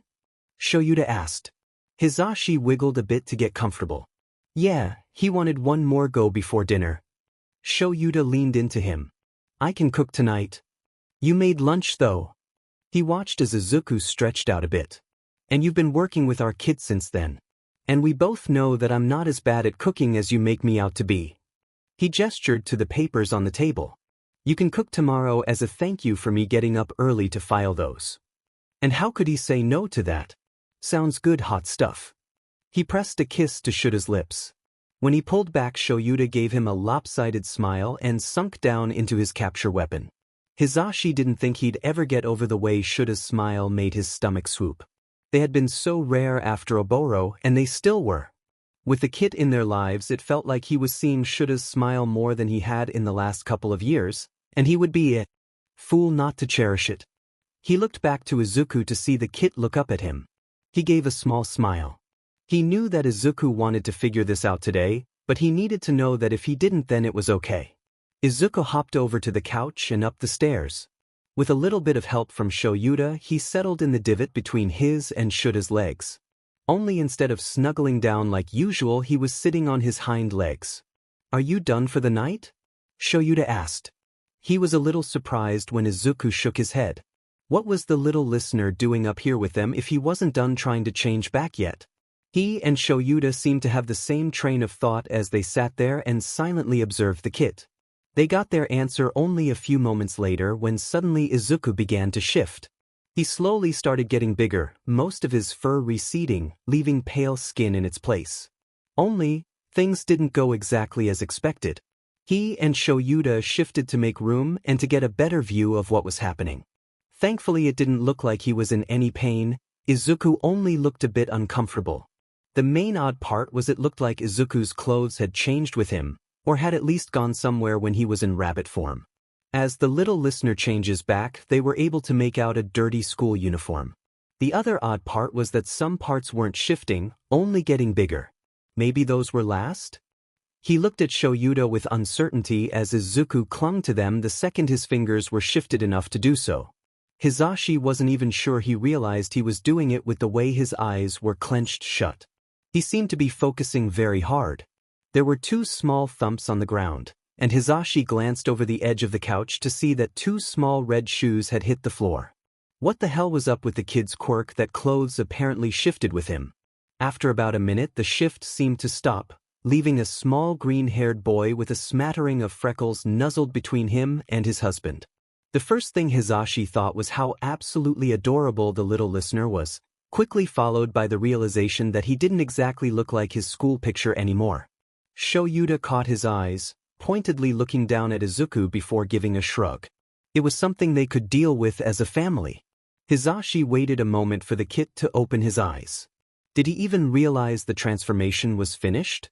And wow, the fact that Izuku managed to figure it out pretty much by himself was impressive. When Izuku still didn't move or open his eyes, Shoyuta gave him a light nudge like they had any other time. Izuku seemed lost in his own head. "Izuku, you can open your eyes now. You did it." Izuku scrunched his face before slowly peeling his eyes open. He unclenched his hands from where they had been gripping his and Shuta's sleeves. He brought his hands in front of his face, clenching them and unclenching. It was like he was inspecting his hands with the ferocity of a sleep-deprived Tsukachi. Actually, he looked exhausted. Poor Kit, his quirk must have wiped him out. Izuku kicked his legs and finally managed to look away from his hands to look down at his feet. He seemed to jolt out of his stupor as he grappled for his foot. Hisashi couldn't blame him. His feet weren't exactly what the Kit was used to. His quirk must have a mutative aspect, as instead of the small feet they were all expecting, he had 2 large rabbit feet instead. His leaning over to reach his feet caused his rabbit ears, which were also still there, to swing down into his field of vision. Izuku jolted again and grabbed one of his ears, holding it and turning to look at Shoyuta. Shoyuta raised an eyebrow in acknowledgement and Izuku pointed to his ear. Not what you were expecting? He let go of the ear, opening his mouth before pausing and shaking his head. Shoyuta chuckled, reaching out to scratch at the base of Izuku's ears like he'd done 100 times before. Don't worry, kiddo. We'll help you figure things out. Sho's right, will help you, Hisashi added. Izuku nodded absent-mindedly and flexed his hands again. What Hisashi wouldn't give to know what was going through the kid's mind. The kid must have remembered something because suddenly his face lit up and he turned to Hisashi. What's you dash? Hisashi didn't even get to finish his sentence before his arms were full. Izuku had his arms wrapped around Hisashi's middle as far as they could go. He only paused a moment before returning the hug. Right, Izuku had wanted to figure out his quirk so that he could hug them. He sniffled back tears and tried to keep a cap on his quirk. How did they get this lucky? Hisashi enjoyed his hug until Izuku pulled back and gave the same treatment to Shoyuta. He wrapped his arms around Shoyuta and buried his face in the capture weapon. Shoyuta, already being prepared, didn't hesitate to return the hug, going as far as to pull Hisashi into his side. Wanted both my favorite people in this one, Shoyuta reasoned. And this time Hisashi went ahead and let the tears fall. This was easily one of the best moments of his life. He could die happy now. He could be sacrificed to Nizu the next day and easily say he'd lived a fulfilled life. Eventually the kid released Shoyuta, but rather than pulling out of their arms this time he just turned a bit in their arms and kept observing his new additions. Hisashi was proud of the way he didn't scream when Izuku observed his little furry feet, which were adorable. The fur stopped a little ways above his ankle. The feet were pretty much just a larger version of what they were in his bunny form, only not shaped in such a way that would make walking on 2 legs uncomfortable. The added length had probably pushed his shoes off during the change back. They would have to look into getting him some custom shoes. He knows there's brands that cater to mutation quirks. If they can't find anything, Hisashi is sure they can place a custom order. Hisashi figured he'd move on to the ears next. Instead, Izuku nudged the back of his shirt up and revealed a little green puff ball that Hisashi realized was a tail. Huh? Izuku's quirk was a lot like a recently debuted hero with a rabbit mutation quirk, only Hisashi didn't think she could change into a bunny like Izuku could. Izuku tugged on his tail a bit before Shoyuta pulled his hand away. Careful with yourself, Kit. When Izuku looked up at them, Hisashi continued. Just because it's new doesn't mean it's not a part of you. It may take a bit to get used to, but will help. Izuku nodded, a look of sleepy determination taking over his face before he got back to observing his mutations. Rather than tugging, he took to petting down his ears and feeling around where his ears sprouted from the top of his head. As their kid continued his observations, he shot a look at Shoyuta and quickly signed a few things. The kid's clothes were a mess, and could potentially be considered evidence with how torn up they were. They were also a little bit on the small size, a reminder of just how long Izuku had been in his rabbit form. Though, since the kid wasn't a bunny at the moment, it would probably be safe to get him an actual bath. Aizawa nodded along with his reasoning and gave Izuku, who was still in his lap, a little nudge. Would you want to get some clean clothes and take a bath? You could use some shampoo. He ruffled Izuku's hair, which was currently a curly disaster compared to the pictures they had seen of him. Izuku looked up at him before quickly looking down at his school uniform. When he looked back up, his cheeks were red and he gave a small nod. All right, Hisashi can help you, and I'll grab you some spare clothes and get started on dinner, Shoyuta said, shifting Izuku off of his lap and into Hisashi's arms. Izuku sleepily curled into Hisashi's arms and grasped at the lapel of his shirt. Let's go get you all cleaned up, yeah? He stood up slowly, letting Izuku get used to his new height. Hizashi walked them to the bathroom, stopping to pull the biggest towel they had out of the hallway closet on the way. He wrapped it around Izuku's shoulders like a cape, and he gave him a crooked smile when Izuku looked up at him questioningly. Every hero needs a cape at one point or another. Izuku shook his head but clutched at the towel and gave him a beaming smile anyway. And Hizashi was sure that he'd do anything to see that smile again, because this kid was a literal son. He sat Izuku on the toilet seat with his little towel cape while he filled up the tub. Izuku was kicking his legs, eyes glued to feet. It would probably take the kid a little while to get used to his new mutations. Most kids with mutation quirks are born with them, or tend to get them early. Izuku not only got his late, but certainly wasn't expecting it. There would be a learning curve. He might even have to figure out how to walk again, hence why Hizashi carried him to the bathroom. The kid already looked exhausted, so that would be something for another day. When the tub was filled, he helped the kid get out of his dirty clothes and into the tub. Hizashi folded them and set them by the door for Shoyuta to collect. Hizashi figured it probably wasn't a good idea to have Izuku dunk his head with his ears, so he settled for pulling a cup out from under the sink. "Do you want some help, or would you like to do it yourself?" Izuku blinked up at him and opened his mouth, only to close it before shakily signing the sign for help. Hizashi managed to avoid melting into a puddle and went about wetting Izuku's hair, doing his best to avoid the base of his ears. Scrubbing in the shampoo, he made a note to get specialized products. He'd need something for the curls, and his fur would probably need something different as it was a different texture from his hair. He carefully scrubbed down the lower part of Izuku's ears before using the cup to rinse the shampoo out. There was a light knocking at the door and he turned to see Shoyuta. In his arms there was a pile of the clothes they had bought for when Izuku turned back. Hizashi waved him in and Shoyuta traded out the clothes in his hands for Izuku's ruined uniform. "Enjoying the water, kid?" He had a fond smile as he looked down at Izuku. Once again Hizashi made sure to burn the moment into his memory. Izuku nodded up at him happily. His curls must have grown out a bit while he was in his rabbit form, as when wet they fell into his face. "Good. I'll go get started on dinner." He pressed a kiss to Hizashi's head as he left. Hizashi helped Izuku with the conditioner, making small talk as they let it set. "So, you'll probably have a bit of a learning curve to get used to being in your human form again. But don't worry, Shoyuta and I will be there to help." Then, in what was quite possibly the smallest voice he had ever heard, Izuku spoke up. "You want me?" It was rough from disuse, but Hizashi could still make it out. He didn't hesitate before answering. "Of course we want you. We signed the papers and everything. You're a kid. Why did you think we wouldn't want you?" It would probably be a good idea to get to the root of those thoughts before anything got worse. He knew how those sorts of thoughts could grow out of control. "You didn't know I was going to have ears and stuff," he said, gesturing to his feet. "And that's okay.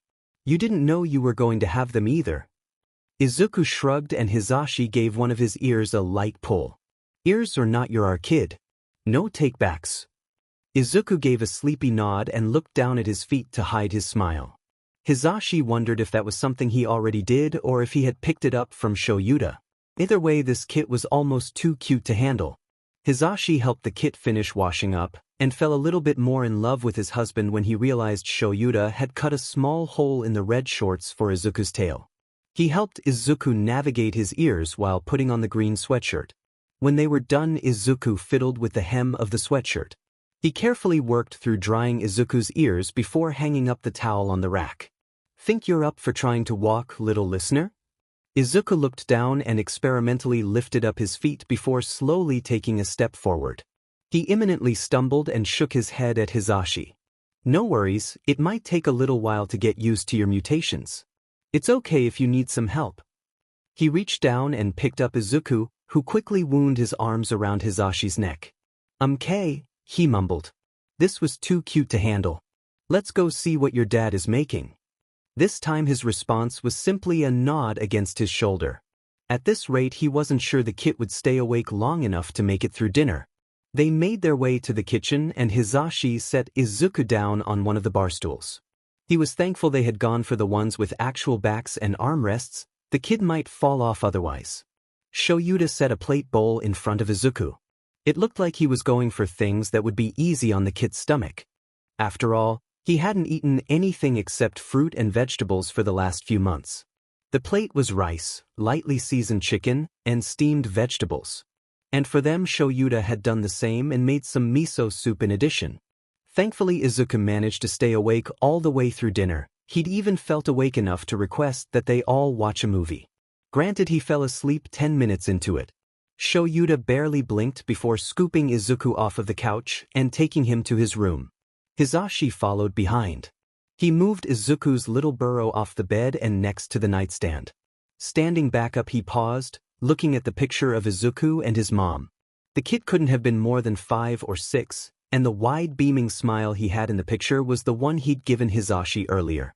Midoriya Inko had done a good job raising her son. It was obvious she'd shown him so much love in a world that wanted to hate him, and for that Hisashi was thankful. He hoped that wherever she was that she could relax in the knowledge that Izuku had Shoyuta and Hisashi now. They would do their best. He turned back and watched as his husband tucked in their kid, making sure his ears weren't trapped under his head. He pulled up the covers before giving Izuku a small peck to the forehead. Hisashi leaned over Shuta's shoulder and did the same. They shuffled out of the room and flicked off the light. A small green light filled the room as Izuku's night light switched on.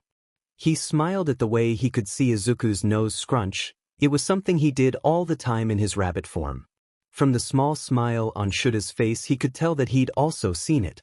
Shoyuta didn't speak up until they were back in the living room. "I'll give the detective a call, and in the morning I'll take in the paperwork. He'll want to interview Izuku now that he's able to be in his human form again." "That's a good idea. You might also need to give Nizu a call in case Izuku isn't up for walking around UA on Monday." Shoyuta nodded before simply leaning into Hisashi's side. Hisashi played with Shuta's hair, smiling as he looked down at the adoption papers that were still on the table. Like always, they had things to figure out, but for the moment everything felt perfect. Izuku slowly wakes up. He's pleasantly warm and tries to snuggle his way a little bit deeper into his burrow, if only to get in just a little bit more sleep. But when he tries to do that, his burrow feels different. The blanket smells like home, it's safe, but it's not the same texture. He doesn't want to get up yet. He pulls his little bunny closer. He can ignore the texture to sleep a little longer. He's really tired. Only, it's not his bunny. He groggily peels his eyes open to peer down. Instead of his rabbit, it was the Present Mic plush that was normally at the head of his bed, in his arms. Right, he figured out his quirk yesterday. He's back to being a human. Now that he was sitting up, his ears fell into his head. He's mostly back to normal. Izuku pulled back the covers so that he could get a look at his feet again. The Present Mic plush stayed in his arms. He gripped it a little tighter. He looked down at his feet when they were freed from the warm sheets. Sure enough, they were still all fuzzy. He was right about his quirk causing something else. So was his quirk a mutant quirk with a transformation aspect, or a transformation quirk with a mutant aspect? He'd have to ask Shoyuta and Hisashi what they thought. The base of Izuku's ear started feeling itchy, and without thinking he tried to lift up his leg to scratch at it, which promptly sent him over the edge of his bed. Izuku hit the floor with a quiet thunk and stared up at the ceiling. Luckily, he managed to keep a hold of the plush. He wasn't a rabbit anymore, so he needed to remember not to do things he did as a bunny. He thought about the ear scratches, cuddling, and the idea of making a big nest on his bed. Maybe he only needed to not do a few things. He nodded to himself and got to his feet. There was the smell of something cooking coming from the kitchen. Hisashi or Shoyuta must be up. Izuku was really tired yesterday and it was hard to talk a lot, but he felt better now and there were so many things he wanted to say. His first order of business would have to be thanking them for taking care of him. Then he would have to thank them for the blankets and the toys and the room. He'd also have to thank them for all the times he went to the park. Izuku glances down at his free hand. Maybe it would be a good idea to make a list, that way he wouldn't forget anything. Yeah. A list was a great idea. There was a desk on the other side of the room. It didn't seem so far away now that he was bigger. He knew that Shoyuta and Hisashi had gotten him writing and drawing things to use once he could. Shoyuta had even stacked all the notes they took on the desk so he could organize them later. He'd just have to make his way over there. That wouldn't be too hard. His feet might be shaped a little bit differently, but that probably wouldn't change anything. Izuku made a move towards the desk. His little half-hop half-step left him on his knees. He frowned down at his feet. He tried to walk like he used to, but he'd done nothing but hop since he'd been a bunny, so he had tried to do that instead. He pushed himself onto his feet. He'd just have to try again. Izuku slowly took a step forward, testing his weight on the unfamiliar feet. Well, they were familiar, but his legs didn't really go with his feet anymore. When he felt like he wouldn't fall, he took another step. It felt a little bit like trying to walk around on his tippy toes, but also a bit like he was trying to hop. He would figure this out later, for now he needed to get to the desk.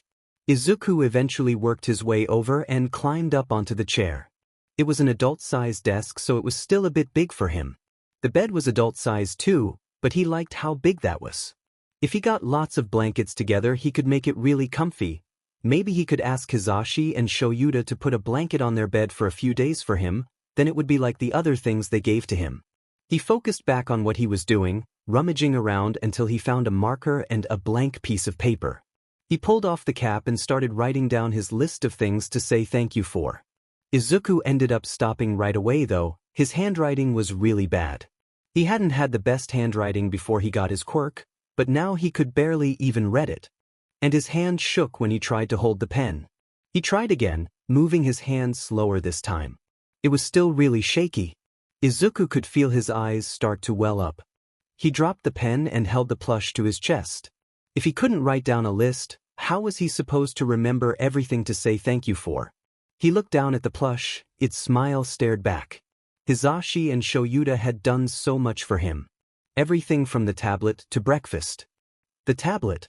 He could type out his list. Izuku could practice writing later, for now he could type out the list. Now he had to make it out to the living room. He could probably do that? Izuku shuffles off of the chair, hanging onto it while he gets used to being on his feet again. This time he makes his way over to the wall, using it as much-needed support. He slowly made his way out of the room, almost tripping over his own feet once or twice. Shoyuta and Hizashi would probably have some ideas on how to make walking easier. Izuku was barely out of his room when he was able to make out the sounds of Shoyuta and Hizashi talking in the kitchen. He hadn't really thought too much about it, but his hearing was probably better now alongside his sense of smell. The point was, even though they were talking really quietly, he could tell they were in the kitchen. Well, he did kind of already know that because he smelled food, but it was still really cool that he could hear so well. There was only a little bit more stumbling before he made it to the kitchen. While his original goal was the living room, he was starting to feel kind of hungry and figured a pit stop in the kitchen would be okay. He could make the list in a little bit. The wall worked really well as a support and he was able to make it all the way to the kitchen without falling. Shoyuta was at the counter when he shuffled in and cut off what he was saying to smile at Izuku. "Morning. You hungry?" "Hizashi is making blueberry pancakes," Shoyuta said. Izuku nodded. "Why, that sounds really good." Talking wasn't as easy as it hoped it would be. It seemed like he'd have to practice so much to learn how to do everything again. "Well, you have perfect timing. I'm about to plate them up and you can have the first plate, you dig?" For now though, he could focus on eating. Everything else could wait a little bit until he'd had breakfast. Shoyuta hated waking up early, but he hated dealing with frustrated people quite a bit more. He couldn't imagine a worse hell than waiting in a line to turn in the adoption petition. So, the alternative was waking up early before the inevitable crowd arrived. By the time he left the building, it already looked like a good hour or two wait. Hizashi had the coffee pot already on by the time he walked into the kitchen. His husband was leaning against the counter next to the pot, so he went ahead and pulled out one of the bar stools and sat down. "Did filing it go all right?" Hizashi asked. The clerk had given it a glance, just to make sure the information was correct before sending him on his way. "It went fine. Though once Izuku talks with the detective, we should make sure to schedule an appointment with a quirk counselor to get his quirk registered." The detective was planning on stopping by later today to get Izuku's statement. They had given him a call after the kid went to bed to update him on the situation. And since Izuku could talk now, Tsukachi could get the rest of the facts and officially close and archive Izuku's case. And as for getting his quirk registered, They should do it sooner rather than later if it was causing people to cut corners with his safety. Hizashi had made a point of talking about the way the inspector had barely glanced around, let alone ask questions about how Izuku was doing with them. Regardless of whether or not a kid was registered as quirkless, you'd think social workers would at least pretend not to be quirkist.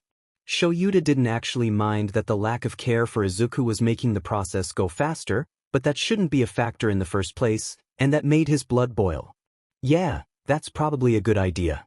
Izuku will probably want to know absolutely everything about his quirk. Do you think they'll let Izuku name his quirk? Shoyuta hadn't actually thought about that. Usually they don't, 'cause kids come up with the weirdest things, but maybe since he got his quirk so late they'll let him. Maybe. Thank God they didn't let 4-year-old kids pick their quirk names. He's bad at picking names now. Hell, Hizashi picked his hero name for him. If he had gotten to pick, the name would have been something ridiculous, like Quirk Stopper. He shuddered at the thought. Give me a bit more than that, Sho. Hizashi pulled out his mug, gesturing to it in a way that meant it was now a hostage. He rolled his eyes. I think that Izuku is logical. He'd take what was found out about his quirk and come up with a reasonable name for it. Shoyuta stopped and gave Hizashi a flat look. He gestured for Shoyuta to continue. I also think that Izuku is a hero-obsessed 8-year-old who would try to make his quirk name a homage to All Might if he stopped too long to think about it. Hizashi laughed and poured the coffee into the mug at last. I can see it now. We'll be coming back home with quirk registration papers that say, Bunny Might. Which is why I said maybe. It depends on how logically the kid approaches it, he said, accepting the mug from Hizashi. His husband then turned back and fished out his own mug, filling it halfway, then pulling out the creamer. I bet we could talk the counselor into letting Izuku pick the name for his quirk, so long as we help him with it. Shoyuta mulled it over. Yeah, they probably could. The kid went through hell not only to get the quirk, but after he got it as well. Naming it was something he should get to do. Maybe it would help him feel like the quirk was his own. Izuku had seemed pretty thrown off by the mutation part of his quirk. Even if it was adorable, it wasn't something he was used to. The mutations just separated him even more from how things used to be. It was something the kid would have to get used to. So if naming the quirk helped with that, then he was more than happy to help Hizashi talk the quirk counselor into approving whatever name Izuku wanted. I'd agree to help you with that.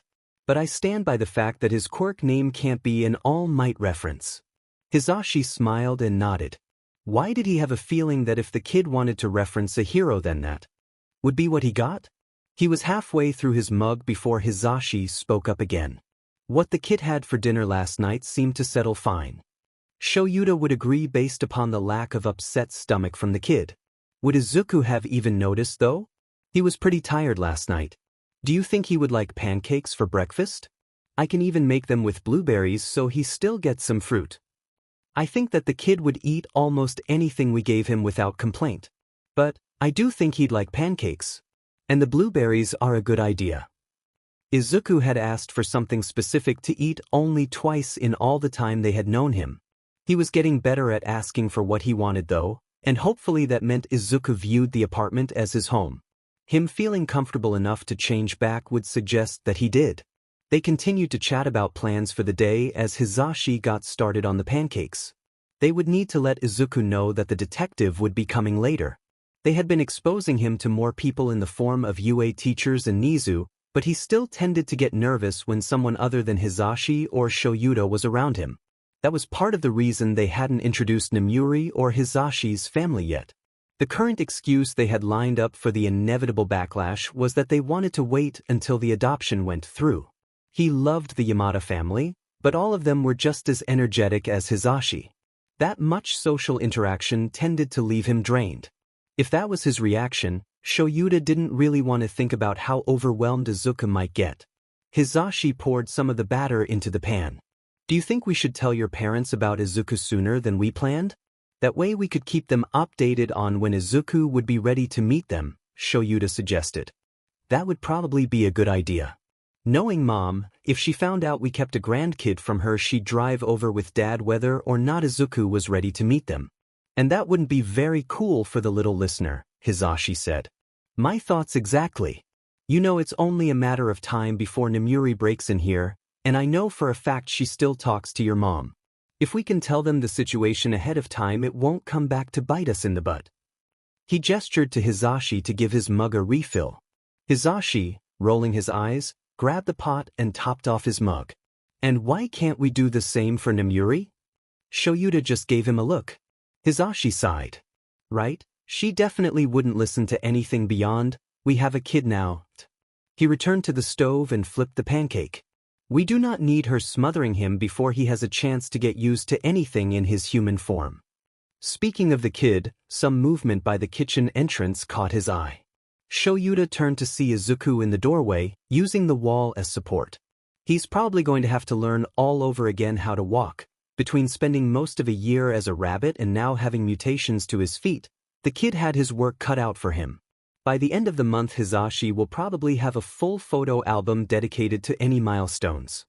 His husband already had an album on his phone dedicated to pictures of Izuku, including the first one that Shoyuta took at the clearing. Izuku looked uncomfortable standing there in the entryway with the Present Mic plush in his hands. Shoyuta gave him a small smile. He'd been experiencing a lot of life changes very quickly. The kid probably wasn't sure if things would be changing now or not. The least Shoyuta could do was give him a bit of reassurance. "Morning. You hungry?"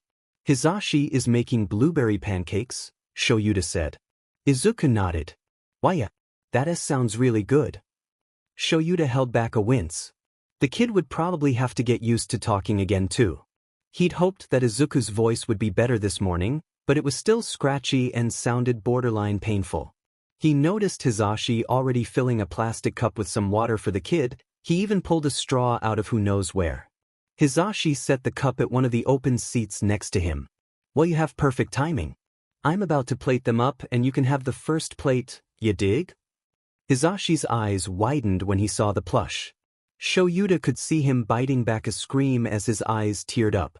Izuku nodded, ears bobbing in front of his face. He let go of the wall and made his way over to the bar stool. The kid was just a bit too short to be able to get on it. "Need a hand there, kid?" Shoyuta asked, biting back a smile. Izuku looked up at him, looking as conflicted as an 8-year-old could. It took a moment for him to come to a decision. "Why is please?" he said in that hoarse voice of his. Shoyuta lifted him up, making sure he was secure on the stool before pushing over the water cup. The way it wobbled when Izuku grabbed the straw made him realize they might want to invest in some spill-proof glasses while the kid got his coordination back. At least Hizashi had given him a plastic cup. He did not want to worry about glass today. Izuku, looking tired, occupies himself with the water for as long as it takes Hizashi to finish plating up the pancakes. The Present Mic plush is settled in his lap. He hands Shoyuta his plate and then sets the other two down. He had cut up Izuku's for him already. Hizashi had pulled his stool around to the other side of the counter, wanting to sit across from them. Though before he sat down he pulled out some syrup from the cupboard. The kid looked more than excited to be having something other than greens for the second meal in a row. That look only increased when Hizashi spoke up. "Do you want some syrup on your pancakes? It makes them taste pretty good, you dig?" He shook the bottle in front of Izuku. Izuku opened his mouth, paused for a moment and furrowed his brows when nothing came out. He seemed to shrug it off and just nodded in response. Hizashi poured a generous amount over the kid's pancakes. Shoyuta didn't think much about the kid not speaking. His throat seemed sore and he had spoken earlier. Not to mention despite his excitement Izuku still looked tired.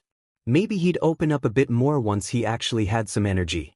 Using his quirk last night left him wiped out. He was knocked out of his thoughts by Hizashi half frantically waving at Izuku. "Oh, Kidak."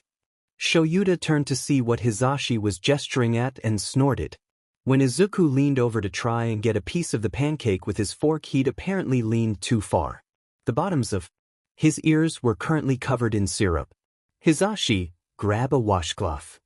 Shoyuta got out of his seat and gently pulled Izuku's ears out of his food, careful not to get the syrup on anything else. Izuku, who had been sitting there confused, saw the syrup and shrunk down slightly. "Sorry. It's fine. You're still getting used to your mutations, and Hizashi and I didn't consider them. It would be illogical for us to be upset."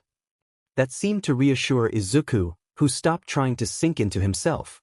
A moment later Hisashi was taking one of Izuku's ears to clean, and handing Shoyuta a washcloth to get the other.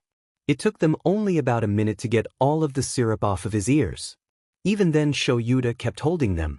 Hisashi, could you go grab one of the fabric hair ties? One of the larger ones that you use for buns. He nodded over his shoulder in the direction of their room. Hisashi seemed to understand what he was getting at and smiled. Sure thing, Sho. I'll be right back. He popped out of the kitchen. Izuku looked up at him questioningly. Hair tie. Yeah. Remember when we would tie your ears back so you could see easier? We're going to do that here to keep them out of your food. Izuku's eyes lit up. Oh, okay. Do you think other people with mutation quirks need to do things like that too? Shoyuta blinked at the kit. This was the most he'd said all day. Shoyuta hummed in acknowledgement. Yes. There's a lot of different kinds of quirks.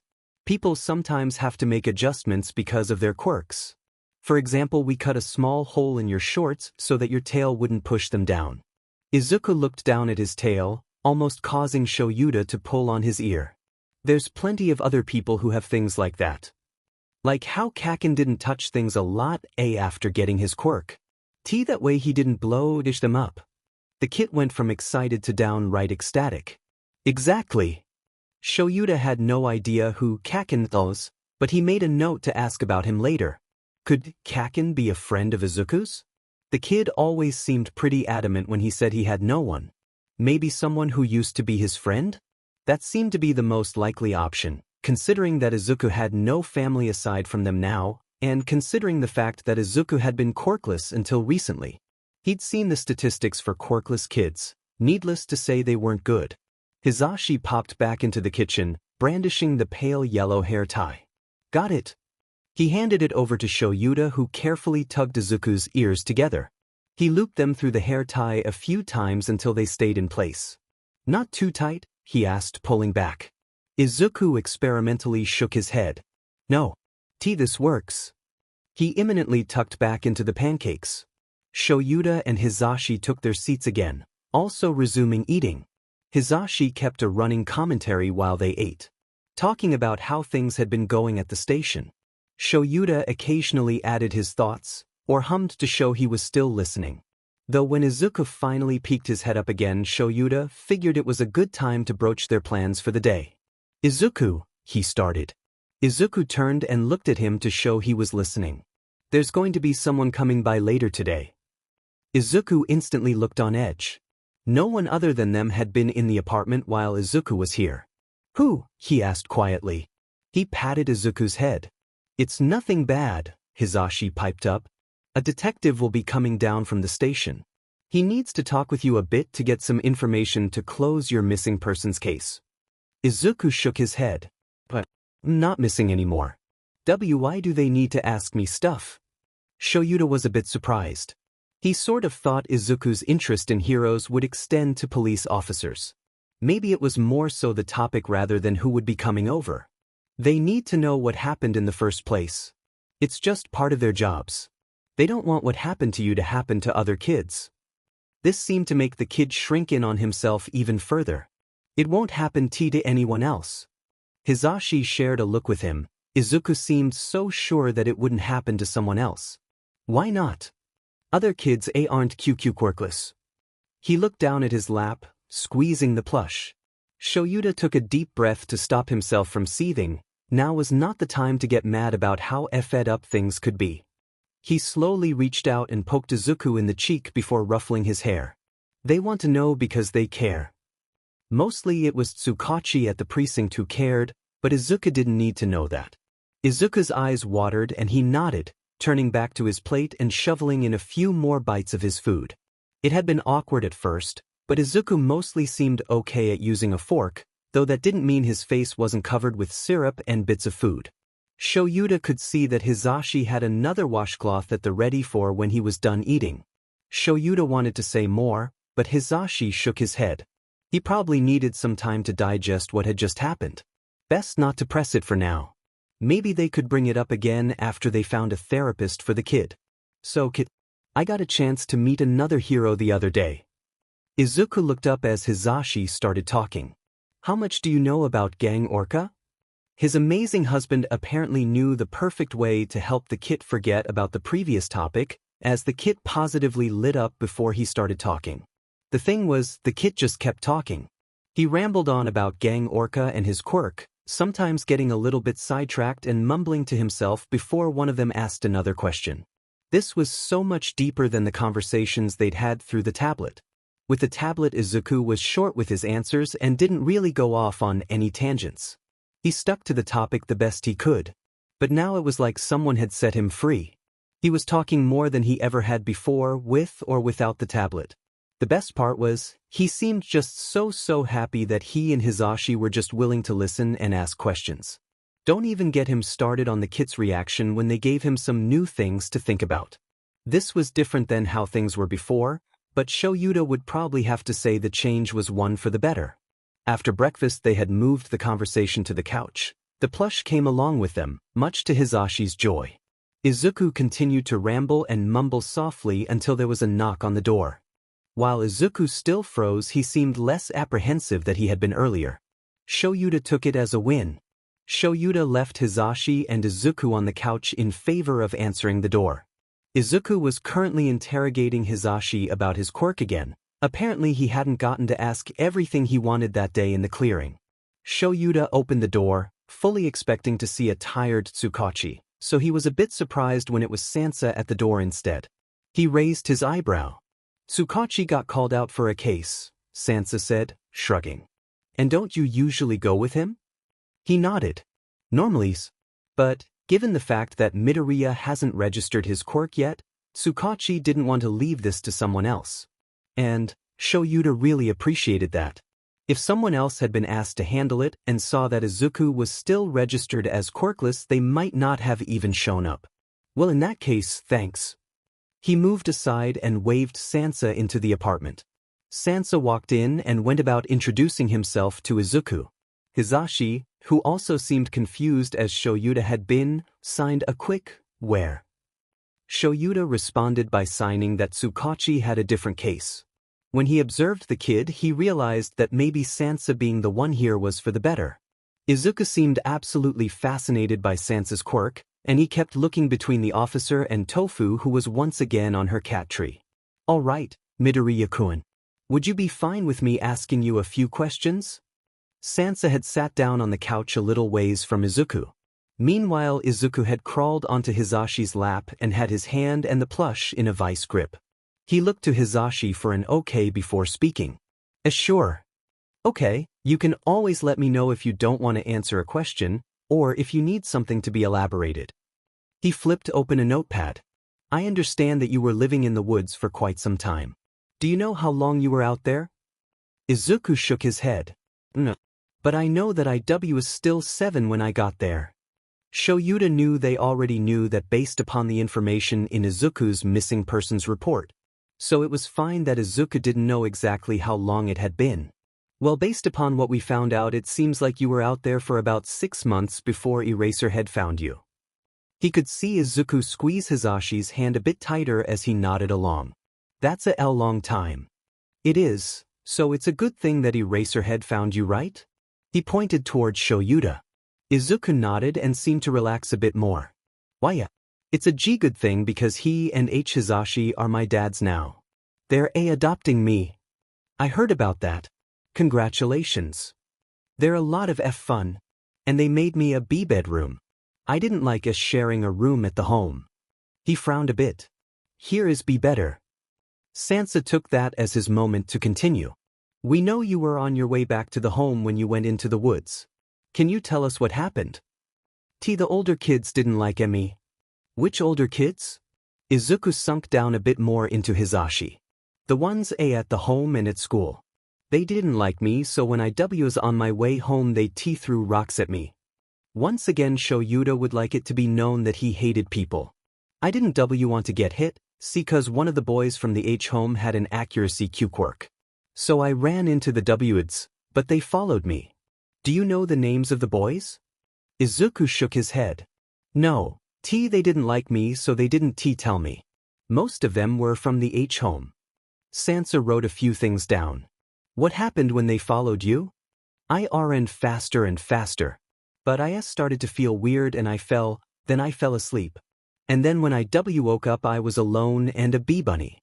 I tried to change back. He looked at his furred feet. I couldn't though. And it wasn't as safe for me to go back, so I decided to stay there. Did you stay there until Eraserhead found you? Izuku nodded, almost proudly. Why yeah. I made myself a burrow. And I had my bee blanket with me so it was really soft. The plants were really tasty too and there was water nearby. Sansa nodded along. Sounds nice. It was. Beeb. It was really lonely. Hizashi squeezed Izuku around the middle, tickling him lightly and instantly improving the kid's mood. Not so lonely anymore. Izuku laughed and shook his head. Hizashi's alright. I'm not lonely anymore. I have Shuda, Hizashi and Tofu, he said, pointing to where Tofu was. The interview didn't last too much longer. Sansa mostly spent the rest of the time asking Izuku about how he was enjoying the apartment, or about school. By the time he finished up, Izuku had started asking him questions about his quirk. Shoyuta had chuckled when he'd asked the officer whether the bell he wore was part of his quirk or not. Well, I think that was all the questions I had, Sansa said, standing up and brushing a bit of green fur from his pants. Thank you for answering my questions, Midoriya-kun. Thank you for letting me ask about your quirk. His smile was blinding. Sansa made an expression that Shoyuta assumed was him returning the smile. You're welcome. Alright kid. How about Hizashi helps you get changed out of your pajamas and I'll walk Officer Sansa to the door, Shoyuta suggested. Izuku paused for a moment before nodding and readjusting himself in Hizashi's arms to make himself easier to hold. Izuku waved a goodbye as Hizashi walked him down the hall. He's a great kid, Sansa said once they had turned the corner. Shoyuta hid his face in the capture weapon. Thanks, he came that way. Shoyuta walked him to the door. Thanks for coming to do this. I'm not sure that anyone else would have been as accommodating as you.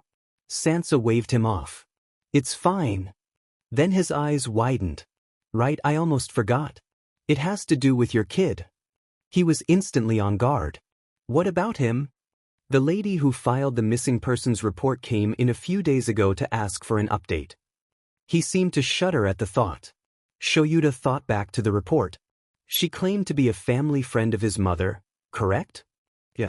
Her name is Bakugo Mitsuki. She was ready to tear the station apart when she found out Midoriya had been found and we didn't call her. The man looked haunted.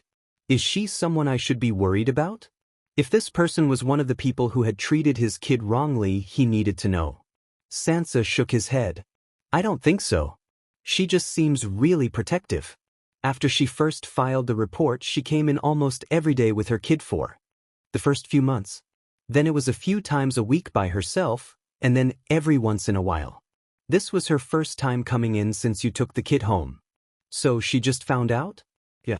Thank God she listened when we explained that we couldn't give her your address. She was really upset, but when I explained I'd be coming to interview in a few days, she gave me her number to pass on to you. Sansa fished a paper out of his pocket and passed it over. Sure enough, it said, Bakugo Mitsuki, followed by a number. There was also a call me below the number. Thank you. Whether you call her or not is up to you. But just a warning, I doubt you being a pro hero will stop her from trying to fight you if you get on her bad side. And with that, Sansa took his leave. Shoyuta scratched his head and made his way back into the living room, looking at the paper. Should he call her? If she was a family friend, why had Izuku claimed that he didn't have anyone? Was she someone that Izuku just hadn't seen very often? Wait, if she was the one who had filed it, then based upon the report, her kid had been the one to notice Izuku was missing in the first place. Maybe the lady's kid had been friends with Izuku? Shoyuta looked up and watched as Izuku carefully made his way back into the living room. He was holding Hizashi's hand, and it was clearly the only thing keeping him from falling over. Izuku, he called. The kid looked up from where he had been carefully watching his feet. Why yeah? He glanced at the paper, might as well ask. Do you know anyone named Bakugo? Izuku completely froze. When he finally seemed to reboot, it was with a huge smile on his face and stars in his eyes. Kaken? That answered that question. The cops weren't listening. Once he told the hag that Deku was missing, she got him in the car and they went to the police station. She said that they needed to report him missing so that people would know to look for him. When they got to the station, one of the extras behind the desk started asking them questions about Deku. What was his full name? Who were his parents? When did Katsuki last see him? What was his quirk? When the hag told them that Deku was quirkless, the officers stopped typing. He had looked at her and said they would keep an eye out. They said that Deku had probably ran away. They said he'd turn up in a few days. They were lying and Mom was mad. They kept going back to the station, and they even tried going to other stations. But no one would listen to them. Katsuki didn't understand why. Sure, Deku wasn't as great as him because he was quirkless, but why did that mean that they didn't need to save him? Deku was missing and no one but his parents and him cared. He didn't want Deku to follow him everywhere, but that didn't mean he wanted him missing.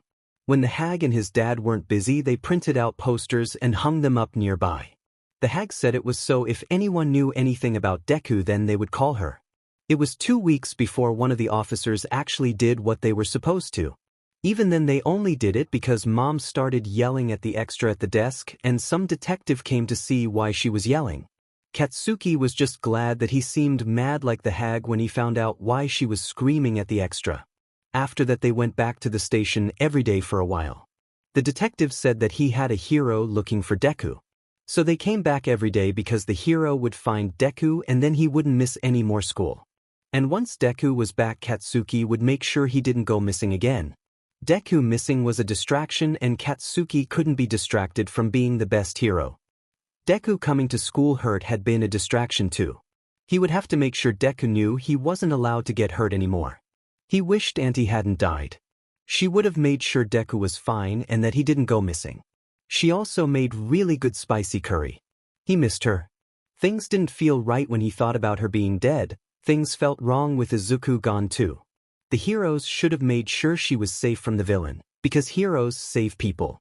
And the hero the detective told them about would find Deku. But they kept going back every day. And every day the detective told them that they hadn't found Deku. Every day turned into twice a week, and eventually Katsuki stopped going with his mom. He stopped going with her because the feeling of worry got worse every time there wasn't any news. It felt like Izuku going missing was something that he should have stopped. If he still walked Deku home like he used to, or if he had made the bully stop. He could have done something. After the first few months, every time Mom went to the station, he and Dad would wait for her to get back. Dad would pull him into his side and they would watch something. And when Mom got back, she would sit on the couch with them. She didn't have to say anymore that they didn't find him. After Izuku went missing, he realized that the extras at school didn't care either. The teachers didn't call his name, but Katsuki saw the way they would all look at the nerd's seat before marking him absent. The only time he had even heard someone mention Izuku was some extra who said they were bummed he was gone, 'cause no one else was as easy to hit. Katsuki almost got a mark on his record that day. It had been 4 months since they made the report and Katsuki didn't spend time with the extras who followed him around anymore. Katsuki walked into the classroom and pulled to a halt. Something wasn't right. Normally when he came into the classroom all of the extras were talking, but today they were quiet. Well, they weren't completely quiet. There was the occasional snicker. He looked around, trying to figure out what was off. He paused when the extras that always followed him gave him wide smiles and pointed towards Izuku's desk. Katsuki slowly looked past them and he felt his stomach drop. With his bag clenched in his hand, Katsuki walked back to Izuku's desk. Laying seemingly harmlessly on the desk was a singular spider lily. The extras were barely holding back their giggles. "You do this?" he asked. They laughed. "Yeah. He's probably dead by now anyway," the extra with the extending fingers said. He nodded and picked it up. Katsuki could feel their eyes on the back of his head as he walked over to the garbage can. He looked back at them, making sure they were watching as he blew it up and dropped it in the trash. "Izuku isn't dead," he seethed, hands still, popping off small explosions. How many times had something like this happened to Izuku when he wasn't here? He knew that he had hurt Izuku, but how many others thought it was okay? It wasn't. This wasn't okay. Katsuki didn't bother looking at them and he went to sit in his seat. He didn't need those extras. That wasn't something that a hero would do. And Katsuki needed to be a hero for Izuku, so he couldn't let villains follow him around anymore. And they didn't. Katsuki told them to leave him alone. They got the message after he popped a few explosions at them. He didn't hit them though, because he wasn't going to act like a villain anymore. It was fine if he didn't have any friends for a while, because once Deku wasn't missing anymore, Katsuki was going to be his friend again. Izuku needed someone to look out for him, and with how smart the nerd was, he could probably come up with a whole bunch of ways for Katsuki to use his quirk. He was just glad that his mom didn't say anything when he stopped leaving the house to spend time with the extras. A few more months passed with no news about Izuku. Katsuki was sure that Izuku would turn up eventually, but Mom looked sadder every time she went to the station, which wasn't very often anymore. Then one day out of the blue, Aldera shut down for a week. When the school opened up again, there was an assembly. There was a police officer there as the new principal explained that a lot of the teachers were fired for quirk discrimination. The rest of the assembly was the new principal talking about how serious quirk discrimination was and that if they were caught doing it, they could receive a mark on their record. The assembly ended with several new teachers being introduced. And for some reason, as Katsuki walked back to class, he couldn't shake the feeling that this had something to do with Izuku. He'd seen people getting picked on for their quirks, but it was never as bad as what happened to Izuku. He felt like he was missing something. It was only a week or so later when Mom went to check the station again. He had a feeling she was going to be stopping soon. Katsuki?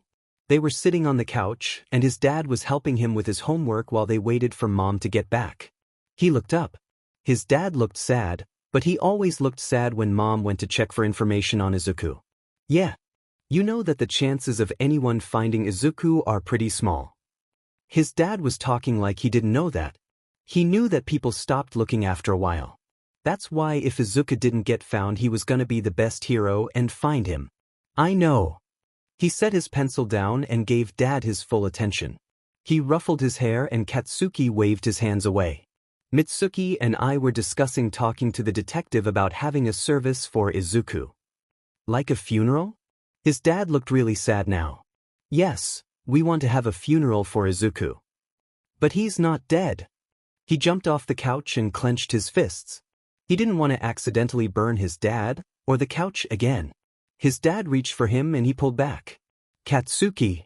No. Katsuki stomped his foot. Izuku isn't dead. If he was dead, then Katsuki couldn't be his friend again. He couldn't apologize for being mean. Your mom and I dash. As if summoned, Mom slammed open the front door. She barely paused to kick off her shoes before she burst into the living room. It took one look at her face to realize something had happened. Mitsuki? Are you okay? His dad took one look at the frustrated tears in Mom's eyes before tugging her into a hug. They found him. She returned the hug, reaching out and pulling Katsuki into it as well. This time he didn't squirm out of it like he normally would. They found Izuku? Katsuki looked up at his dad. There was a hopeful look on his face. Mom nodded before looking angry. They found him.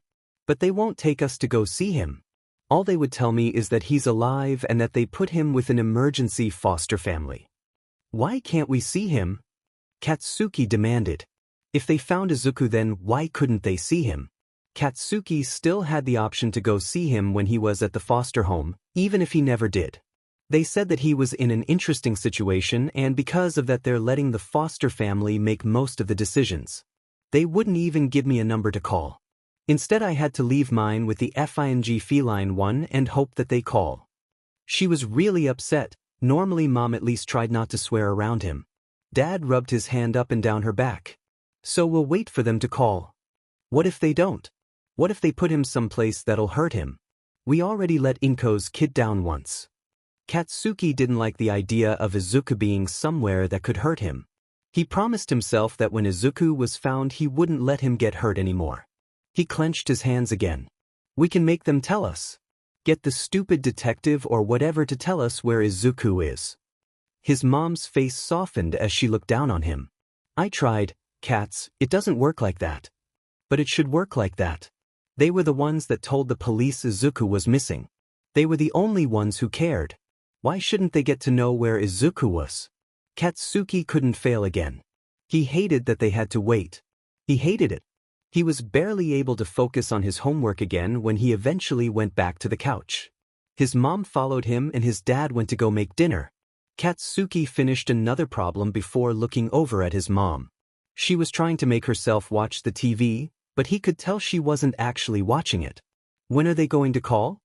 She looked sad when she spoke. I don't know.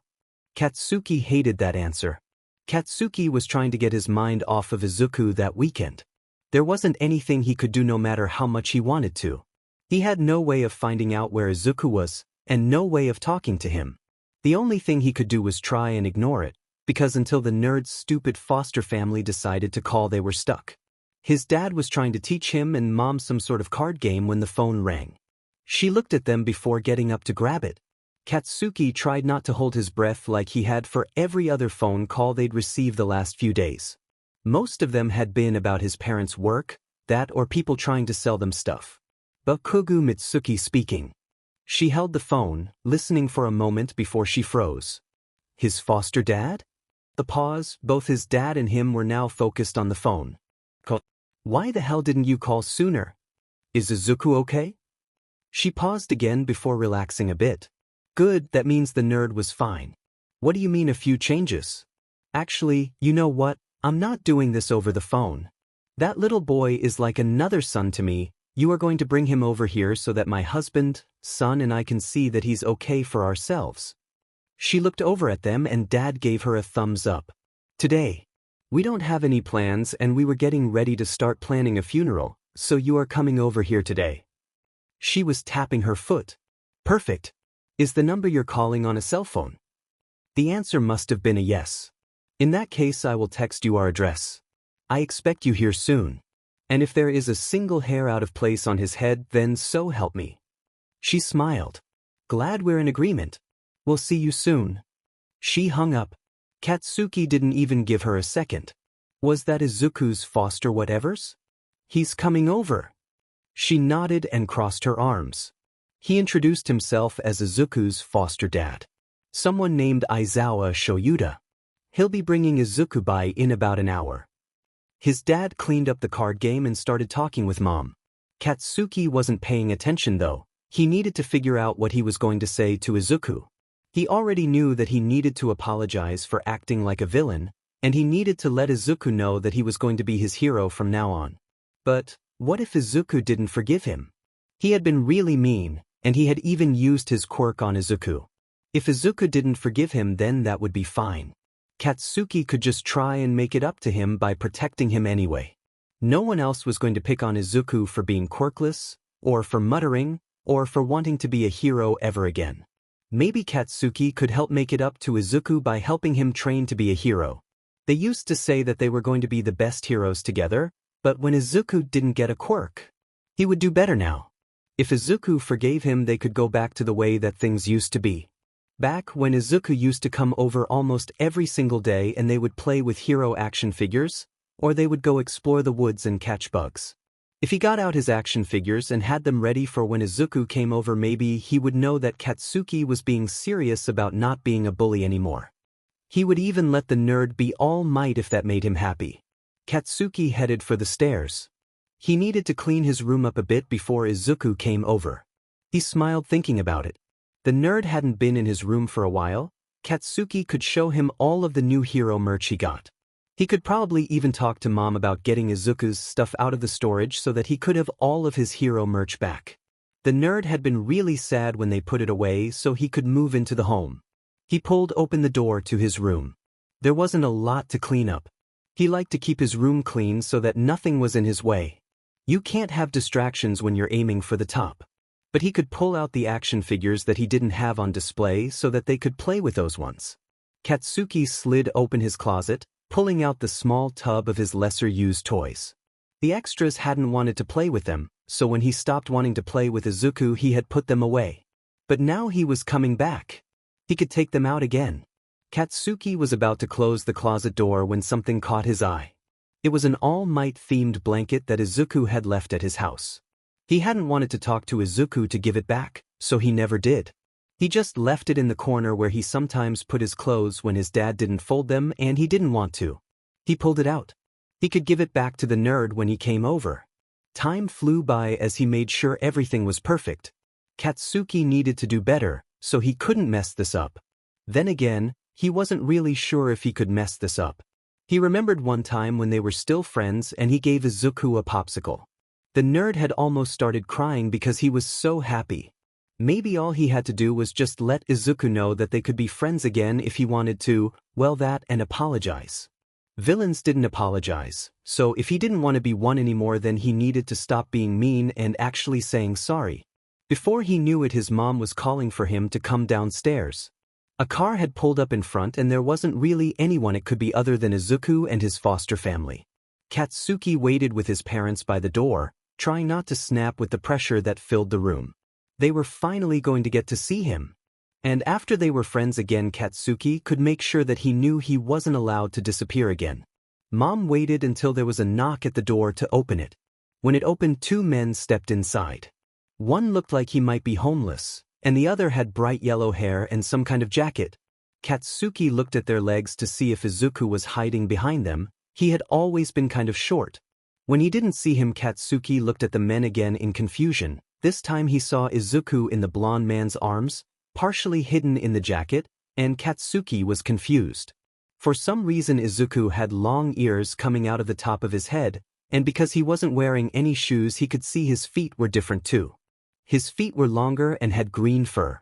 There was more green fur on Izuku's back. Was that a tail? Izuku kind of reminded him of a bunny. In his shock he had missed his parents greeting the two men and checking in on Izuku. Izuku had started crying and had pulled mom and dad into a hug. When they pulled back, Izuku looked down at him and smiled through the tears. "Kaken!" he yelled, motioning for the blonde man to set him down. That snapped Katsuki out of it. It didn't matter if the nerd apparently had a quirk now. He was still the same nerd. He still cried way too much, and he still had that stupid nickname for him. He could worry about the quirk and scratchy voice later. For now he would worry about what he could do. When Izuku was free from the man's arms, he hadn't wasted any time stumbling over to Katsuki. He stood there for a moment looking a little unsure. He was still crying. Katsuki didn't give him the chance to work himself into a panic. Instead he pulled Izuku into his arms and gave him a hug. When he felt his eyes start to sting, he hid his face in Izuku's shoulder. "Kaken?" Izuku asked, returning the hug. "I'm sorry, Izuku. I was really mean to you. Then you were gone and I couldn't say sorry." He could feel his own shirt getting wet as Izuku started crying more. "It's okay, Kaken. I forgive you." That was all he needed to hear. "Can we be friends again, Aizu?" The hug tightened. "Of course, Kaken. You were always my friend." "Even when I was mean?" "Even when you were mean." Izuku was practically vibrating with energy, and to be honest, Shoyuda wasn't exactly sure what to do. He looked down at the paper in his hands. The words, "Call me," were screaming at him. "Little listener, who's Kaken?" Hisashi asked. Izuku was bouncing in place. Kaken is the quirkless. He has a quirk that can make explosions. He mimed making an explosion with his hands. It's because he sweats nitro. He sweats as something that explodes. If Izuku was steady on his feet, Shoyuda was sure he'd be bouncing around the room. "Is he your friend?" Shoyuda asked, still finding it odd that Izuku had only mentioned him once before. Izuku liked to talk about everything, especially the things that he liked, so it seemed odd that this Kaken hadn't been mentioned sooner. The kid seemed to shrink a bit at his question. "I don't know." Hisashi shot him a bit of a worried look before scooping Izuku up into a hug, bringing them both over to the couch. "Can you explain what you mean by that, kid?" "Shoyuda and I won't know if you don't tell us." He ran a hand over Izuku's back. "We were best friends. But then I got diagnosed quirkless. He didn't like that and started calling me a Deku." Izuku teared up at the last part. Shoyuda sat on the couch and joined in on the hug. He was absolutely sad. The reason the kid had been worried about coming home with them in the first place was because he thought he was useless and a waste of their time. Now he knew those thoughts stemmed from how other kids who were supposed to be his friends treated him. None of the adults in his life probably made it any better, and just based upon how the kid was, there was a pretty good chance he hid everything he could from his mom. From the look on the kid's face, it was clear he was about to get lost in his head. Baby, no, Hisashi started, getting Izuku's attention back on him. That was wrong of him, and I'm sorry he called you a Deku. Friends aren't supposed to be mean like that. Izuku nodded a bit, sort of like he didn't quite believe what Hisashi was saying but that he wanted to. Kaken started getting better, he tried. Kit, that still doesn't mean it was okay for him to say that to you, Shoyuta reasoned. He would definitely be adding this to the list he and Hisashi were making of topics to cover for when Izuku started therapy. But Kaken was nicer than other people. He never called me stupid like the teachers did. He was looking at them like he was trying to get them to understand something. But Shoyuta had a feeling that he and Hisashi were both too busy trying to take in the new information. If Nizu hadn't already gone after the school, he imagined Hisashi would have been tearing it down next time he was in the area. What kind of school lets their teachers call students stupid? He hated that he knew the answer, a quirkist one. He was not going to let his kid think that was okay. That wasn't okay for the teachers to do. No one should be mean or call others names because of their quirk, especially considering they're not true. He gave Izuku's cheek a small poke, getting a little smile out of him. You're not stupid. Your teachers were wrong. You're incredibly smart and are reading quirk research papers far above your grade level and understanding them well enough. He's right, oh. Not to mention you're almost all caught up to the other kids your age, even though you missed a lot of school, Hisashi added.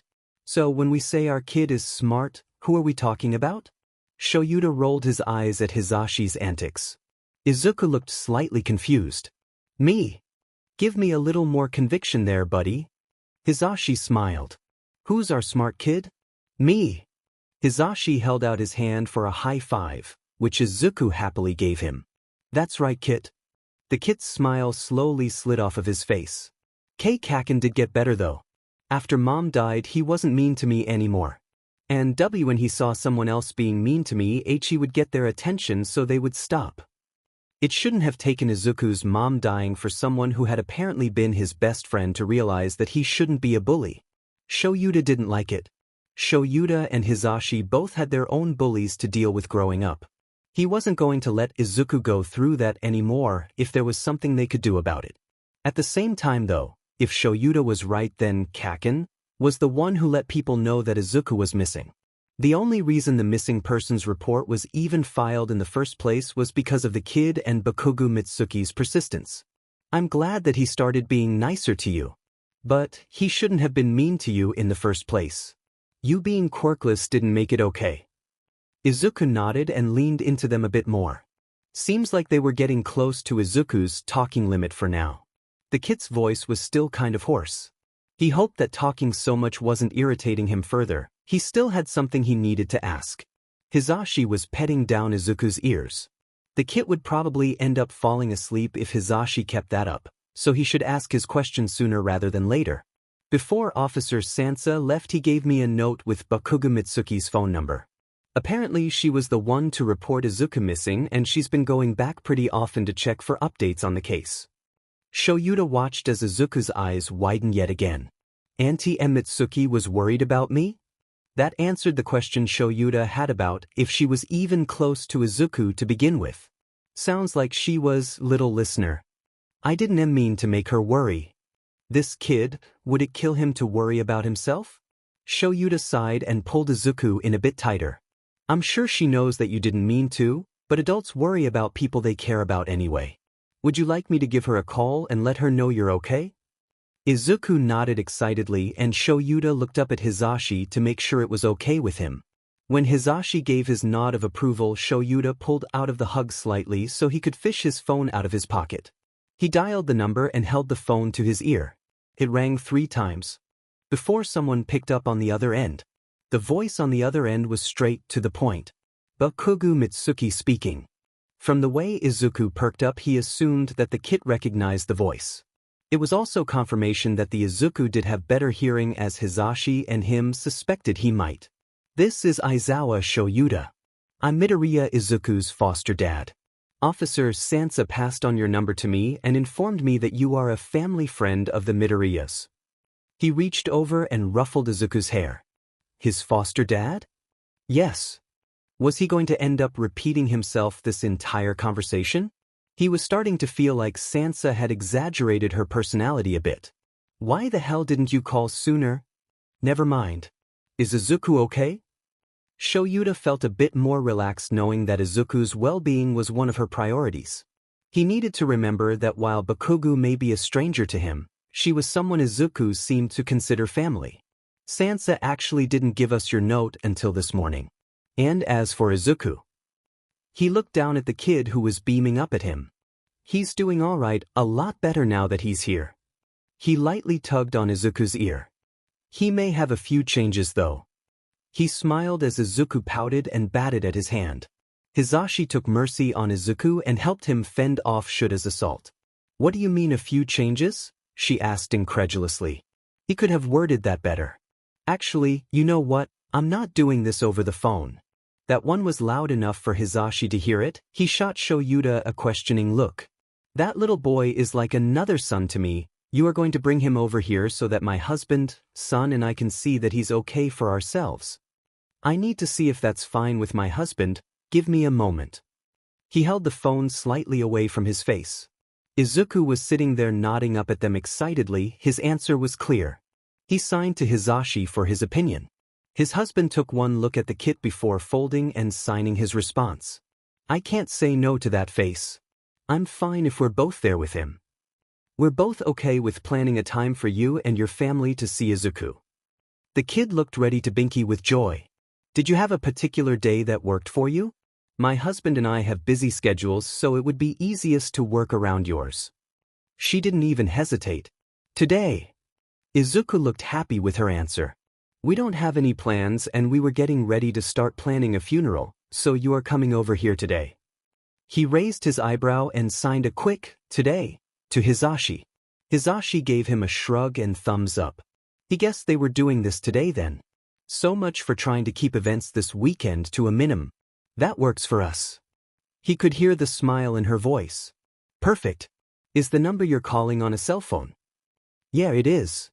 In that case, I will text you our address. I expect you here soon. And if there is a single hair out of place on his head, then so help me. Was she technically threatening a pro-hero? Would Shoyuta have done the same for Izuku in her position? Absolutely. Trust me when I say we're on the same page. Glad we're in agreement. We'll see you soon. She hung up and only a few seconds later his phone buzzed with a text from an unknown number. He put the number into his phone. He had a feeling they would be seeing a lot of the Bakugas in the next few years. He gave Hizashi a look.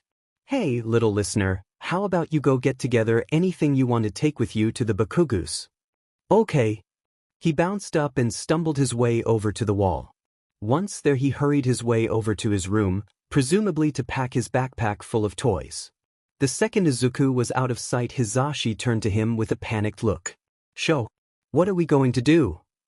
Presumably we're going to go over to the Bakugas to show them that Izuku's okay and learn a bit more about our kid. Hizashi grabbed his hand. I know that. I mean, what are we going to do about meeting other parents? What if we mess something up and they think we're bad parents? Shoyuta was more worried about the Bakuga's brat than being seen as a bad parent. He squeezed Hizashi's hands. Breathe. We've been doing a pretty good job so far.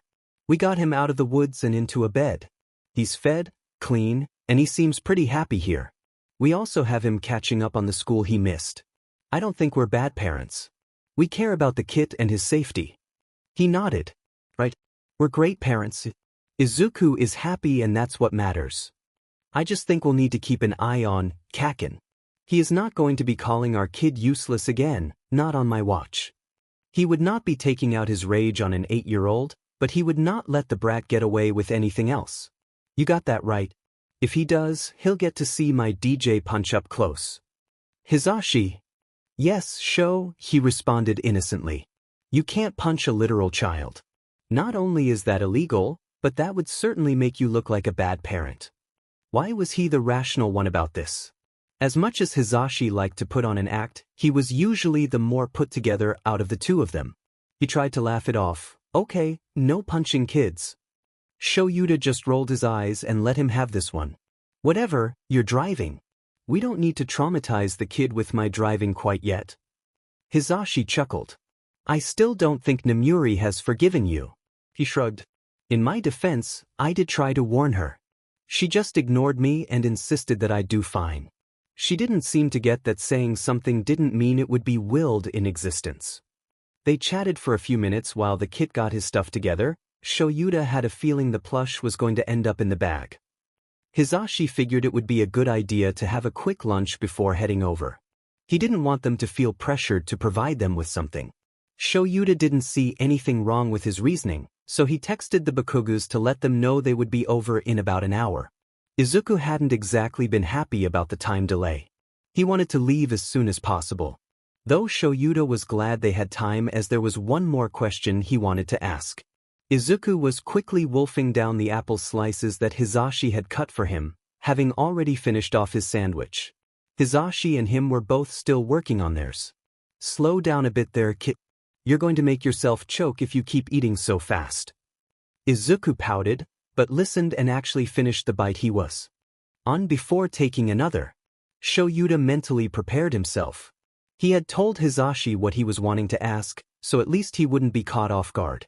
Izuku, I was hoping to ask you a few questions before we go see the Bakugas. Is that okay? He looked at Shoyuta curiously, but nodded. That's okay. You see Bakuga Mitsuki and her husband as family, right? You called her Auntie Mitsuki. Yeah. Auntie Mitsuki and Uncle Masaru would take care of me when Mom was busy. He didn't seem to know where this was going. Remember back in the clearing? I asked you if you had any family and you said no. Why didn't you mention the Bakugas? Shoyuta had a feeling that whatever his answer was to this would give them some insight into things that might need to be addressed at a later point. As he had predicted, Izuku's mood dropped a bit. Well, they aren't family like you and Hisashi. And Mom was dead and Dad didn't want me. And I didn't want to cause any trouble for them. He ruffled Izuku's hair. He enjoyed the warm feeling that came with Izuku calling him family, even if it was brought down a bit by the rest of what he said. I'm sure they wouldn't have seen it that way. It sounded like they really missed you. Anyway, I was just curious, so you don't have to worry about that at the moment. Hisashi gave Izuku a reassuring smile. Just focus on how much fun you'll have seeing them in a bit, and finish your food. With renewed interest, Izuku went about finishing his lunch. While they already knew Izuku probably had some issues surrounding being abandoned, this was just a confirmation. They'd need to make sure they kept that in mind going forward so that they didn't unintentionally do something to worry Izuku. That meant that longer undercover cases would be on hold until the kit settled in more. Izuku finished his lunch pretty quickly, forcing him to sit there while they finished. Hisashi said he could go and put something on the TV, but apparently he preferred watching them eat in an attempt to get them to go faster. Honestly, having an 8-year-old stare you down was pretty good incentive to eat faster, or slower depending on if you wanted to tease them. He wouldn't recommend it, however, if your kid was able to see right through the teasing in order to call you out. Before he knew it, Izuku was waiting by the door with his bag on. Shoyuta scooped him up and slipped on his shoes. He frowned. On the way back from the Bakugas, they should stop by a store that specializes in mutant quirks. Izuku would need shoes that he could actually wear as soon as possible. The drive took a bit longer. They had forgotten to account for traffic. But eventually they pulled up in front of a fairly nice 2-story. It seemed that whatever the Bakugas did for a living left them pretty well off. This the one? Hisashi asked, looking back to check with Izuku. Izuku was nodding and trying to wiggle out of his booster seat. Shoyuta was glad they had thought ahead enough to get one. This is Kaken's house. Shoyuta helped him get out of the seat. Hisashi shut off the car and came around to scoop up Izuku. Shoyuta picked up Izuku's bag. We're fine to park here, right? Hisashi looked up and down the street. Shoyuta shrugged. Should be fine, some of the other houses have their cars in front. Hisashi was not doing a good job at hiding his nerves. He started walking towards the door before Hisashi tried to come up with a reason to delay the inevitable. Shoyuta would be lying if he said he wasn't worried about how this was going to go, but they were already here. He could hear Hisashi pick up Izuku and shut the car door. Wait up, Sho. He paused long enough for Hisashi and Izuku to catch up. He poked the kid's cheek. You okay, kid? Izuku's excitement had been replaced by apprehension. Izuku thought for a moment before answering. I'm scared that they'll be mad at me. Hizashi adjusted his grip on Izuku. Why would they be mad at you? That I don't know. Shoyuta ruffled his hair. Well, I don't think they'll be mad at you. Bakugo-san sounded like she had been really worried about you. Izuku nodded, but still looked a bit worried. Are you ready to go in? Hizashi checked. Yeah. We can go in. They walked the last few steps to the door and knocked. Judging by the way it immediately swung open, they had seen them pull up. Shoyuta appreciated them waiting until they actually knocked. They were greeted by a woman with a shock of blonde hair, presumably Bakugo Mitsuki. And he assumed the man standing next to her was Bakugo Masaru. There was a bit of movement behind the two of them. The tiny carbon copy of Bakugo Mitsuki must be Kaken. The two older Bakugos seemed to be too focused on Izuku to speak. There were tears welling up in both of their eyes. Izuku had tears in his too. I'm Aizawa Shoyuta and this is my husband, Yamada Hizashi. We're Izuku's foster fathers. He held out a hand for them to shake. The man took it. Bakugo Masaru. Thank you for bringing Izuku to see us. Call me Mitsuki. You brought Izuku back to us, so you're good as family now, Mitsuki said. With introductions out of the way, they didn't hesitate to pull a crying Izuku into their arms. Shoyuta held back a flinch at two strangers trying to touch his kid. He could hear them whispering, "Glad you're okays," and "Don't scare us like that again." Eventually they pulled back and Izuku gave them a beaming smile. They made the right choice coming here. Izuku looked down to the other kid. Kaken. He motioned for Hizashi to put him down, only seconds away from jumping out of his arms. When set down, Izuku stumbled his way to the other kid, still crying, but now looking a little unsure. Was the kid the one he had been actually worried about in the driveway? Maybe he had been worried about Kaken being upset, not the other two. Ken stood there watching Izuku for a moment with a blank look on his face. Without warning he moved, pulling Izuku into a tight hug. Kaken. Izuku returned the hug. The kid finally spoke up. I'm sorry, Izuku. Mitsuki was watching them with a fond smile, a few tears still lingering. I was really mean to you. Then you were gone and I couldn't say sorry. Shoyuta supposes he could be talked into arranging more playdates between the two. The kid seemed genuinely sorry, and he had a feeling crying wasn't something he did often. It's okay, Kaken. I forgive you. The kid was too nice for his own good. They looked like they were about to squeeze each other to death. Can we be friends again, Aizu? Of course, Kaken. You were always my friend, Izuku said without hesitation. Even when I was mean? Even when you were mean. Shoyuta could make out a small coming from Mitsuki and Hizashi. They all gave the kids a moment to themselves, letting them pull out of the hug on their own time. When they did, Mitsuki spoke up. Katsuki, how about you go play with Izuku in your room? I know you were wanting to show him some things, right? She gestured to the stairs, which might not be the best idea for Izuku considering he was still getting used to his mutations. On the bright side, he knew the kid's actual name now. The adults need to have a talk, so go scram and have fun. Katsuki grabbed Izuku's hand. Yeah. Come on, I got new figurines I want to show you. He went to tug Izuku forward.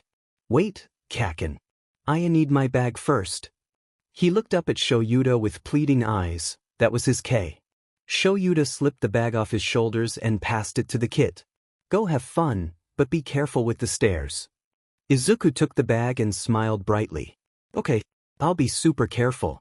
Ready, Kaken? Katsuki rolled his eyes and led Izuku to his room. Shoyuta was honestly pretty impressed by the way the kid quickly realized Izuku was having trouble walking. He adjusted himself to support Izuku rather than tugging him along, and he was quite cautious with the stairs. Once the boys were out of sight, Mitsuki directed him and Hizashi towards the living room. They all sat awkwardly, facing each other on opposite couches. He reached for Hizashi's hand, giving it a light squeeze. We have a lot to talk about. Would you like me to get some tea? Bakugo asked. Hizashi would probably feel more comfortable having something to hold in addition to his hand. That would be great. Thank you, Bakugo-san. He got up and waved Shoyuta off. Like my wife said, you're pretty much family now. Please call me Masaru. Shoyuta nodded. He could do that. Mitsuki watched him leave the room. We better wait until he gets back before I ask any of the bigger questions. But, Izuku is doing okay, right? The little listener is doing a lot better than when we first met him. Hizashi wasn't wrong. The kid had an actual home now, and he wasn't at risk every day anymore. He's been a lot happier since he came to stay with us. He's still working on opening up. I'm glad. When Katsuki came home from school one day saying that Izuku was missing, I honestly thought there was a good chance he wouldn't be found. I'm not blind to how quirkless people are treated. Hell, it had been one of Inko's biggest worries when he was diagnosed that he would just disappear. Her brow furrowed. It just felt like we let the kid down. We should have been able to do more. Masaru walked back in with a tray, setting the cups in front of each of them and pouring. Hizashi happily took his and gave it a long sip. Thank you, this is pretty good, yo. He smiled. You're welcome. Alright, now that we're all here, you two are going to tell me everything you know. Her gaze had gone from sad to piercing. Sansa seemed to have the right idea when it came to her personality. Start with where he was, how the F he got a quirk, and how he ended up with you two. Hizashi gave Shoyuta a nudge. The beginning was his part to tell. Well, for starters, Izuku's stress manifested a quirk the day he went missing. We haven't taken him to a quirk counselor quite yet, but we're assuming it's a transformation quirk with a mutation aspect. That's why he looks like a rabbit? Mitsuki asked. Up. His quirk lets him turn into a super cute bunny, Hizashi responded. Masaru nodded along with the explanation. So where was he? That requires a bit of a longer explanation. If Shoyuta hadn't ended up in that clearing when he did, then Izuku would still be out there. Mitsuki gestured for him to go on. He was living in the woods by himself for about 6 months. Both the Bakugus were sitting there slightly shocked. Well, we're going to need a little FING more than that. Start again from the beginning and don't leave anything out. Have your husband take over if needed. She pointed to Hizashi. He seems like he's better at telling stories anyway. She wasn't wrong there. Alright, it started when I was assigned to Izuku's case. From there he started telling them everything that had happened the last few months, leaving out any sensitive information that they didn't need to know yet, such as him getting his teaching license at UA, or Hizashi being Present Mic. He did, however, mention them submitting the adoption papers, which was probably a good thing considering the Bakugus looked as though they had been planning on filing for Izuku's adoption themselves. Shoyuta was a bit smug about the fact that he and Hizashi had beaten them to the punch. Granted, they had the advantage of having found and fostered Izuku. Whatever, you snooze you lose. Shoyuta was, however, a bit surprised when during the conversation Mitsuki mentioned that they had the things from the Midoriya's apartment put into a storage, and that if they wanted to get some of Izuku's things from it they were more than welcome to. It only took one thought of his few items from before they took him home for them to say yes. It was clear that the figure, blanket, and especially the picture of his mom was important to Izuku. If they had the opportunity to give him a little more of that, of course they were going to say yes. Izuku had been nervous about seeing Kaken again. What if Kaken was mad at him? He really didn't want Kaken to be mad at him, even if he wasn't sure what he would be mad about. Maybe Izuku missing school? He always seemed to get upset when he missed school. They had been able to tell that Izuku was nervous, stopping before they all got to the front door to check in on him. He was just being silly though, so he didn't make them wait too long before knocking on the door. Auntie Mitsuki and Uncle Masaru had opened the door right away, and it wasn't even a minute before they pulled him into a hug. Izuku could feel his eyes tearing up when they did so. The hug had that warm feeling building up chest, and with his quirk he could smell them and the house a lot stronger than normal.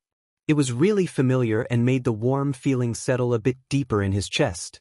Maybe he could ask them for a blanket or something to take home with him. That way he could have the warm feeling at home too. When they pulled back, Izuku saw that Kaken was a little ways away, so he had Hizashi set him down. So he could say hi. He'd been a little bit worried when Kaken didn't say anything at first. Maybe he really was mad like Izuku thought. But then he had pulled him into a hug. Kaken hugged him and cried, and apologized for all the times he had been mean to him. Of course Izuku had forgiven him. He was more than happy that Kaken wanted to be friends with him again.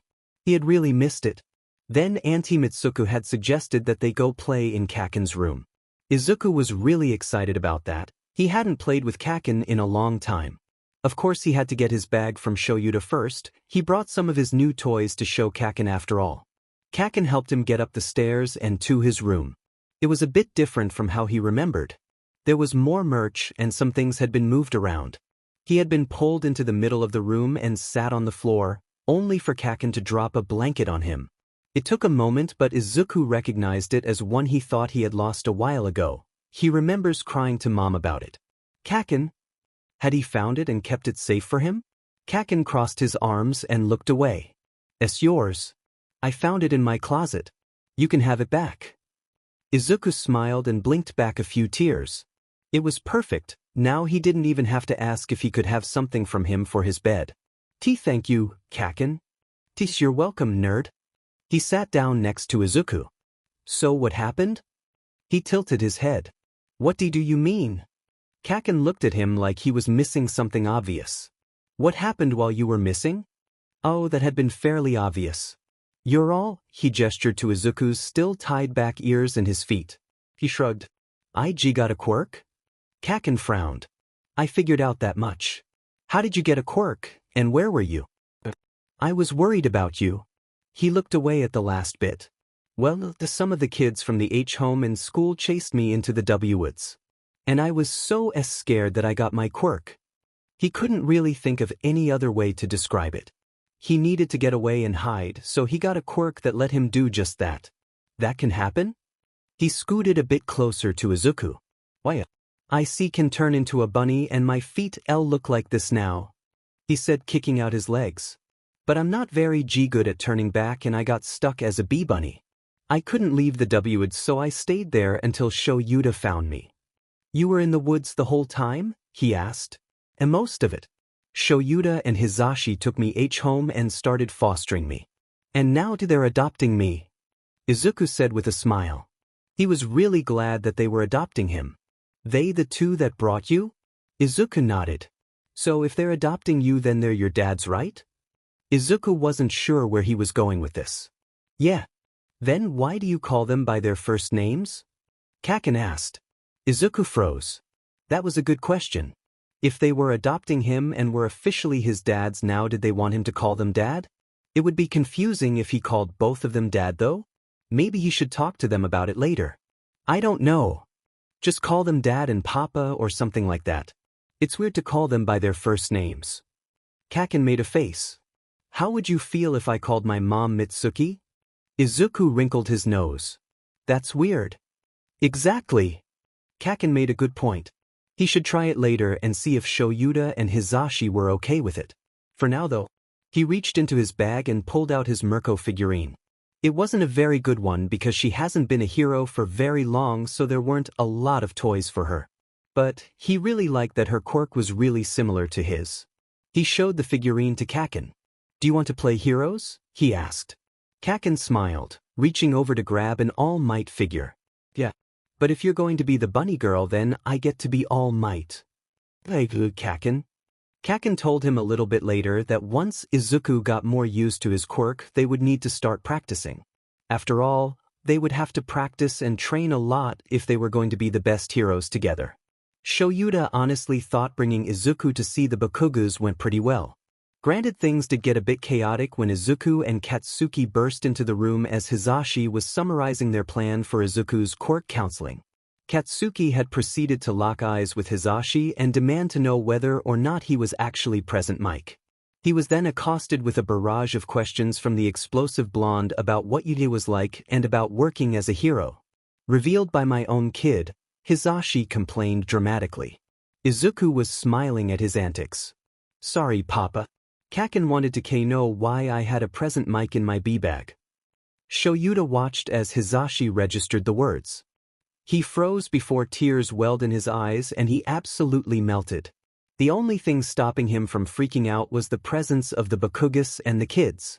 Shoyuta silently offered his hand, holding back a wince as his husband squeezed it. He may have been prepared to use his quirk on Hizashi if needed. It's fine, Kit. He sniffled. Hizashi took a second to pull himself together and started answering their questions. His smile didn't leave his face for a second. Shoyuta pretended not to notice the way Katsuki nudged Izuku. While he didn't approve of the kid's past actions, he seemed to be doing pretty alright now. After the impromptu question session with Hizashi, the boys went outside to run around. Katsuki said something about Izuku needing to get used to his legs so that he could start training as soon as possible. And God, if the kid wanted to be a hero, chances were he would want to go to UA, seeing as he was already semi-familiar with the school. That meant the kid would probably end up being free game for the rat. His fate was sealed from the second he introduced the two of them. At least he would be able to help with Izuku's and Katsuki's pre-UA training if that was something they wanted, and if the Bakugas were okay with it. Once they finished summarizing the last few months for the Bakugas, Shoyuta got up to check on the boys through the window. They appeared to be playing some sort of two-person tag game. Izuku seemed to currently be it and was trying to run after Katsuki, who appeared to be encouraging him to tag him. Izuku wasn't doing the greatest, he was occasionally stumbling, but it was an improvement as he wasn't actually falling. Katsuki seemed to say something else that gave Izuku fuzz. The kid paused to think about whatever was said for a moment before lowering his body a bit. It was suspiciously similar to the way Mirko the rabbit hero had moved in the clips he had watched with Izuku. Then Izuku pushed off hard with his feet, almost touching Katsuki, that is until he sidestepped. This time Izuku did fall, but he quickly got back up, seemingly excited about his discovery. Shoyuta found himself chuckling. Izuku was probably going to want to write this down somewhere when they got back to the apartment. Hizashi slid up next to him. What are the kiddos up to? Playing tag in an attempt to get Izuku used to moving around with his mutations. Mitsuki and Masaru had joined them at the window as well. Hizashi had his phone out and was taking pictures. It looks like he's using the way Mirko moves as a reference for trying to tag Katsuki. Hizashi paused his picture taking. Seriously? Seriously? Mitsuki just laughed. That's Izuku for you. If the kid didn't want to be a hero, he would be one hell of an analyst someday. There's always the option to do both if he wanted to, Shoyuta added. There were plenty of heroes who had more than one job. They all watched for a few more minutes before leaving the kids alone. There were going to be plenty of grass stains on Izuku's clothes by the time they headed home. The rest of the visit was spent asking the Bakugas about what Izuku had been like when he was younger. They also asked for a few stories about Inko. Masaru had been more than happy to pull out a picture album. He promised Hizashi that he would make copies of a few of the pictures for them. Eventually the boys came back in, Izuku looking more than a little exhausted. Poor kid was probably worn out from so much excitement in the last few days. So they went ahead and said their goodbyes, with promises for the boys to meet up in the near future. They were about to head for the car. Shoyuta had Izuku's bag slung over his shoulder and was pulling open the door when there was a small tug on his shirt. It was Izuku. Yeah. Izuku rubbed his eyes. Dad, can you carry me? He can now see why Hizashi reacted the way he did. Shoyuta ithed in a breath and forced his voice to come out steady. Yekit. Come here. Izuku held out his arms so Shoyuta could easily pick him up. Shoyuta scooped him up and settled him on his hip. He leaned his head on Shuta's shoulder, his ears were out of the hair tie and drooping in front of his face. Mitsuki and Masaru each gave him soft smiles, waving them out the door. Go put the kid to bed. He's had a big day. He nodded. First thing when we get home. Wait. Katsuki, who had mysteriously vanished, was now back, holding an all-might blanket. It's Izuku's. He almost forgot it. Hizashi took it with a smile. Thanks, little listener. Thanks, Kaken, Izuku mumbled. And with that they left. Shoyuta made sure the kid had the blanket to use on the drive back. There was no way he wasn't falling asleep. Shoyuta called it as not even 5 minutes into the drive Izuku had fallen asleep. They'd have some more things to figure out later, such as actually setting up a Quirk counseling appointment. But that could be done tomorrow. Sitting in one of the plastic chairs, Izuku kicked his feet around. The day after they had gone to see Kaken, Papa took him to a store to get some clothes and shoes while Dad went to UA. They wanted to give him another day off from school, which was why he didn't go with Dad. He had been really excited to get to pick out some new clothes. Papa let him get a few all-might shirts too. He just had to pretend that Papa wasn't the one who got them for him if Dad asked. He also picked out other things too. He found out that he didn't really like long pants anymore because it felt weird on the fur he had on his lower legs, so he picked out a lot of shorts instead. He found some funny shirts too that just said things like, pants. He liked those a lot. What he didn't like getting though, was shoes. Before he got his quirk, he would always wear his red sneakers and he liked them a lot. He liked the color and they fit well. But now that he had his quirk, he didn't really like shoe shopping. Papa had taken him to get shoes first thing. That way he could walk around the other stores without stepping on anything gross or pokey. The store specialized in mutation quirks, so Papa said they would probably be the best place to find shoes for him. And they did find shoes, even bright red ones like his old shoes were, which he liked. But trying them on he found that he didn't really like shoes anymore. The shoes felt weird, and he didn't like the way his fur felt in them. Even putting on socks didn't help very much. They also found out that his toenails were different too. He had claws on his feet now. Eventually Papa managed to talk him into wearing the shoes after they got them, at least until they could talk to a quirk counselor in a few days. Which led them to where they were now. They were sitting in the waiting room of the quirk counselor office. Dad and Papa were sitting in the uncomfortable plastic chairs next to him. He was kicking his feet trying to get the shoes to stop feeling so weird. Izuku would just have to get used to them like how he had to get used to walking and talking again. Shoes still bugging you? Papa asked. Izuku nodded. They weren't too bad, he would be fine wearing them, but they still bugged him. It's fine. They're not too bad.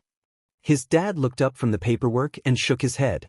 If they're bothering you, we'll bring it up with the quirk counselor to see if they could offer alternatives. He wrote something down on the paper.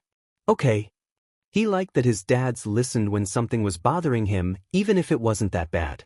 After all, Izuku was getting the hang of walking again, and walking with the shoes on, they just felt weird. They only waited there for a little bit longer before the secretary called for them. Appointment for Midoriya? Dr. Hirakawa can see you now. Dad and Papa stood up. He took Papa's hand and they were led through a hall and into an office at the end. It was different from the office he was in when he was diagnosed quirkless. Instead of looking like a doctor's office with white and metal, the room was a light yellow, with what looked like grass painted around the bottom of the wall. The secretary gestured for them to sit down. These chairs were padded, unlike the ones outside. If you would sit tight for a moment, she'll be right in to see you. It wasn't even a minute. Later, when there was a knock on the door and a lady with a doctor's coat came in. She smiled softly when Izuku looked at her. Hello. You're Midoriya Izuku, correct? When he nodded, her smile got a little bit wider. Great, I heard you were needing to get your quirk registered and find a few things out about it today. She introduced herself to them as Dr. Hirakawa. She even told them a bit about herself. She was in charge of helping people whose quirks came in really late, or if their quirks weren't like their parents. Izuku's quirk was both. See, can I ask you questions about my quirk?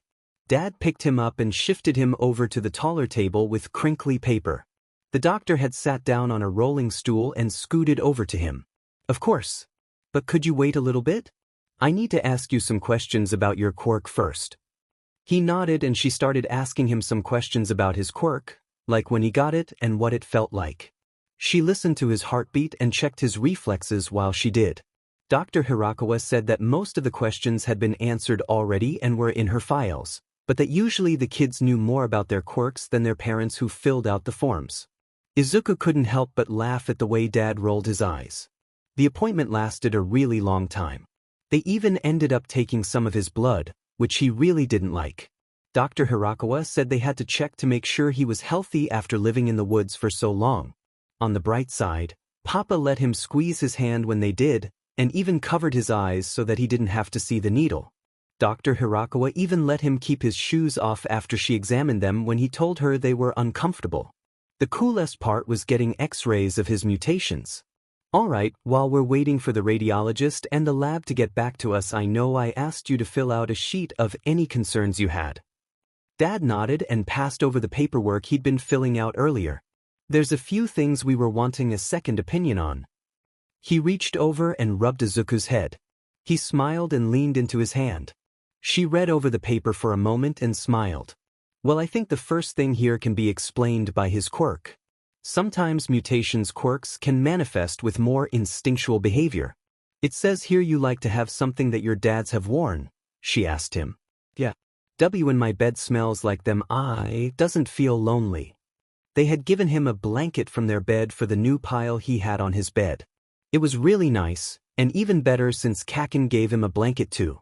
That's very normal for people with mutation quirks. Sometimes they like to have things that smell like their family and friends. I would say that's true for you as well. She glanced back down at the paper. Sometimes families whose children manifest mutation quirks out of the blue aren't really sure what to do when there's behavioral changes too. But you three seem to be doing just fine. I recommend doing your own research on rabbit behavior to see what fits and what doesn't. Papa nodded. We have been doing a bit of that. We wanted to see if the little listener here being a cuddlebug was an added bonus of his quirk or not. And the verdict? He chuckled. We think it's a bit of both. She smiled and kept going down the page. In terms of meat in his diet, I would say start with smaller portions and keep an eye on his eating habits and how well he does with it. Has he eaten meat since he's changed back? Yeah, a bit. He hasn't had any problems with it as far as we could tell though. Papa squeezed his hand. She wrote something down. Then keep an eye on it. If any concerns pop up, I can recommend you a few nutritionists who specialize in quirk-specific diets. Dad and Papa listened while she answered their questions, and then someone came in with the information from the tests and she was able to answer a lot more of their questions. She even told Izuku that his feet had denser fur on the bottoms that would protect him from rocks and stuff. So the only reason why he would need to wear shoes was to keep his feet clean. Izuku wondered if his dads would let him take them off next time they went to the park. So, now that we have all of that out of the way, we can go ahead and fill out the quirk registration form. It will get updated as we learn more from the follow-up appointments where my colleagues or I will see him actually use his quirk. She rolled the chair over to the desk and pulled out a paper. She filled out a few things on it. His quirk will be classified as a mutation quirk with a transformation aspect. There's rabbit mutations in the feet, ears, and with the addition of a tail. And the transformation aspect is the ability to change into a rabbit, and most likely uses energy for the transformation. That sound about right? She looked at them. Yeah. What do you think, Izuku? Papa gave him a small nudge. He wasn't on the table anymore. Instead he was on the chairs between his dads. That sounds right. Perfect. The additional information we learned today will also be added to the file, which you will receive a copy of from the front desk. His dad nodded. Now for the fun part. Normally I wouldn't do this, but since you're a big kid I'll make an exception. Do you have any ideas for what you want to name your quirk? Papa perked up and looked at him excitedly, while his dad groaned and hid his smile in the capture weapon. I didn't really think about it. Kakin didn't name his, so I didn't think I would get to name mine. Izuku thought for a moment. His quirk gave him rabbit mutations and let him turn into a rabbit, but he couldn't call it rabbit because that's what Mirko's quirk was called. He wanted his to have a different name. He could call it Bunny, but that didn't sound like a very good quirk name for a hero. It sounded too much like a little kid. What about our rabbit form? Because my dads call this my human form, but I still look a bit like a bunny. And sometimes I am a bee bunny, so that's my bunny form. She nodded and wrote it down. Sounds like a perfect name. She wrote a few more things down in other areas on the sheet before slipping it into a folder. That wraps up your first appointment. The others will be more focused on helping you figure out more about your quirk and learn how to use it. Dr. Hirakawa looked to his dads. It was very nice to meet you all, and you two can set up his first follow-up counseling appointment with the front desk when you get the files. They all said their thank yous and goodbyes, only stopping by the front desk for a little while before leaving. Instead of going home though, his dads took him to get ice cream. They said he deserved a treat after being cooped up in the office all day. Izuku was not going to say no to ice cream. I can't believe you didn't tell me you adopted a kid. Nemuri practically screamed in his ears. This must be what Sho felt like when he wasn't keeping his quirk in check. He was a BSTRD for refusing to come with him. He claimed that Izuku was too tuckered out to come with them, so he'd stay with him at the apartment. Izuku had been practically passed out when he left, but that wasn't the point. She drew the attention of everyone in their section of the restaurant. Nem, The adoption was only finalized last week. We wa dash. But you've been fostering the tyke for some time, right? She raised an eyebrow. Yes, but dash. Nemuri held up her hand to silence him. No buts. This is a betrayal. You will be introducing me to my nibbling as soon as possible. They had figured as much, already having a few days in mind that would work. I'll text you when I get home what days work for us. She nodded. Acceptable. She paused for a moment before holding her hand out across the table. You know the drill, hand it over. He sighed and pulled out his phone, opening it to his picture album of Izuku and pulling up the first image. It was the one Shoyuta had taken at the clearing before he had even met the little listener. He smiled. He was sure if he compared the photo with the one from Izuku's counseling session the other day, he would be able to see a bit of growth. She snapped her fingers. Judging by the look on your face, you either really love the kid, or they're adorable. So give. Hizashi passed over the phone. Shoyuta must be rubbing off on him a bit because he smiled at the look of confusion on Nemuri's face. She flipped through a few pictures, the look of confusion growing. The first few hundred pictures he and Shoyuta had taken before Izuku changed into his human form. Hizashi, while these pictures are really cute, I thought you adopted a kid, not a rabbit. He bit back a snicker. That's our kid. His name is Izuku and he's 8 years old. Now she just looked even more lost. He gestured for her to hand back the phone. When she did, he scrolled down the album a bit and selected a different picture. This picture was one Hizashi had snuck the first night after Izuku figured out how to change back. It was of him snuggled halfway in Shuta's lap while they sat on the couch watching a movie. It was easily one of his favorites because he had managed to take the photo just as Shoyuta looked down at Izuku with a small smile on his face. Not only was it a picture of his husband and kid, but he'd managed to immortalize one of Shuta's smiles in picture form. He handed the phone back and watched as Nemuri's eyes widened. Oh, that's precious. That's a picture of Izuku after he started learning to figure out his quirk. She looked up at him. All the other pictures were of Izuku. He has a mutation quirk that also lets him turn into a rabbit. Judging by your face, I feel there's a bit more to the story. She flipped to another picture and her face melted just a little bit more. There is. He was diagnosed quirkless at 4. Nemuri looked at him like he just said the dumbest thing ever. He stress manifested his quirk at 7 and ended up living in the woods until Shoyuta found him and we eventually took him home. A dark look crossed her face. And he's okay? Leave it to Nemuri to ask the important questions. Yeah, the little listener is doing a lot better now. He had his first therapy session the other day, and his quirk counseling sessions are going great.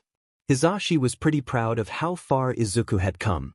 He had seemed to go back into his shell a bit after changing back, not sure how they would react to the change. But in the last couple of weeks he had been smiling a lot more. He'd ramble about quirks he saw without pause. He'd laugh loudly and tease him and Shoyuta. He'd call them Dad and Papa without pause. It warmed his heart to see Izuku doing so well. It probably also helped that Katsuki and Izuku had had more than a few playdates. I'm glad to hear that. I think I'm starting to realize why you waited so long to tell me. She took a sip of her wine. Hizashi rubbed the back of his neck. He still gets a bit overwhelmed when meeting new people. We think it's 'cause he was out there on his own for so long. Hizashi gave her a pointed look. We also wanted to give my parents a chance to meet him before you told them everything about him. She snorted into her glass. Guess that explains why she was so cagey on the phone the other day. You can blame that one on me. I wanted to tell you in person, he said. She set down her glass to free up her hand. Nemuri reached over and gave his a squeeze. And I love you for that. I'm still upset that you kept my nephew from me and I will be spoiling him to make up for it. I won't say no to that. She looked through a few more pictures, resulting in her practically cooing over his phone. Tell me about him. Or am I going to have to wait to find out about that too? She asked pointedly. Hizashi laughed. No, I'll tell you. He likes heroes. His current favorites are a tie between All Might and Shoyuta. I'm second and a newer hero, Mirko, is third. The one with the rabbit quirk? That's the one. He likes that her quirk is similar to his, he answered, taking a bite of his food. Izuku is also a little genius who loves anything to do with quirks. We're talking quirk science, as in research papers.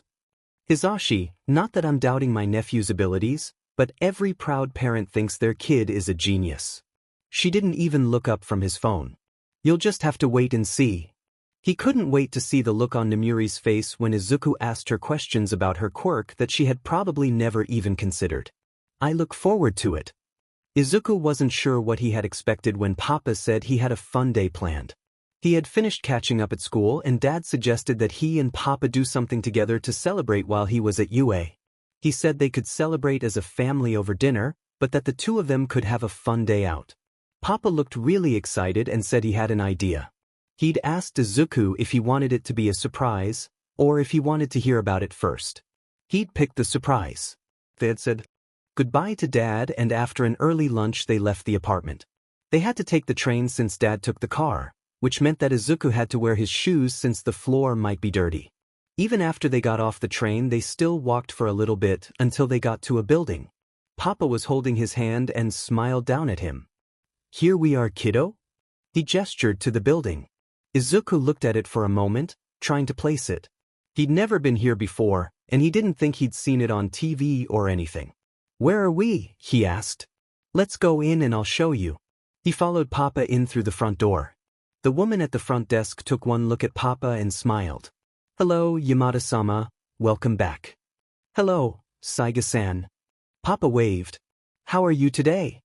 I'm well. Yourself? I'm great. The kiddo finished catching up with his schoolwork. Decided to bring him in as a surprise. He squeezed Izuku's hand a little tighter.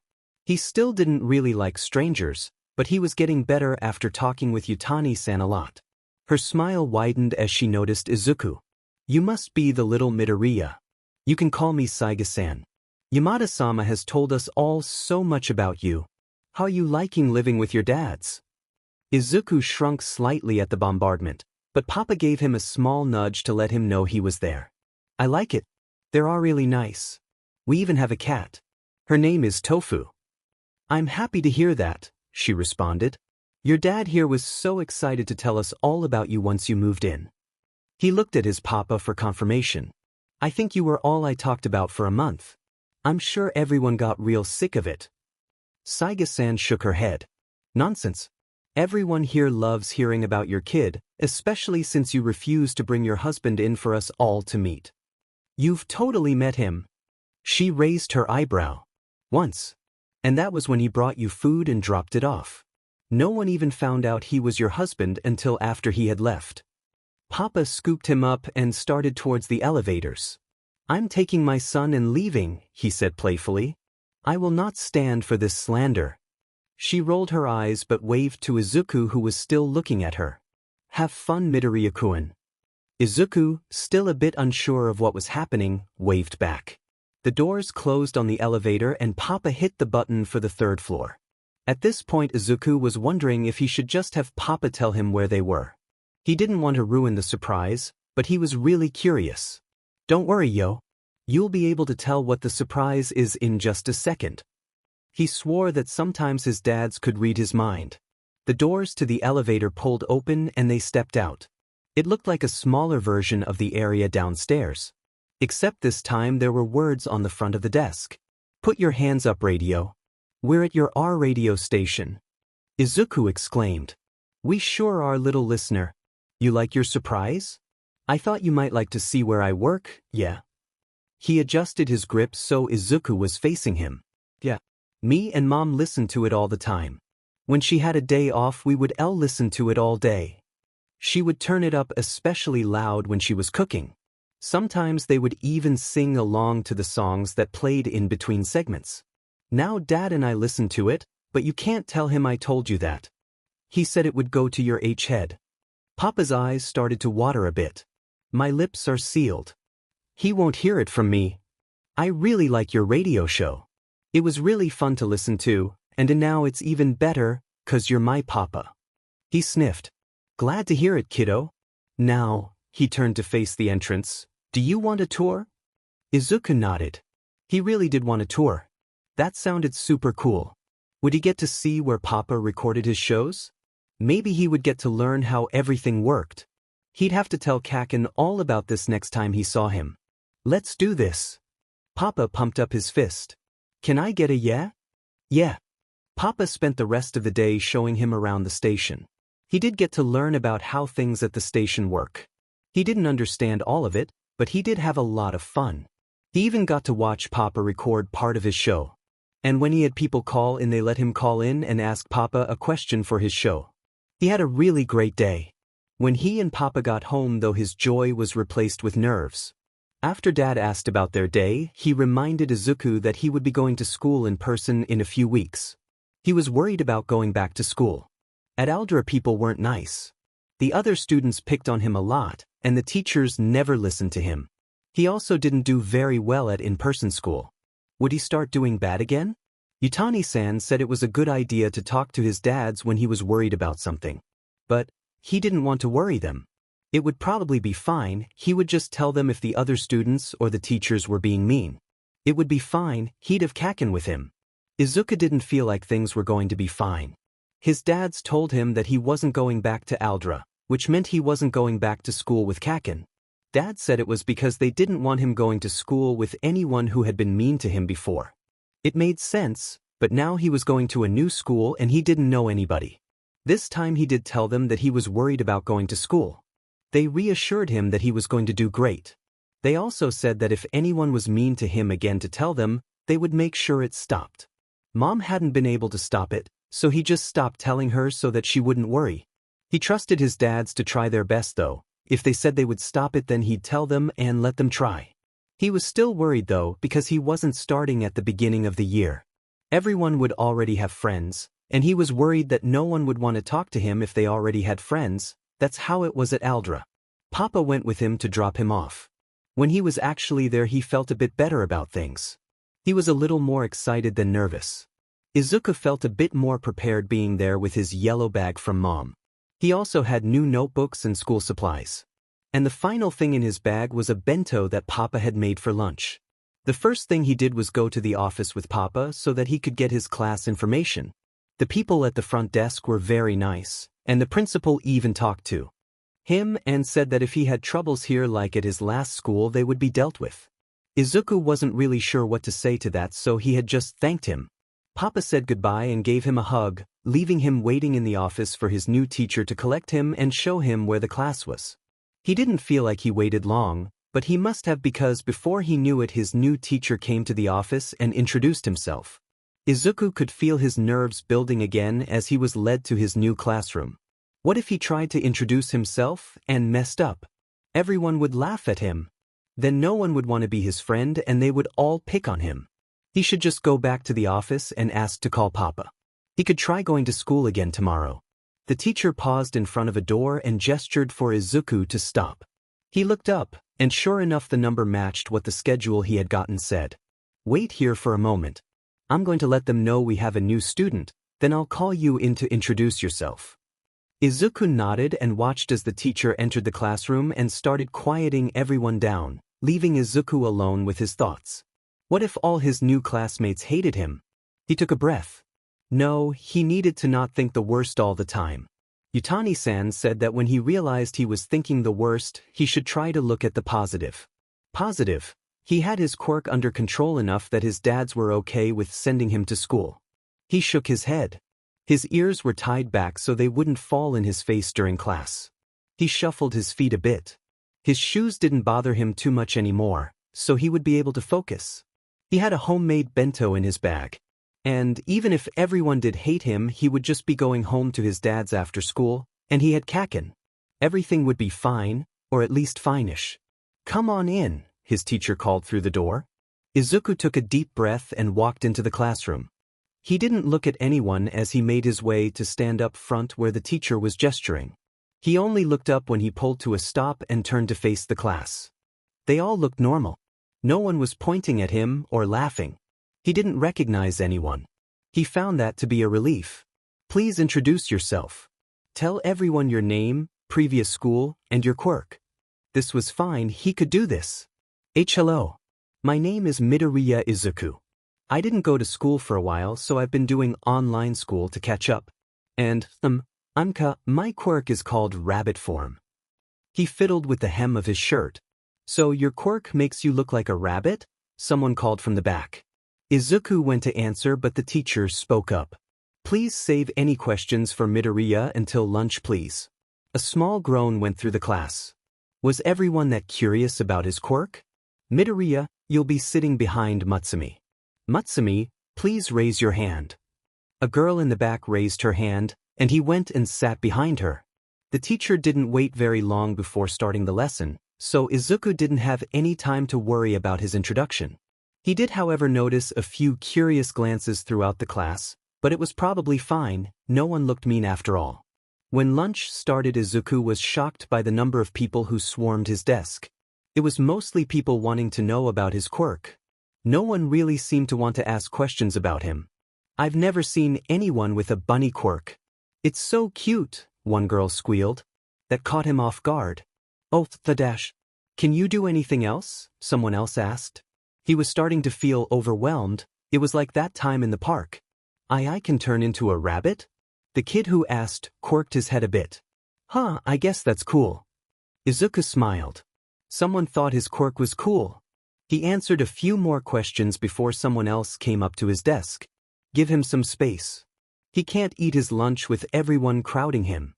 It was another one of his classmates. This one had sharp teeth and a scar right above one of his eyes. Izuku shot his classmate a thankful smile. He was actually starting to feel kind of claustrophobic and hungry. The bento Papa made him was still in his bag. He hadn't even had a chance to get it out because people were standing by his bag. A couple of his classmates grumbled or rolled their eyes, but they all backed off and went to get their own lunches. He watched them go before turning back to his classmate who had helped him out. Thank you. I was getting hungry, but I didn't know how to ask them to leave without being rude. No problem. You should eat before lunch is over. He gave a sharp-toothed smile. Izuku reached down to grab his bento. His classmate seemed really nice. Maybe Izuku should ask him if he wanted to have lunch together. That was how people made friends, right? He was a little out of practice since he hadn't made any new friends since he was diagnosed as quirkless. Well, maybe he could count being friends with Kaken again, but that didn't seem right since they had been friends before. It was decided. He would ask his classmate to have lunch with him. Izuku finished fishing the bento out of his bag and looked up, ready to ask. Only his classmate was gone. He looked around the classroom. He must have left to have lunch somewhere else.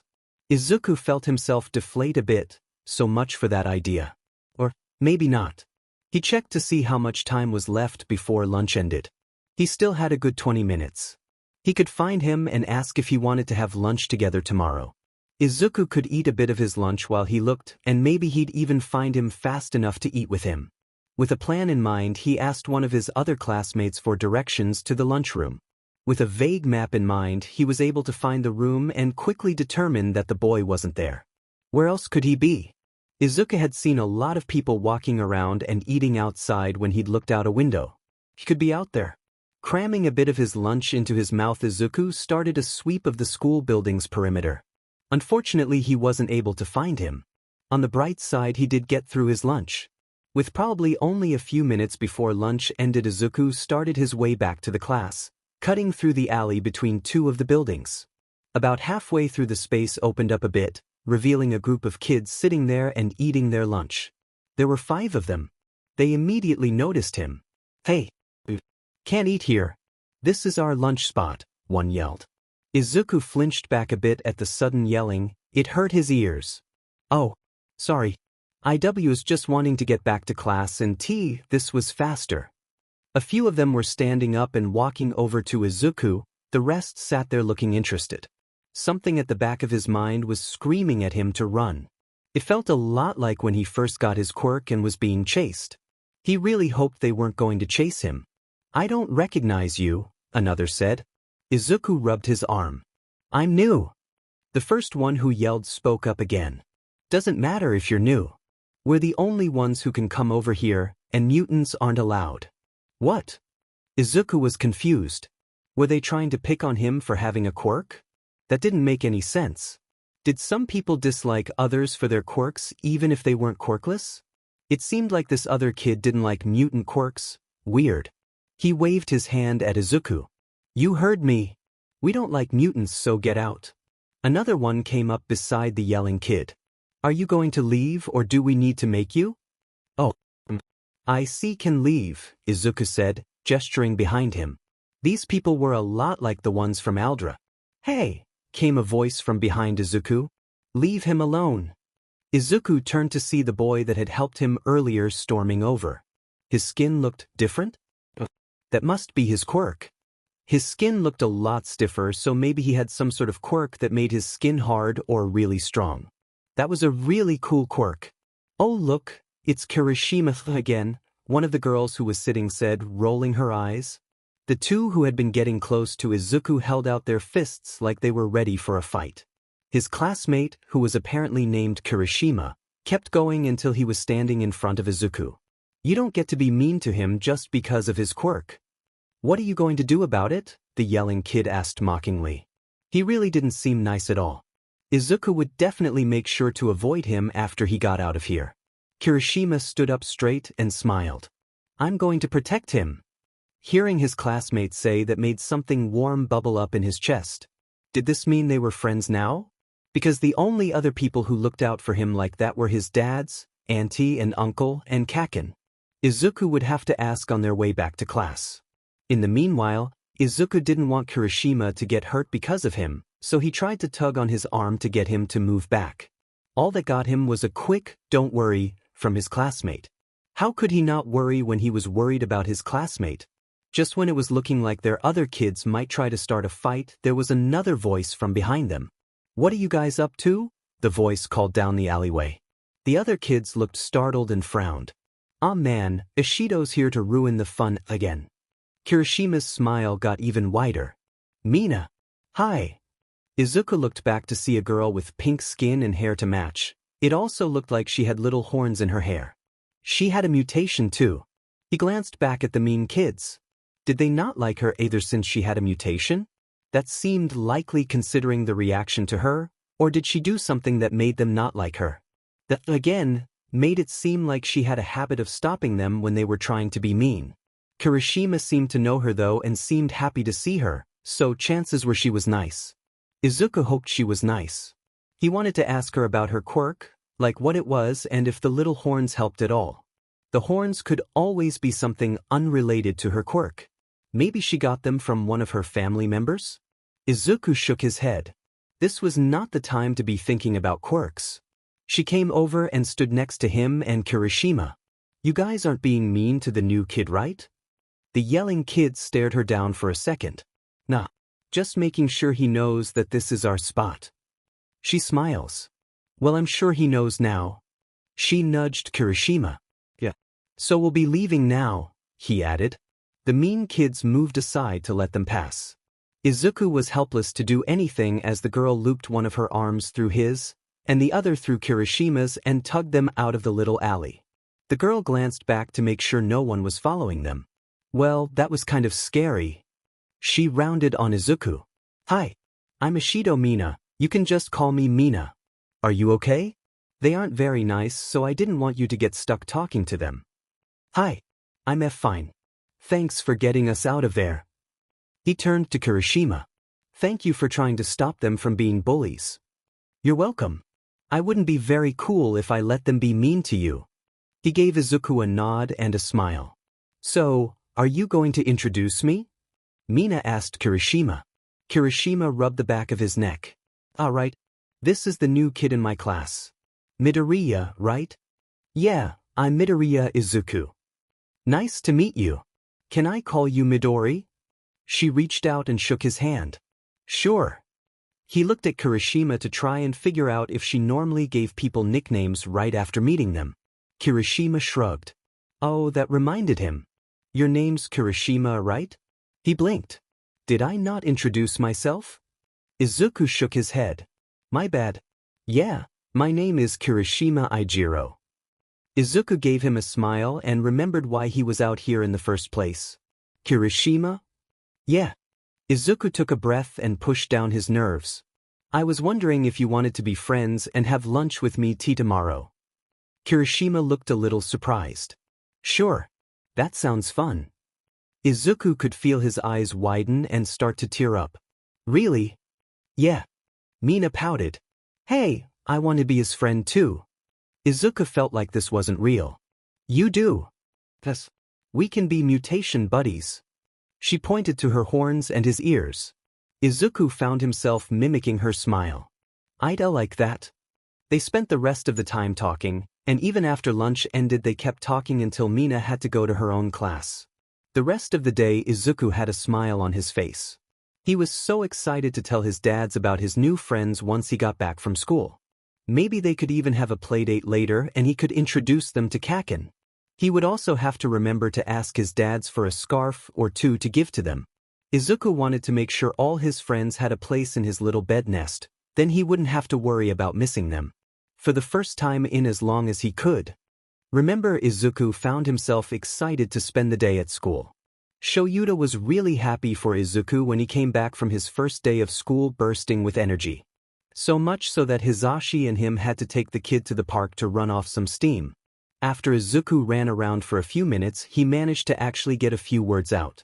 Izuku excitedly told them about his day, making sure to tell them all about his two new friends. It was only made slightly depressing by the ramble the kid went on about how he wasn't exactly sure how to make friends because he hadn't made any in years. Aizawa also made a note to call the school about the apparent group of kids who liked to bully other kids who had mutation quirks.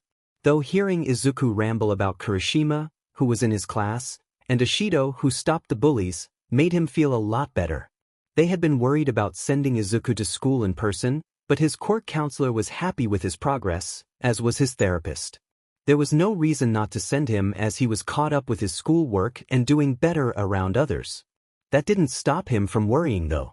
He kept his phone close all day in case of a call about Izuku. It was a few weeks of hearing about Kirishima and Ashido, who he called Mina, before he and Hizashi met them. Izuku had been begging, well, giving them puppy eyes for days at that point. So after they talked about it, they sent Izuku to school with their phone number to give to Kirishima and Ashido's parents so they could arrange something. Both of their parents had gotten back to them the same day. Kirishima's mothers seemed to be absolutely delighted in the fact that he was friends with Izuku. They said that he hadn't stopped talking about him since he moved to the school. Apparently, despite being friends with quite a few of his classmates, Kirishima hadn't had too many that he was very close to. Ashido's parents were quite kind as well, joking about her viewing her and Kirishima as Izuku's heroes, and honestly that probably wasn't too far off. Izuku was the kind of kid that when shown a shred of kindness would latch onto it. He seemed to bring the best out in everyone around him. After a bit of chatting in their new parent group chat, he and Hizashi were able to find a day that would work for the kids to come over. Apparently they had all wanted to come to the apartment so that they could meet Tofu. This all brought Shoyuta to where he was now, shaking the hands of the other parents as Izuku led Kirishima and Ashido to see his room. Hizashi was doing most of the talking. They were mostly asking questions, such as when did they move in? Leading to them explaining that they had only recently adopted Izuku and that he had been in online school while he caught up. There wasn't too much more small talk before the parents all left to run errands now that they didn't have to worry about a babysitter. Once the door was closed, Hizashi turned to him with a smile. Well, I'm going to go make snacks. And that made sense. That was something you were supposed to do when your kid had friends over, right? What was he supposed to do? They were all in Izuku's room, talking about something funny if the laughter was anything to go by. They were old enough that they didn't need a chaperone in the apartment, unless they were in the kitchen or something. Instead of agonizing over it, he should just go ask if the kids needed anything. That was the logical option. Shoyuta followed the giggles down the hall to Izuku's room. Getting closer, he was able to make out his son's voice. This is my present mic plush. He was a gift from Papa when I moved in with them. He sounded so proud of himself. Shoyuta peeked around the doorframe to see Izuku sitting on his knees in his giant nest. He was proudly holding out his plush to the two others who were smiling up at him. Shoyuta shook his head fondly and knocked on the door. 3 heads snapped towards him. Hizashi's making snacks. You 3 need anything else? Kirishima and Ashido seemed a bit thrown off to have his attention on them, though they relaxed when Izuku brightened. No, we're fine, Dad. Can we watch a movie later though? Shoyuta pretended to think about it. Seems reasonable. He gave them a smile as Izuku bounced a bit on his bed in excitement. Just don't get up to too much trouble, he thought for a moment, and don't do anything Tofu would do. Izuku's face reddened. Dad! All right, I'll be in the living room if anyone needs anything. He started walking back when he heard Ishido speak up. Geez. Your dad seems really scary. Izuku sounded affronted. He's not scary. Dad's the best. He found me when I was alone and saved me, so that means he's the best. Kirishima spoke up next. Your dad can still be scary and be the best. Yeah. Ishido agreed. Sometimes people say that my eyes are scary, but that just makes me super cool. My dad is super cool, Izuku seemed to agree thoughtfully. And with that Shoyuta left them to it. He got a bit of work done, tuning out the sounds of squealing children. He was glad Izuku was making friends, good friends, but did they have to be so happy? He looked over his schedule, his teaching certificate test was coming up, so he'd have to make time to prepare. They could go out to celebrate afterwards, Hisashi would probably insist. Ice cream would be an easy option, something that Izuku would enjoy. Shoyuta could feel himself perk up a bit as Izuku's laugh could be heard loud and clear. He could put up with a few more loud people in his life if it made his kid happy. It was still rare for Izuku's laugh to sound so carefree. He hoped having those two in addition to Katsuki would help bring it out of him.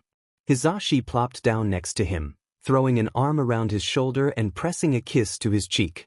Snacks are in the fridge. He gave a hum of acknowledgement and simply let himself enjoy being in his husband's space. From his experience, loud people had the ability to bring a lot of light to someone's life. Everything seemed to fly by. One day Izuku was introducing Kaken to Kirishima and Mina. Kaken had agreed to try and be friends once Izuku told him they tried to protect him.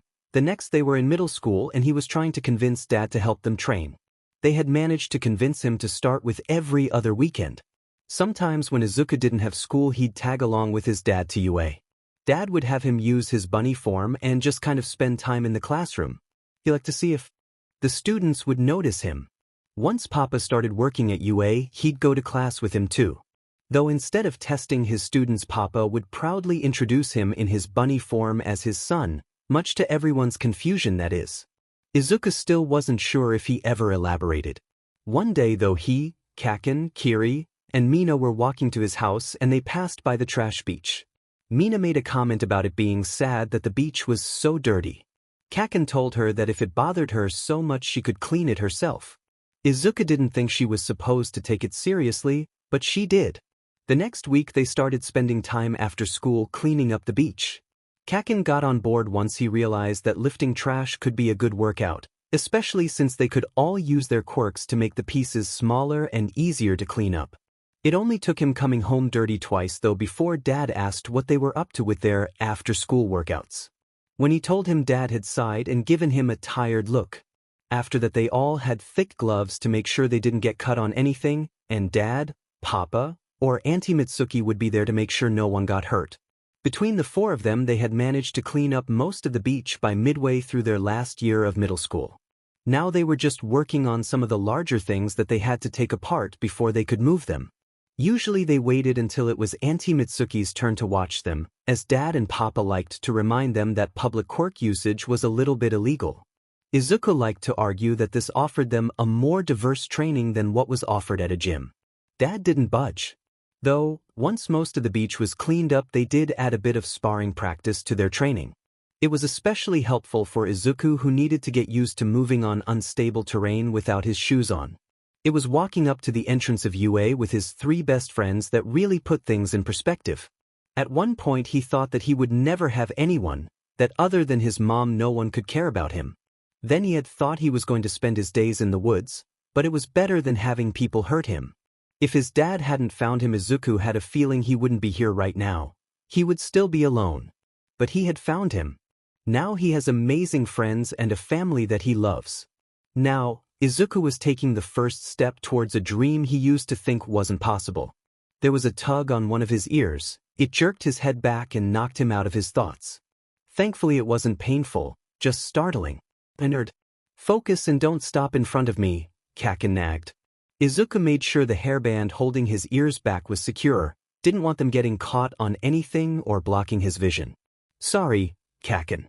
Kaken rolled his eyes and started tugging him forward. Whatever, let's just get signed in.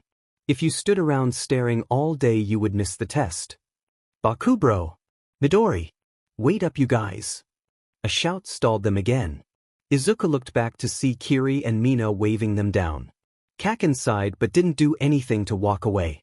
You two could have waited, Mina complained. And wait for the rest of the nerd squad to show up? Pass.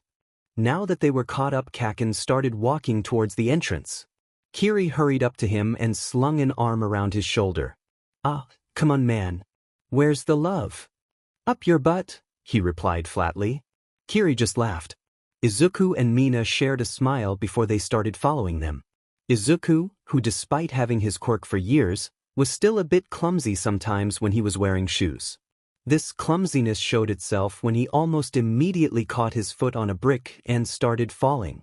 This was his life now, might as well accept it. Mina jerked him back to his feet, just barely managing to catch him in time. She laughed.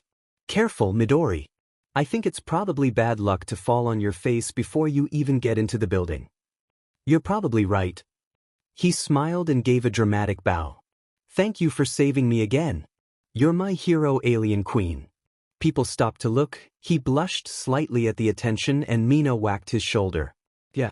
You better remember that name, because in a few years I'll be climbing the ranks. Hurry up. Kaken yelled from the entrance. Coming, they responded. The written test wasn't too hard. Izuku was confident that they all passed with the way Kaken had been drilling them with mock exams for the last few months. He always seemed to know what material to cover. Well, except for the analysis questions on the test. There were 2 quirk-based and 2 situational. He feels like he did well with the quirk ones, though he's not so sure about the situation. The situational questions didn't give too much information regarding the setting, so depending on whether there was debris around that would have changed the situation. So he worked with what was given and added on a few extra hypotheticals to the end of his answers. He wasn't sure if they'd appreciated his consideration for the possible variables or not, but he couldn't leave it out. They had all been in different exam rooms, so he met up with Kiri and Mina in an auditorium. Unfortunately, they were sat away from Kaken since he went to a different school than them. Kiri did manage to give him a thumbs up though that was returned with a nod. Izuku smiled when Papa got up on stage and started explaining what the practical exam would look like. There were different battle centers that students would be going to, and a quick glance at Mina and Kiri's cards showed they were all split up. There goes Plan A, Izuku mumbled. Kiri smiled. That's fine, just means we all gotta really show our stuff. Yeah, we got this, Mina added. Papa continued by listing the 3 different types of enemies they would be facing during the exam. There were different points attached to each of them. They were going to be going up against robots. Not ideal, but he could work with it.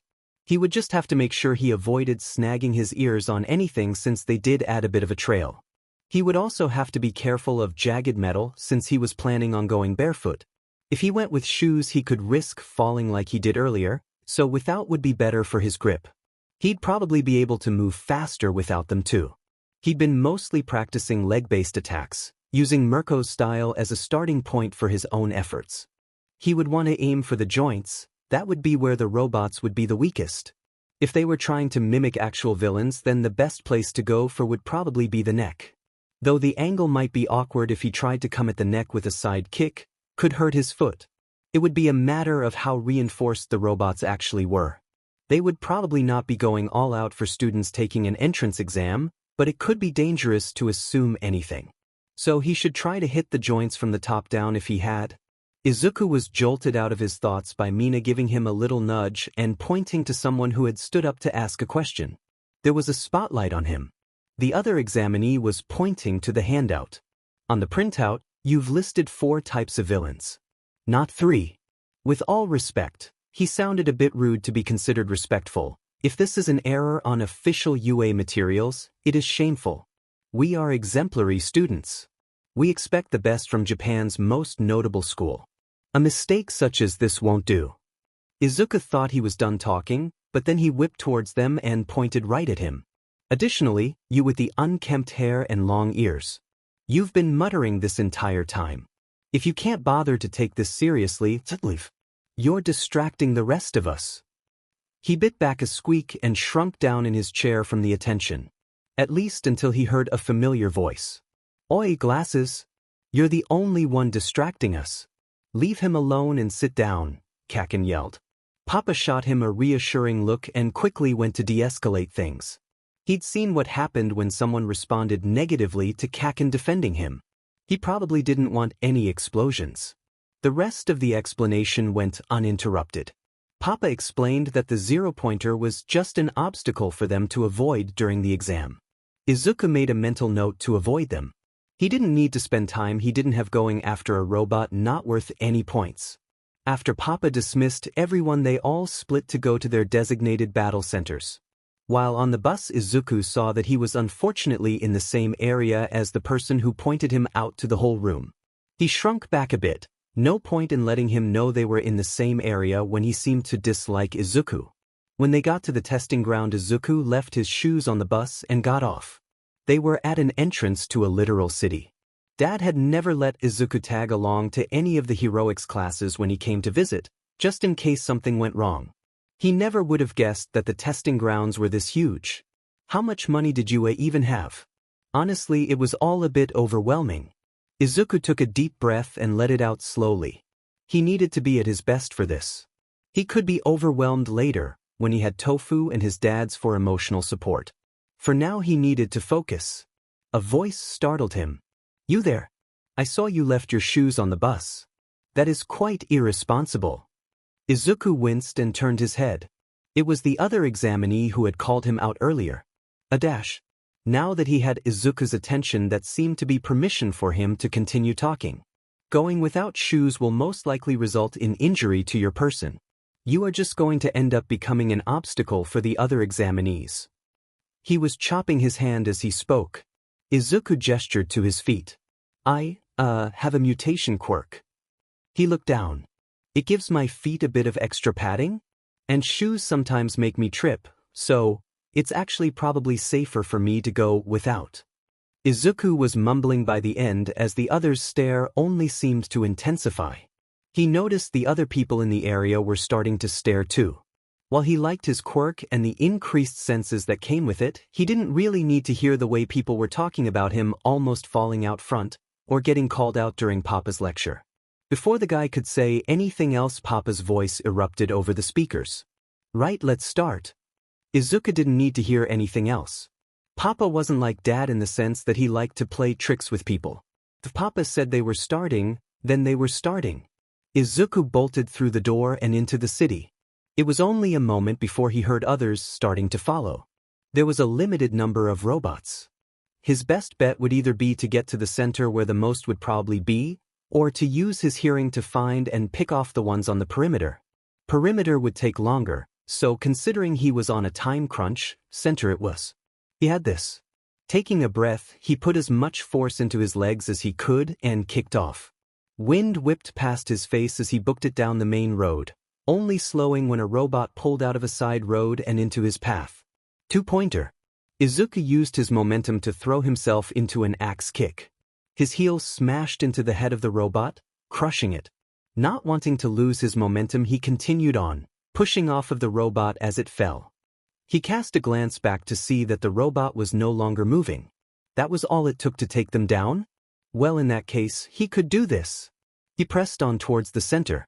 Izuku spent the test kicking apart as many robots as he could find. A few times he found himself lunging towards the other examinees instead of the robots. So many people were trying their best, leaving them exhausted and without the best situational awareness. A few times robots had been about to take a swipe at someone's back before Izuku tugged them out of the way or took it down. He was trying to catch his breath. The test couldn't be too much longer. By his count, he had about 40 points. Was that enough?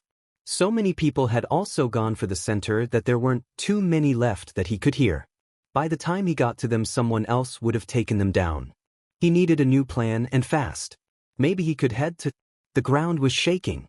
Izuku could hear crashing in the distance. Something big was coming down the main street. Izuku looked up to see a robot the size of a building. That was the zero-pointer? That thing could kill somebody. Papa had said that was an obstacle that they should avoid, and everyone seemed to be taking that advice. The yelling set a jolt down his spine, that voice in the back of his head telling him to run. So he did.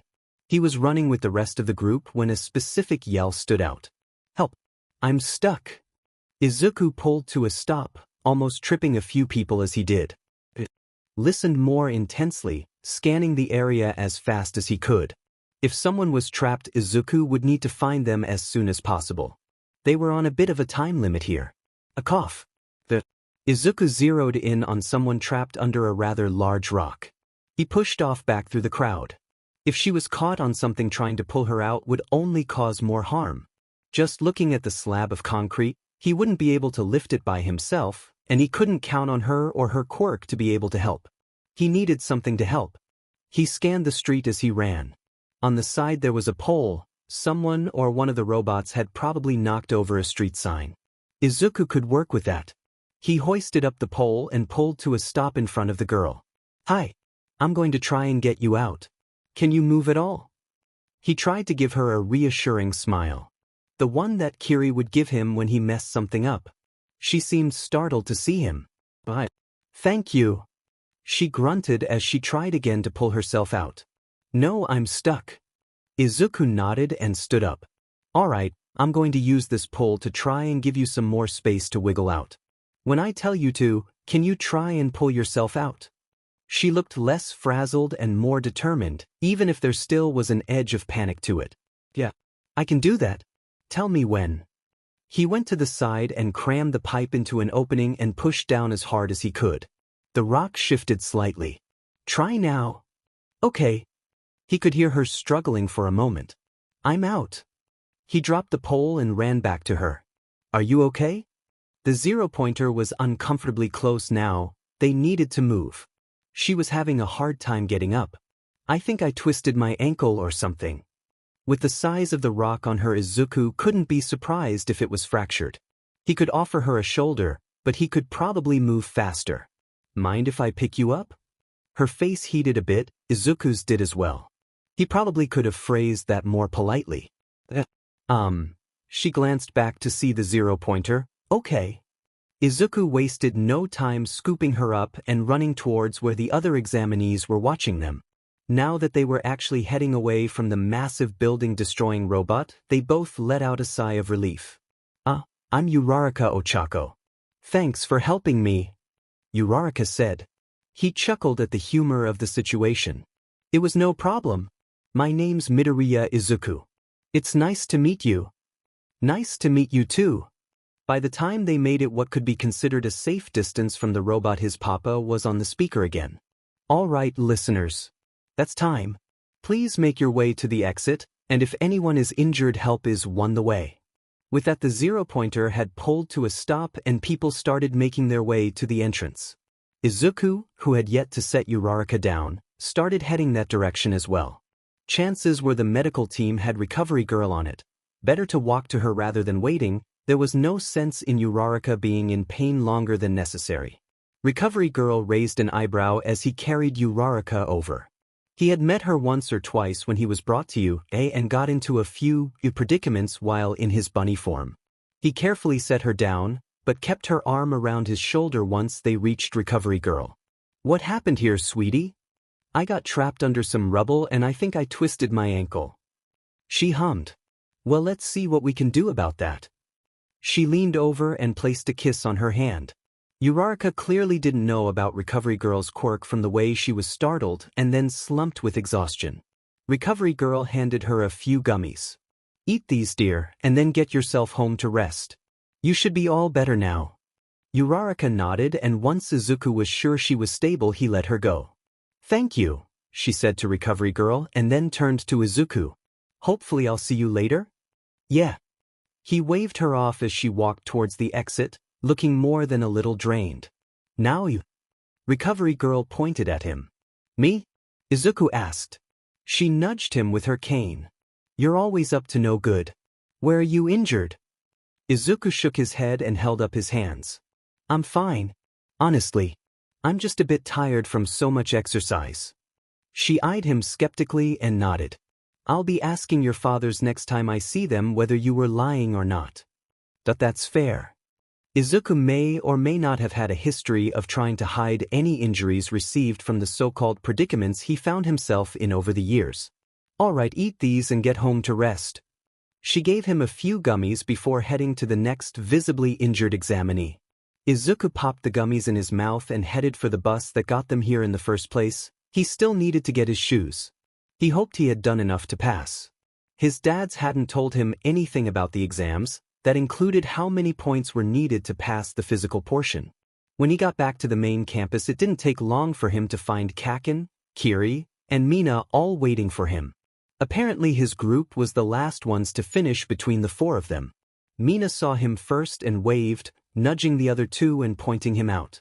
He hurried over, grinning now that he was back with his friends. He was still a bit worried that the guy that kept popping up to chew him out would show back up.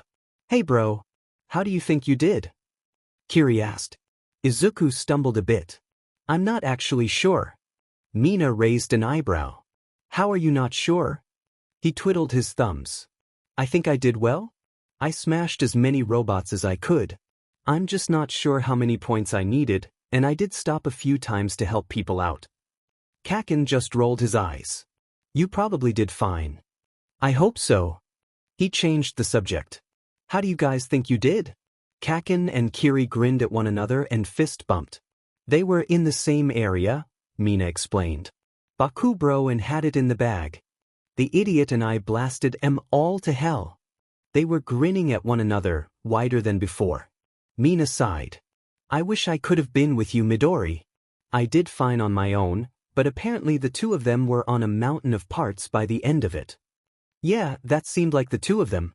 When Dad started helping them train, he had told Izuku that hopefully Kiri or Mina would help to even Kaken out. Instead, they all kind of enabled one another. He wouldn't have it any other way. After that, they all started heading home. They chatted about what happened during their exams until they had to part ways. Now all that was left was for them to wait to see whether or not they had gotten accepted or not. Izuku wished he could be as sure of himself as the others were. He had a list of backup schools to apply to in case he didn't get in. When he got home, he simply decided not to focus on the exam. Instead, he scooped Tofu off of her tree and plodded over to the couch. He flicked the channel to Hero News and activated his quirk. He enjoyed the way Tofu immediately curled around him and began grooming his fur. Kaken still laughed at him when he did this, but a grooming from Tofu was shockingly good stress relief.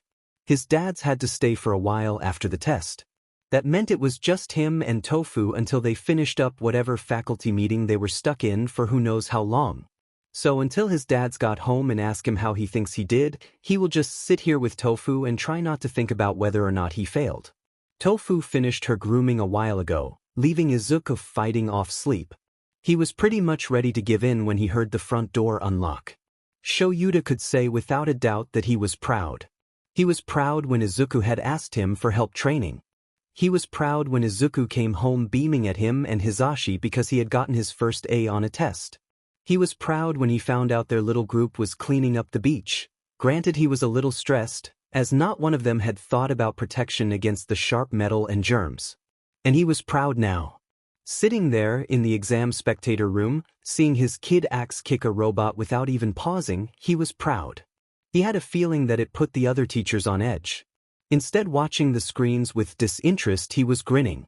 Sure, he had a job to do, but he could take a moment to appreciate how far his kid had come since he found him in that clearing. After the initial viewing of Izuku, he did actually have to work. He saw that Katsuki, Mina, and Ijiro were all steadily gaining points. Knowing the rat, they would all end up in his class. You couldn't exactly intimidate students when they'd seen you melt over your kid's bunny form. Well, he was pretty sure Katsuki would be the problem. Ijiro and Mina never quite seemed to stop being scared of him. There were other students who caught his eye as well. He flipped through files as students started to distinguish themselves from the others. There was one with a copying quirk who seemed to be doing well enough. Depending on the kid's personality, he could be a good candidate for underground work. If he got in, Shoyuta would have to keep an eye on him and talk to him about that if he managed to stick around long enough. He almost skimmed past the kid, but another caught his eye. There was a kid with purple hair trying his best to take down robots with whatever he could, that being debris the other examinees left in their wake. It appeared that he didn't have a physical quirk to help him. Honestly reminded him a bit of himself. Erasure doesn't exactly help against robots. Looking at the kid's file, he noticed this one, unlike the other, had applied for the general education course as well. He had a backup plan. Smart. Shoyuta let his eyes trail over to the kid's quirk information. Brainwashing, not the best against robots, but would be a great quirk for an underground hero. Shoyuta flagged the file for later. There was potential there. Occasionally Shoyuta would peek back over to see how Izuku was doing. Pride welling up in his chest as his points steadily increased. Villain and rescue. The kid was doing great. It wasn't too long before Nizu called time for the 0-pointers to be released. Shoyuta honestly thought it was overkill for an entrance exam, but putting people in high-stress scenarios did tell a lot about their character. The robots were released in each area and students started running. Katsuki and Ijiro used the distraction to take down the stragglers. Mina helped up someone who tripped. And Izuku. Shoyuta tensed and leaned forward to see what the hell his son was doing. Why was he running back towards the robot? A different camera angle showed that Izuku was running towards the robot because of another examinee caught under some rubble. He glances at Nizu, who is grinning. Clearly he doesn't have any intention of stopping this. All Shoyuta can do is watch. He knows his kid is smart, but sometimes Izuku can be very single-minded when it comes to saving people. He watches as Izuku grabs a pole on his way to help the trapped girl. Smart, giving himself something to get leverage. Izuku checks in with her and talks for a moment before glancing back at the 0-pointing and pulling around to the side. He jams the pole under the concrete and pushes down, giving the girl enough room to pull herself out. Then Izuku drops it and hurries back around to help her. With the 0-pointer closing in, he watches as his son scoops her up and hurries off to safety. A chill goes down his spine as Nizu's smile widened. Interesting. He crossed his fingers that Izuku's written exam scores wouldn't be an incentive for Nizu to seek out a personal student. Shoyuta will say, though, he absolutely did not like the way the blonde idiot was staring at his son on the screen with a contemplative look. He's not sure what made Yagi want to teach here, especially considering he didn't have his license, but he would be keeping an eye on him. He may be a harsh teacher, but when it came to his students and his kid, their safety was his #1 priority. After the exam ended, Shoyuta met with the rest of the teachers to discuss the initial results of the exam. He and a few other teachers would be helping Nizu go through them in the next few days. But for now they needed to discuss any concerns or possible discrepancies. The meeting just seemed to drag on, and after an hour or so he could tell Hisashi was starting to get a bit antsy as well. They wanted to go home and see their kid. It was another 2 hours before they were freed from the initial meeting, with the promise of more to come. Hisashi smiled at him on their way back.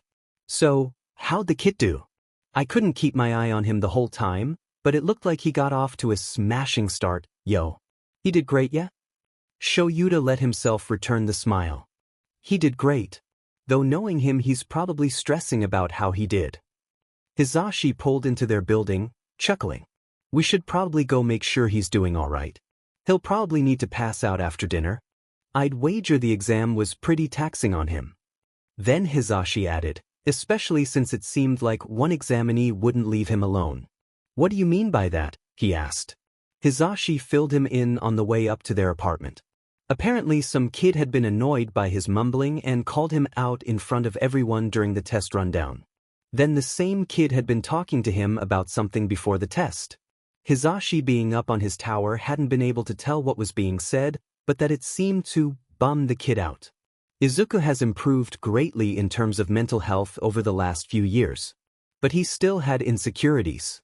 When they came up, the kid usually needed a cool-down PRD, that typically meant cuddling with him, Hisashi, or both of them on the couch.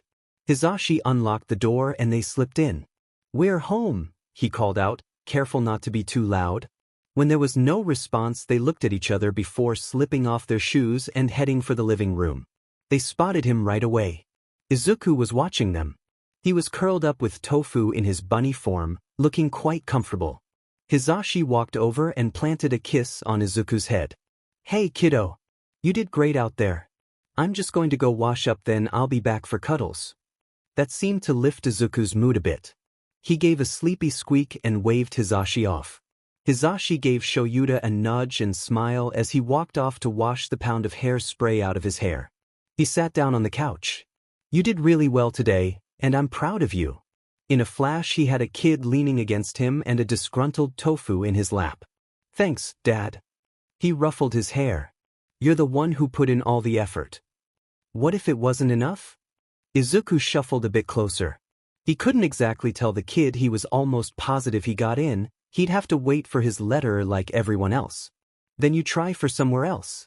UA isn't the only hero school out there, but they'd be idiots not to take you. I saw the way you ran in to help that girl. You're going to be a hero whether or not you go to UA. There was a sniffle. I'm going to be a hero. You are. Can we watch a movie? He snorted. You better pick before Hizashi gets back and has us watch another stupid comedy. With more light in his eyes, Izuku scooped the remote off the coffee table and started searching for a suitable movie. He settles on some mystery and they wait for Hizashi to join them. When Hizashi got back, they ended up ordering takeout and spending the evening on the couch. They may or may not have taken every possible opportunity to try and knock it into their kid's head that he did a great job, though it seemed to be built into his DNA to worry about these sorts of things. All in all, it was a good day once they got the kid to calm down. He was more than happy to spend the night with his family, taking joy in the way Izuku lit up like a Christmas tree when Hizashi started complimenting his initial robot takedown. It was a good night. Izuku wasn't panicking. Papa had excitedly called his name, handing him a letter. One look at it made his pulse rocket. It was a letter from Yue, meaning that the piece of paper in his hand would determine the rest of his future. He had promptly taken the letter and locked himself in his room. Sitting himself at his desk, he stared down at the envelope. It seemed too small for an acceptance letter. So was it a rejection? Thanks for trying, but you didn't make the cut? What if he was the only one who didn't get in? Would Kaken and everyone be disappointed in him? No, Dad and Papa said they would be proud of him no matter what high school he ended up going to. He just needed to open it. With shaky hands he opened the envelope. Only, instead of a paper, a little disc fell out. He was about to reach for it when it lit up, displaying a small hologram screen with Nizu. Midoriya Izuku. I wanted to start this by congratulating you on having one of the highest scores ever on the written exam. I was particularly impressed by the work you did on the analysis portion. Now as for your practical exam, you certainly have enough points to get into the hero course with 45 villain points. However, the villain points were not the only points you received. Nizu grinned a little wider. What kind of hero school would we be if we did not acknowledge those who helped others? He gestured to a screen behind him that showed short clips of him helping others during the exam. Because of this, we are awarding you 20 rescue points, putting your total at 65 points and getting you into the hero course. Welcome to you. I look forward to seeing you there. Just when it seemed the video would cut off, Nizu continued. And Midoriya, if you have an interest in furthering your analysis skills, please come talk to me. And with that the disc cut off. Izuku took a moment to process. He did it. He got into UA, his dream school. He did it. He burst out of his chair and scrambled for the door. He practically threw it off its hinges in his hurry. Izuku ran into the living room, pausing to look at his dads who were both looking at him expectantly. Sue! Papa prodded. That I got in. Dad grinned. Knew you could do it, kid. I got in. Izuku ran and jumped onto his dad's. Papa squawked and Dad grunted as he accidentally elbowed him. Careful, kiddo, Papa said, pulling him into a hug anyway. I got in. Izuku yelled again. He almost couldn't believe it. He would have to call Kaken, Kiri, and Mina as soon as possible to let them know. He also needed to see if they got in. Maybe they would all be in a class together. That would be a lot of fun. Dad poked the side of his cheek and he pulled himself out of his thoughts. He would worry about all that in a moment. For now he would enjoy the way his dads were hugging and congratulating him. He was going to UA. His dads had offered to drive him for his first day. He wasn't exactly sure what he was supposed to do if he was there that early, and he couldn't walk with Kakin if they drove him, so he said no. The walk hadn't been too eventful. He'd met Kakin at the station and talked about how they thought the day was going to go as they went. They figured there would probably be an assembly of sorts introducing the new students and welcoming back the old, but Izuku wasn't so sure. He'd heard Papa and Dad talk about the freedoms they had at UA in terms of how they structured their classes, and he'd tagged along a few times. He couldn't picture anything too crazy happening on the first day though. Before they knew it, they were in front of the gates to UA. He'd been through them before, but this would be his first time walking through them as a hero course student. This was one of his first steps towards becoming a hero. Out of nowhere, he and Kakin were tackled into a side hug. The blur of pink was probably the only thing that stopped Kakin from using his quirk on Mina. Holy F-Pinky. You trying to get your face blown off? He yelled. Hi, Mina, Izuku said once he'd recovered. She pulled back and smiled. Hi, Midori. Hello to you too, cats. Kakin just rolled his eyes. Can you guys believe that we're actually here? I know we were here for the test, but now we're students. This is so exciting. Like we weren't going to get in. We all trained our buttes off for this, Kakin said with a shrug. Still exciting. Mina trailed off as she looked behind them. What the hell? He and Kakin looked to see what Mina was staring at. It was Kiri, only he'd done something to his hair. Yai. What the hell did you do to your hair? It's all shitty now. Kiri laughed. Hey guys. Though I would try something new, you know? New school, new me and all that. No dash. Izuku interrupted. I think it's cool. It looks a bit like Crimson Riot's hair. He'd had quite a few conversations with Kiri over the years about Crimson Riot. He was sure that's what he'd been going for. Thanks, man. Kiri beamed. Kakin whipped towards him. No. Don't encourage him. Mina tilted her head a bit. I don't know, cats, I think it could grow on me. He glared back. Do not get into this. No, hear me out dash. Izuku smiled as his friends talked, argued, and headed for the gate. He didn't exactly know what was ahead of them. Would they manage to survive their first day at UA? Well, they probably would, he just wasn't sure if they would manage to go the full day without destroying anything at this rate. All he knew was that they had a long way to go. After all, this was the story about how he and his friends became the world's greatest heroes.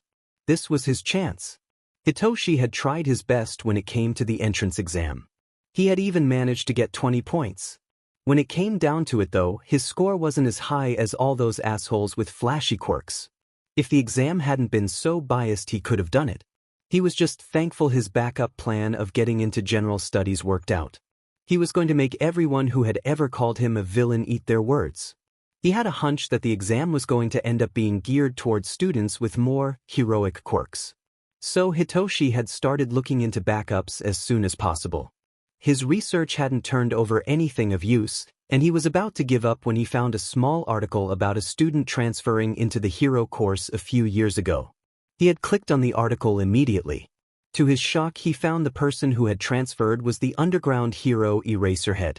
Given his underground status, that would probably explain the lack of information. Reading through the article revealed the sports festival as the reason for his transfer.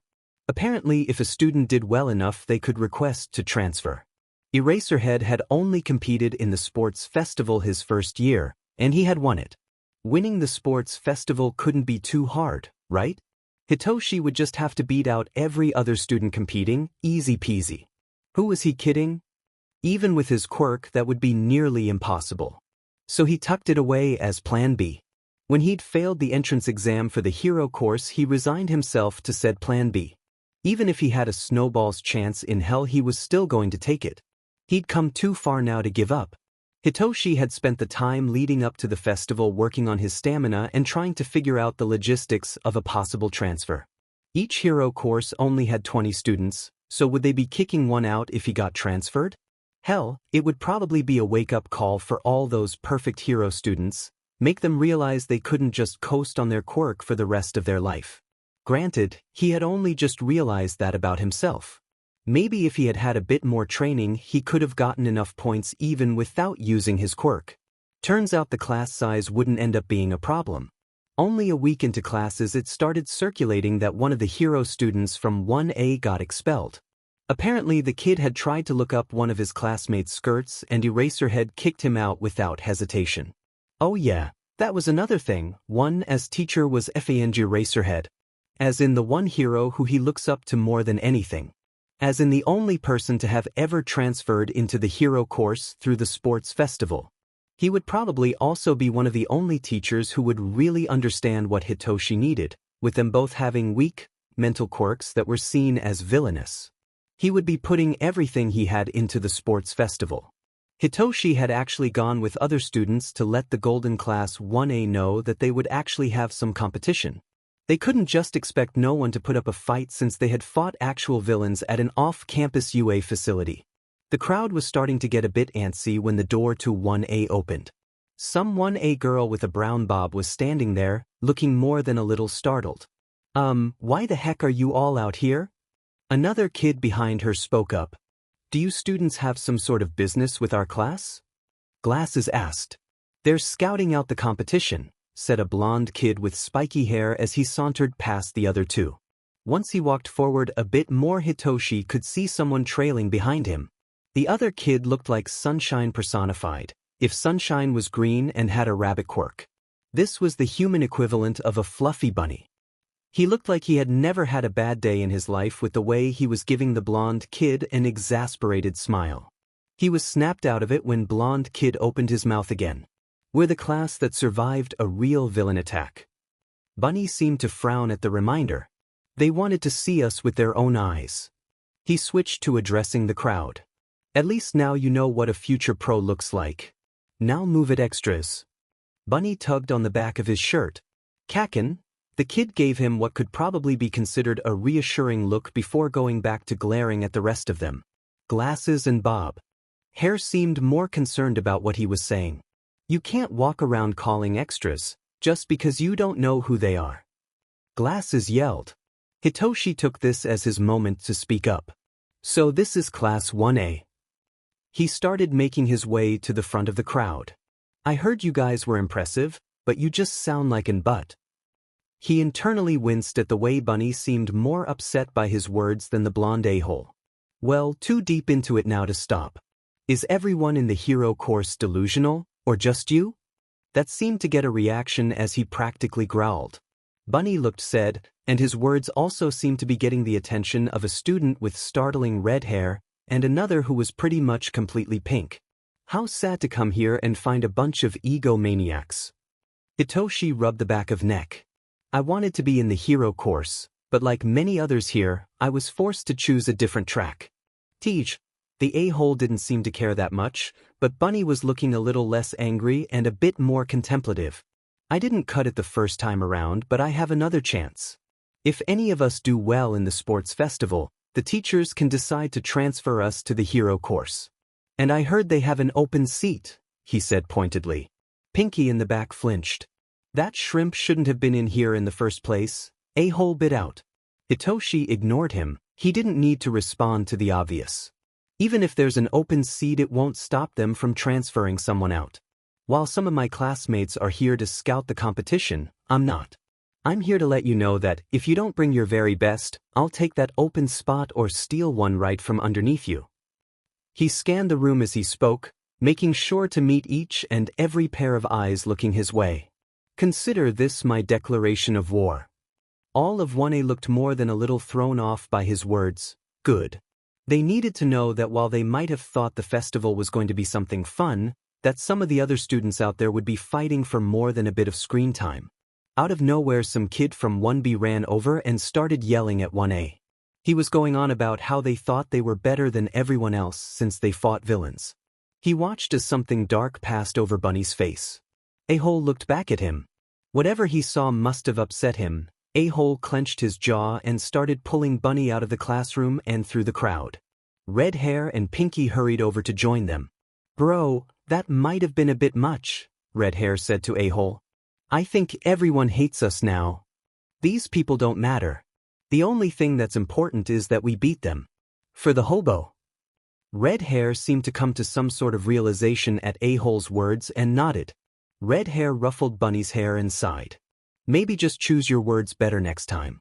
Not everyone is versed in Bakugo. Pinky looped her arm through Bunny's and they pushed their way through the crowd. He wouldn't have pinned A-hole as the type to be close to a whole group of people. The rest of Class 1A seemed unsure how to feel about what had just played out. Why did he feel like he had been a lot more of a JRK than he intended to be? They seemed to get upset whenever he mentioned the fact that they fought villains. That didn't make much sense though. They had been bragging about it, or at least he had been told that.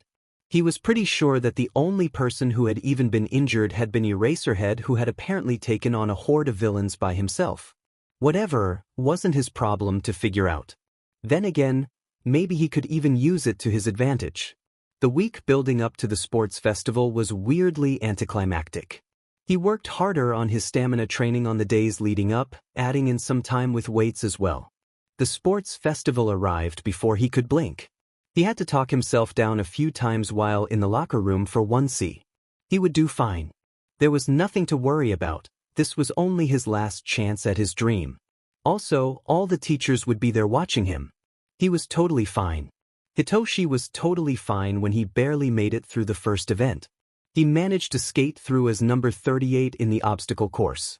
He had been able to use his quirk a few times to help him out, but the thing about the obstacle course was that anyone he brainwashed was bumped almost right away, knocking them out of it. He relied mostly on the little physical abilities that he did have. Once again, he was regretting not starting his physical training sooner.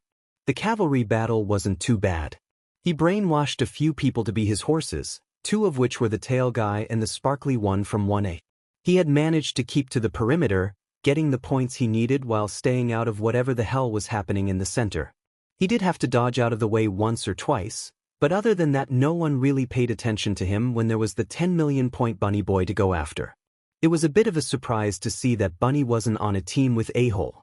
When he'd challenged 1A they had seemed pretty close.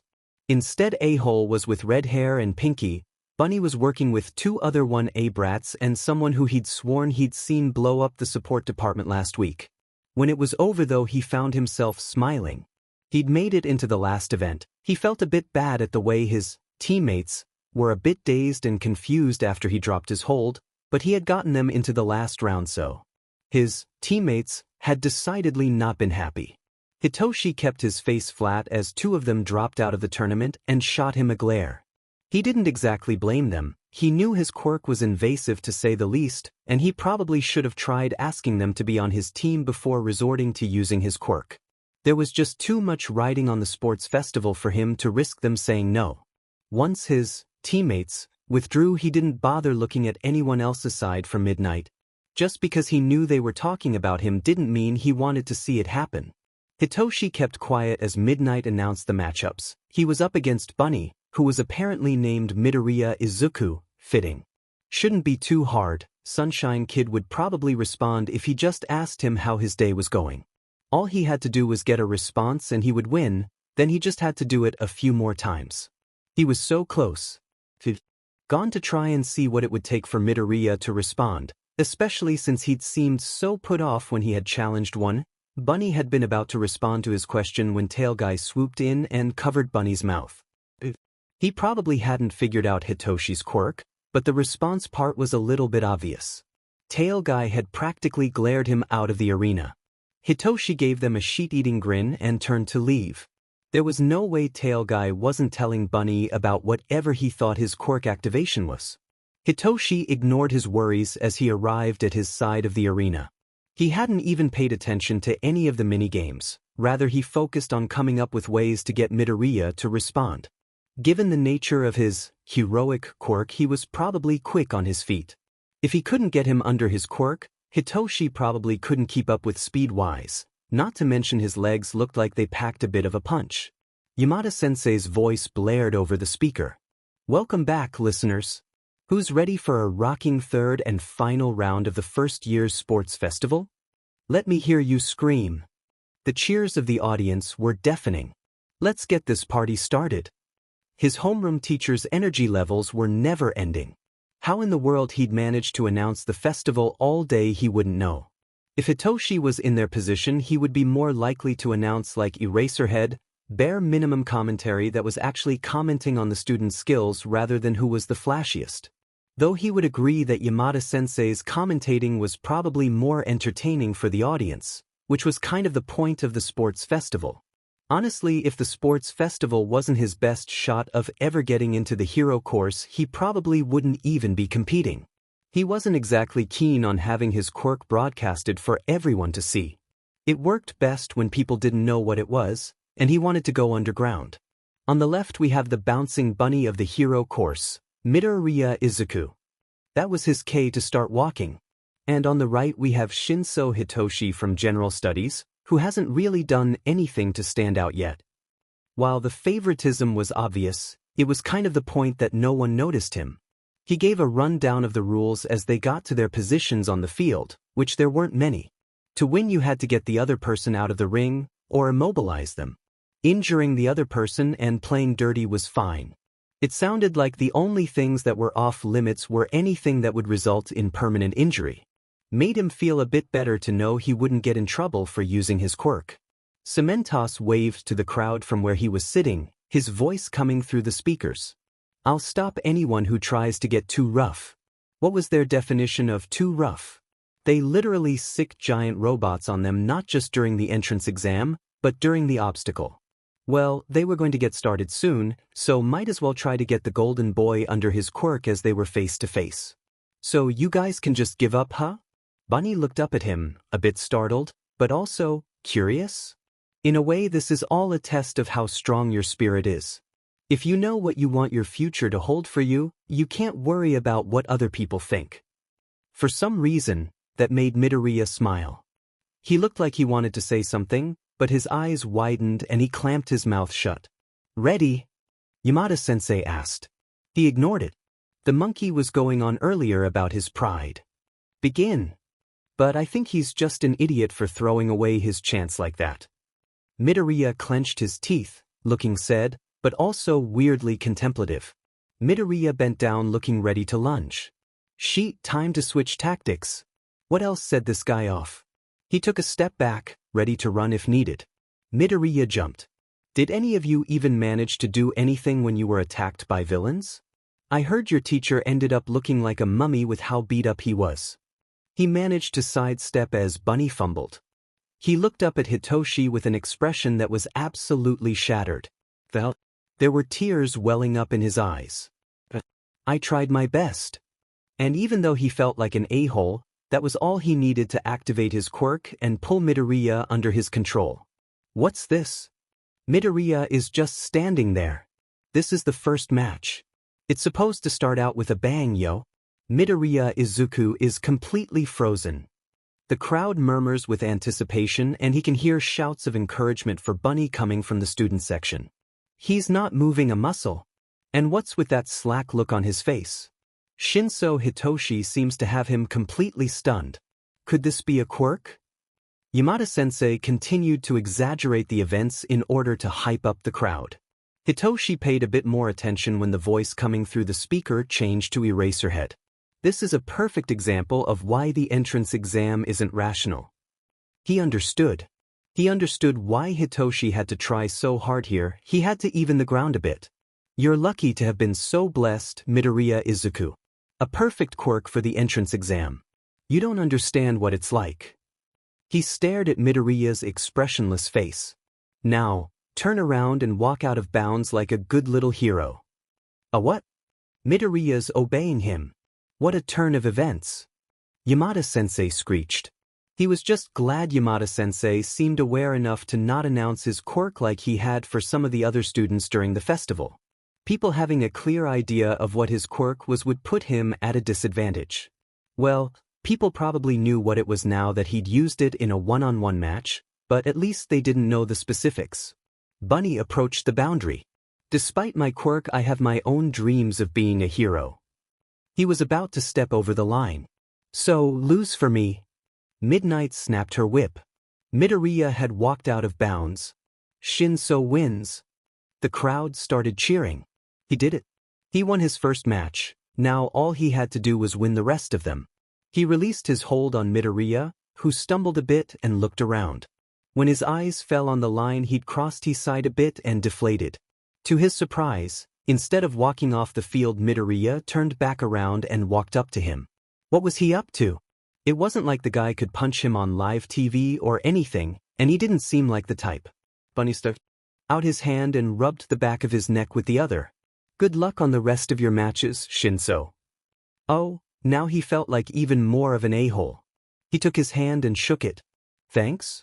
And, sorry about the bit with your teacher. Midoriya winced and waved it off. It's fine. You just needed to get me to respond, right? Yes, still dash. Midnight cut in. While a good show of sportsmanship is quite invigorating, you two do need to clear the area. Bunny's cheeks lit up. Sorry, Aunt Nem. We'll leave. Midoriya started off the field and Hitoshi followed. Aunt Nem? This kid was related to a hero? He didn't even realize that Midnight had any siblings, let alone a nephew. Geez, being related to a teacher probably got him special treatment.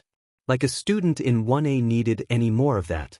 It was already clear how much the hero students were favored compared to the other courses. When they hit the hallway Midoriya turned to him again. Good luck with the competition, he said with a smile that seemed too wide to be genuine. I need to go cheer on my classmates, so I better hurry if I want to get to my seat before the next match. See you later. Alright. See you later. Midoriya waved and hurried down the hall. Hitoshi wasn't actually sure whether or not he actually hoped he'd see Bunny later or not. On one hand he seemed nice, on the other, there was no way he didn't have hard feelings over Hitoshi using his quirk. He wasn't exactly sure if he wanted to spend his time around a teacher's pet. The rest of the festival seemed to fly by. The first round was over pretty fast, aside from the break they had to take for the ice guy to melt the Fing glacier he made. During the second round he won pretty quickly, only having to ask the Vine Girl why she was praying to get her to respond. Things did get a little ridiculous during the second round though, when A-Hole went against the Ice Guy. Turned out Ice Guy could use fire too, and the explosion the two of them caused had both Midnight and Cementos interfering. It also left an indent of A-Hole in the wall of the stadium. Ice Guy had barely managed to avoid getting himself thrown out of the ring as well.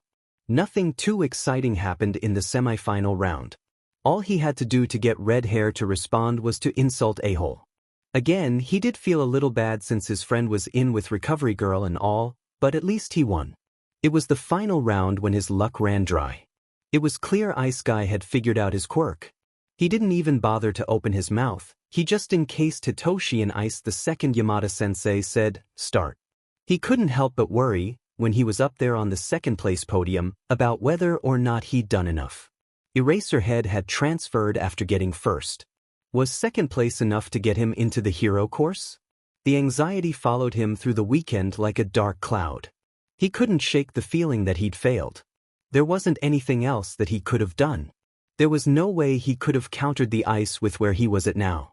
Maybe he should have put in more effort in physical training? Then again, that was all he had thought about since the entrance exam. Said anxiety trailed in him all the way to homeroom the next week. He tried to push it aside and smile as his classmates congratulated him on getting second place. Hitoshi thought this might be the most any of them had ever said to him in one go. His anxiety simmered on a low boil all the way until lunch when Yamada-sensei called him to stay after for a moment. First off, I want to say congrats on getting second place, Shinso. He shuffled some papers. Thanks. What's this about? Please let this end well, please. Well, I know that you didn't exactly want to be in my class. He gave Hitoshi a knowing look. Before he could respond, however, he continued. You're a great student and I love having you here, but a little birdie told me you're interested in the hero course. Aizawa wants to talk to you about that, so head on down to the teacher's offices.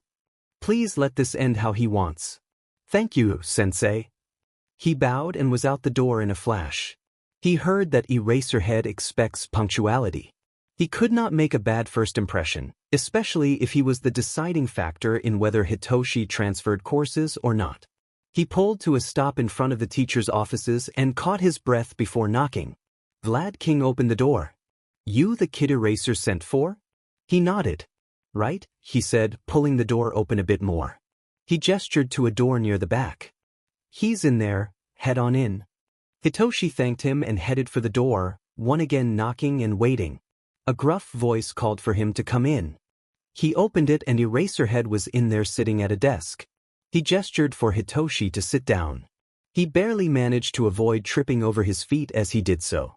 This was the moment that would determine whether or not he could achieve his dream. So, you want to transfer into the hero course? He had Hitoshi's file on the desk. He nodded. Yes, sir. Why? He asked. And that was the question, wasn't it?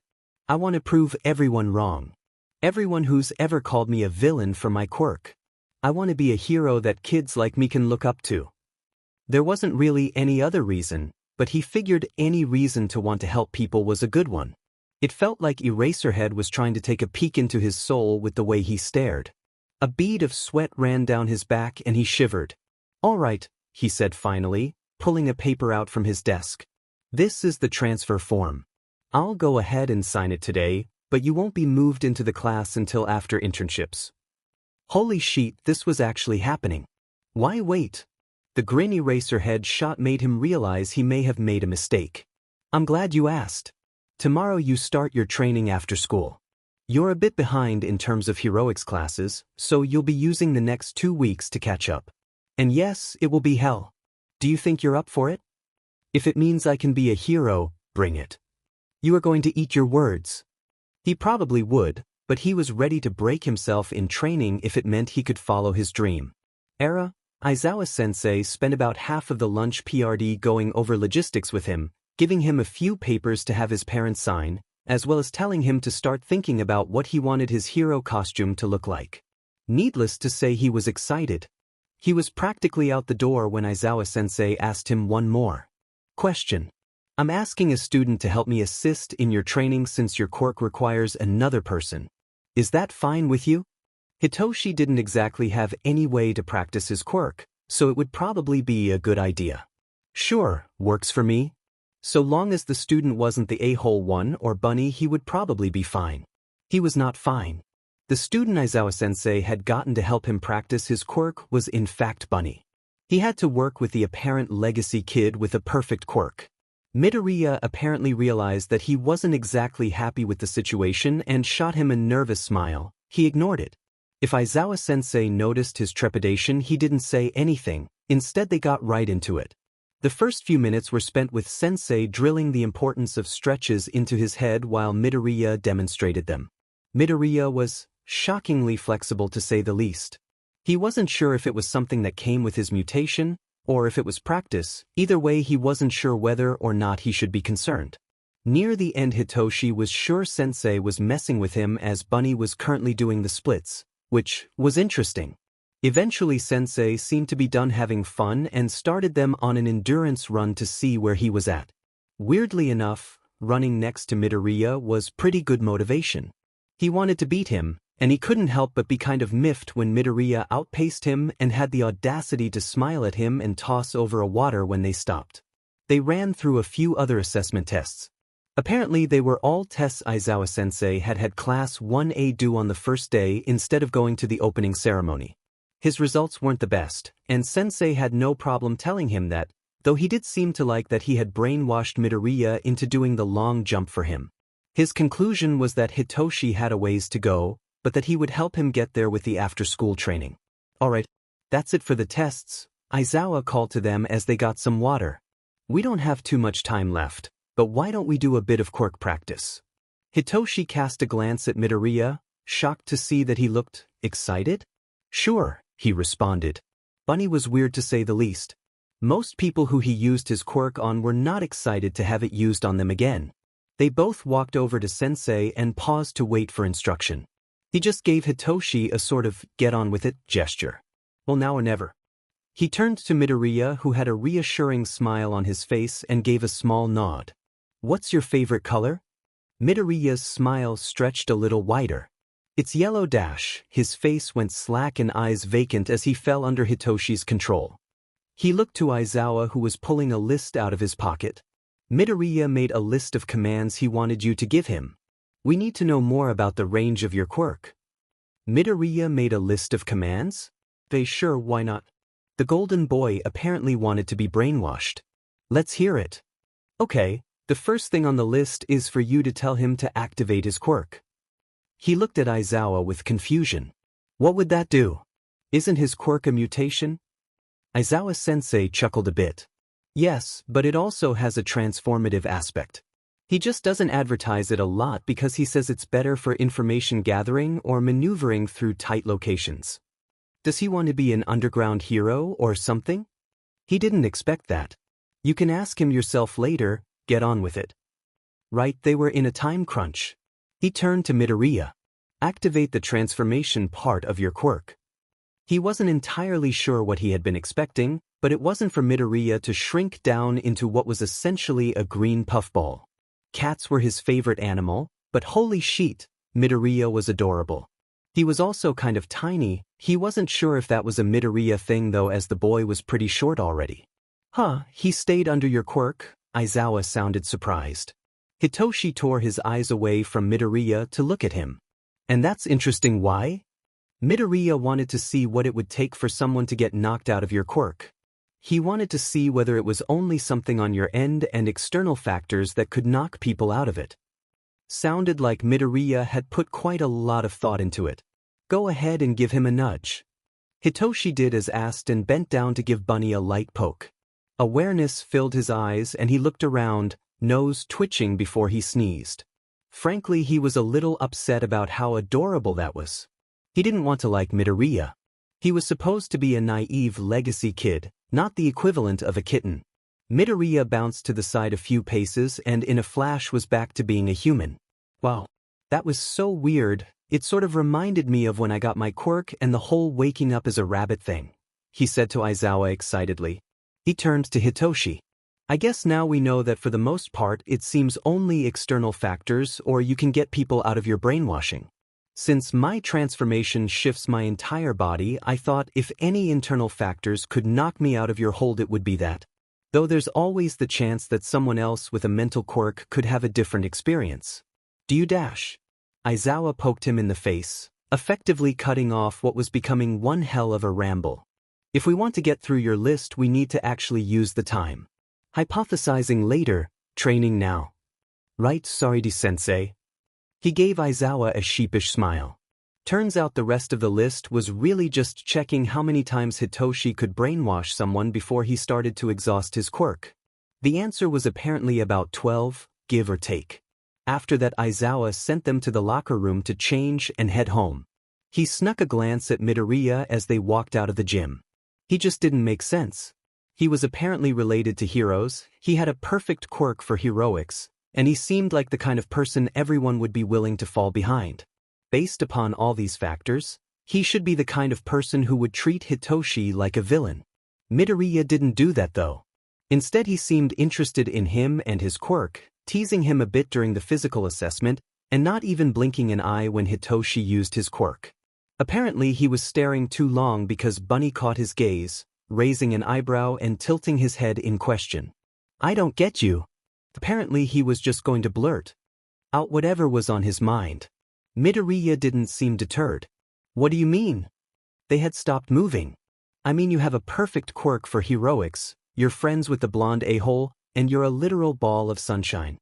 He waved his hand, gesturing to Midoriya. I'm getting the feeling that there's a but here. Midoriya didn't seem offended, just more confused. The but is that you're not treating me like I'm a villain. Should I be? I mean you're not a villain, so why would I treat you like one? Was he just playing dumb? Because of my quirk, idiot? You think I would be an a-hole to you because of your quirk? It's an amazing quirk that would be perfect for heroics. Though I think you would probably work best as an underground hero, which explains why the Aizawa-sensei took an interest in you. Midoriya continued to mutter along, giving various examples of how his quirk could be used for heroics. Hitoshi sat there dumbfounded. What the F-dash? Literally no one had ever talked about him or his quirk like that. Hitoshi could feel his cheeks heat as Midoriya essentially laid out all the ways he could effectively take down villains while minimizing collateral damage. He even went on about possible support items that would help him to be more effective at quirk takedowns in case he couldn't rely on his quirk. Midoriya brought his verbal essay to a close with, and besides, I would be the last person to judge someone for their quirk. And that didn't make much sense. While your entire verbal essay was incredibly flattering, Midoriya blushed at that. What do you mean by you would be the last person to judge someone for their quirk? Oh. He waved Hitoshi off and started walking back towards the lockers. Hitoshi kept step with him. It's just that my quirk was stress manifested. Hitoshi drew to a stop. Midoriya did as well once he noticed Hitoshi stopped. Midoriya had a stress-manifested quirk? That meant that he had been quirkless until something F'd up enough happened to make him fear for his life. What the absolute F dash? Hitoshi knew he was gawking from the way Bunny seemed to shrink in on himself a bit. I don't really tend to advertise it because it sometimes makes people uncomfortable, but I know what it's like to have people judge you for your quirk, or well, lack of one. I do really think your quirk is amazing though. He sighed and rubbed a hand down his face. Geez, I'm an a-hole. Huh. Once again he gestured to Midoriya. This entire time I've been assuming that you're this golden child with a perfect quirk who's related to heroes. Turns out I'm just an a-hole and you're a lot more like me than I thought. So, sorry. Midoriya gave him a smile. It's fine. Glad we could clear that up, I just thought you didn't like me. Midoriya seemed to run over what he said one more time and jolted. You know my parents are heroes? His parents too? No? I heard you call Midnight Aunt Nem. Oh, yeah, that one's on me. He rubbed the back of his neck, embarrassed. How in the world was he apparently related to so many heroes? Wait, how did the kid of heroes have a stress-manifested quirk? Your parents didn't cause your quirk, did they? Bunny's eyes widened and he frantically shook his head. No, they didn't. I actually didn't even have parents when I got it. Hitoshi's eyes widened. That sounded bad. My mom died when I was about 7 and I ended up at a foster home for a while. And you got your quirk there? This just kept getting worse. How the hell was this kid literal sunshine incarnate after all of that? Actually, I got chased into the woods after school. I got my quirk there. Funny thing, actually I ended up stuck in my quirk for 6 months or something before my dad found me. What the F dash, what the F dash? Let me get this straight. You stress manifested a quirk because of bullies, ended up living in the FING woods because of that, and the only reason you're here now is because one of your now parents found you? He ran over the words. That about sums it up. Okay, what the F is your life? It's just kind of my life? Hitoshi shook his head and continued towards the locker room. Don't think this will stop me from trying to give you a hard time during training. I think you should be more worried about me giving you a hard time. Midoriya hopped up next to him. Whatever. If his attitude towards Bunny changed after that first training session, Aizawa didn't say anything, just hid a smile whenever he caught Hitoshi staring a little bit too long at Midoriya. Somehow he had a feeling that Aizawa picked him to help with training to whittle down his ego a bit. He's not sure whether he should be upset or appreciative that it appeared to work. Hitoshi found that school was a lot more interesting when there was a bunny hellbent on befriending him through either kicking his butt during sparring or dragging him to his table during lunch. He couldn't quite say that he minded. For the first time in a very long time, Hitoshi found himself looking forward to the next day. It didn't matter if he'd wake up so sore he didn't want to move, he was working towards something that he wanted, and he was enjoying it. He was going to work his butt off to become the best hero he could be, and these were the first steps.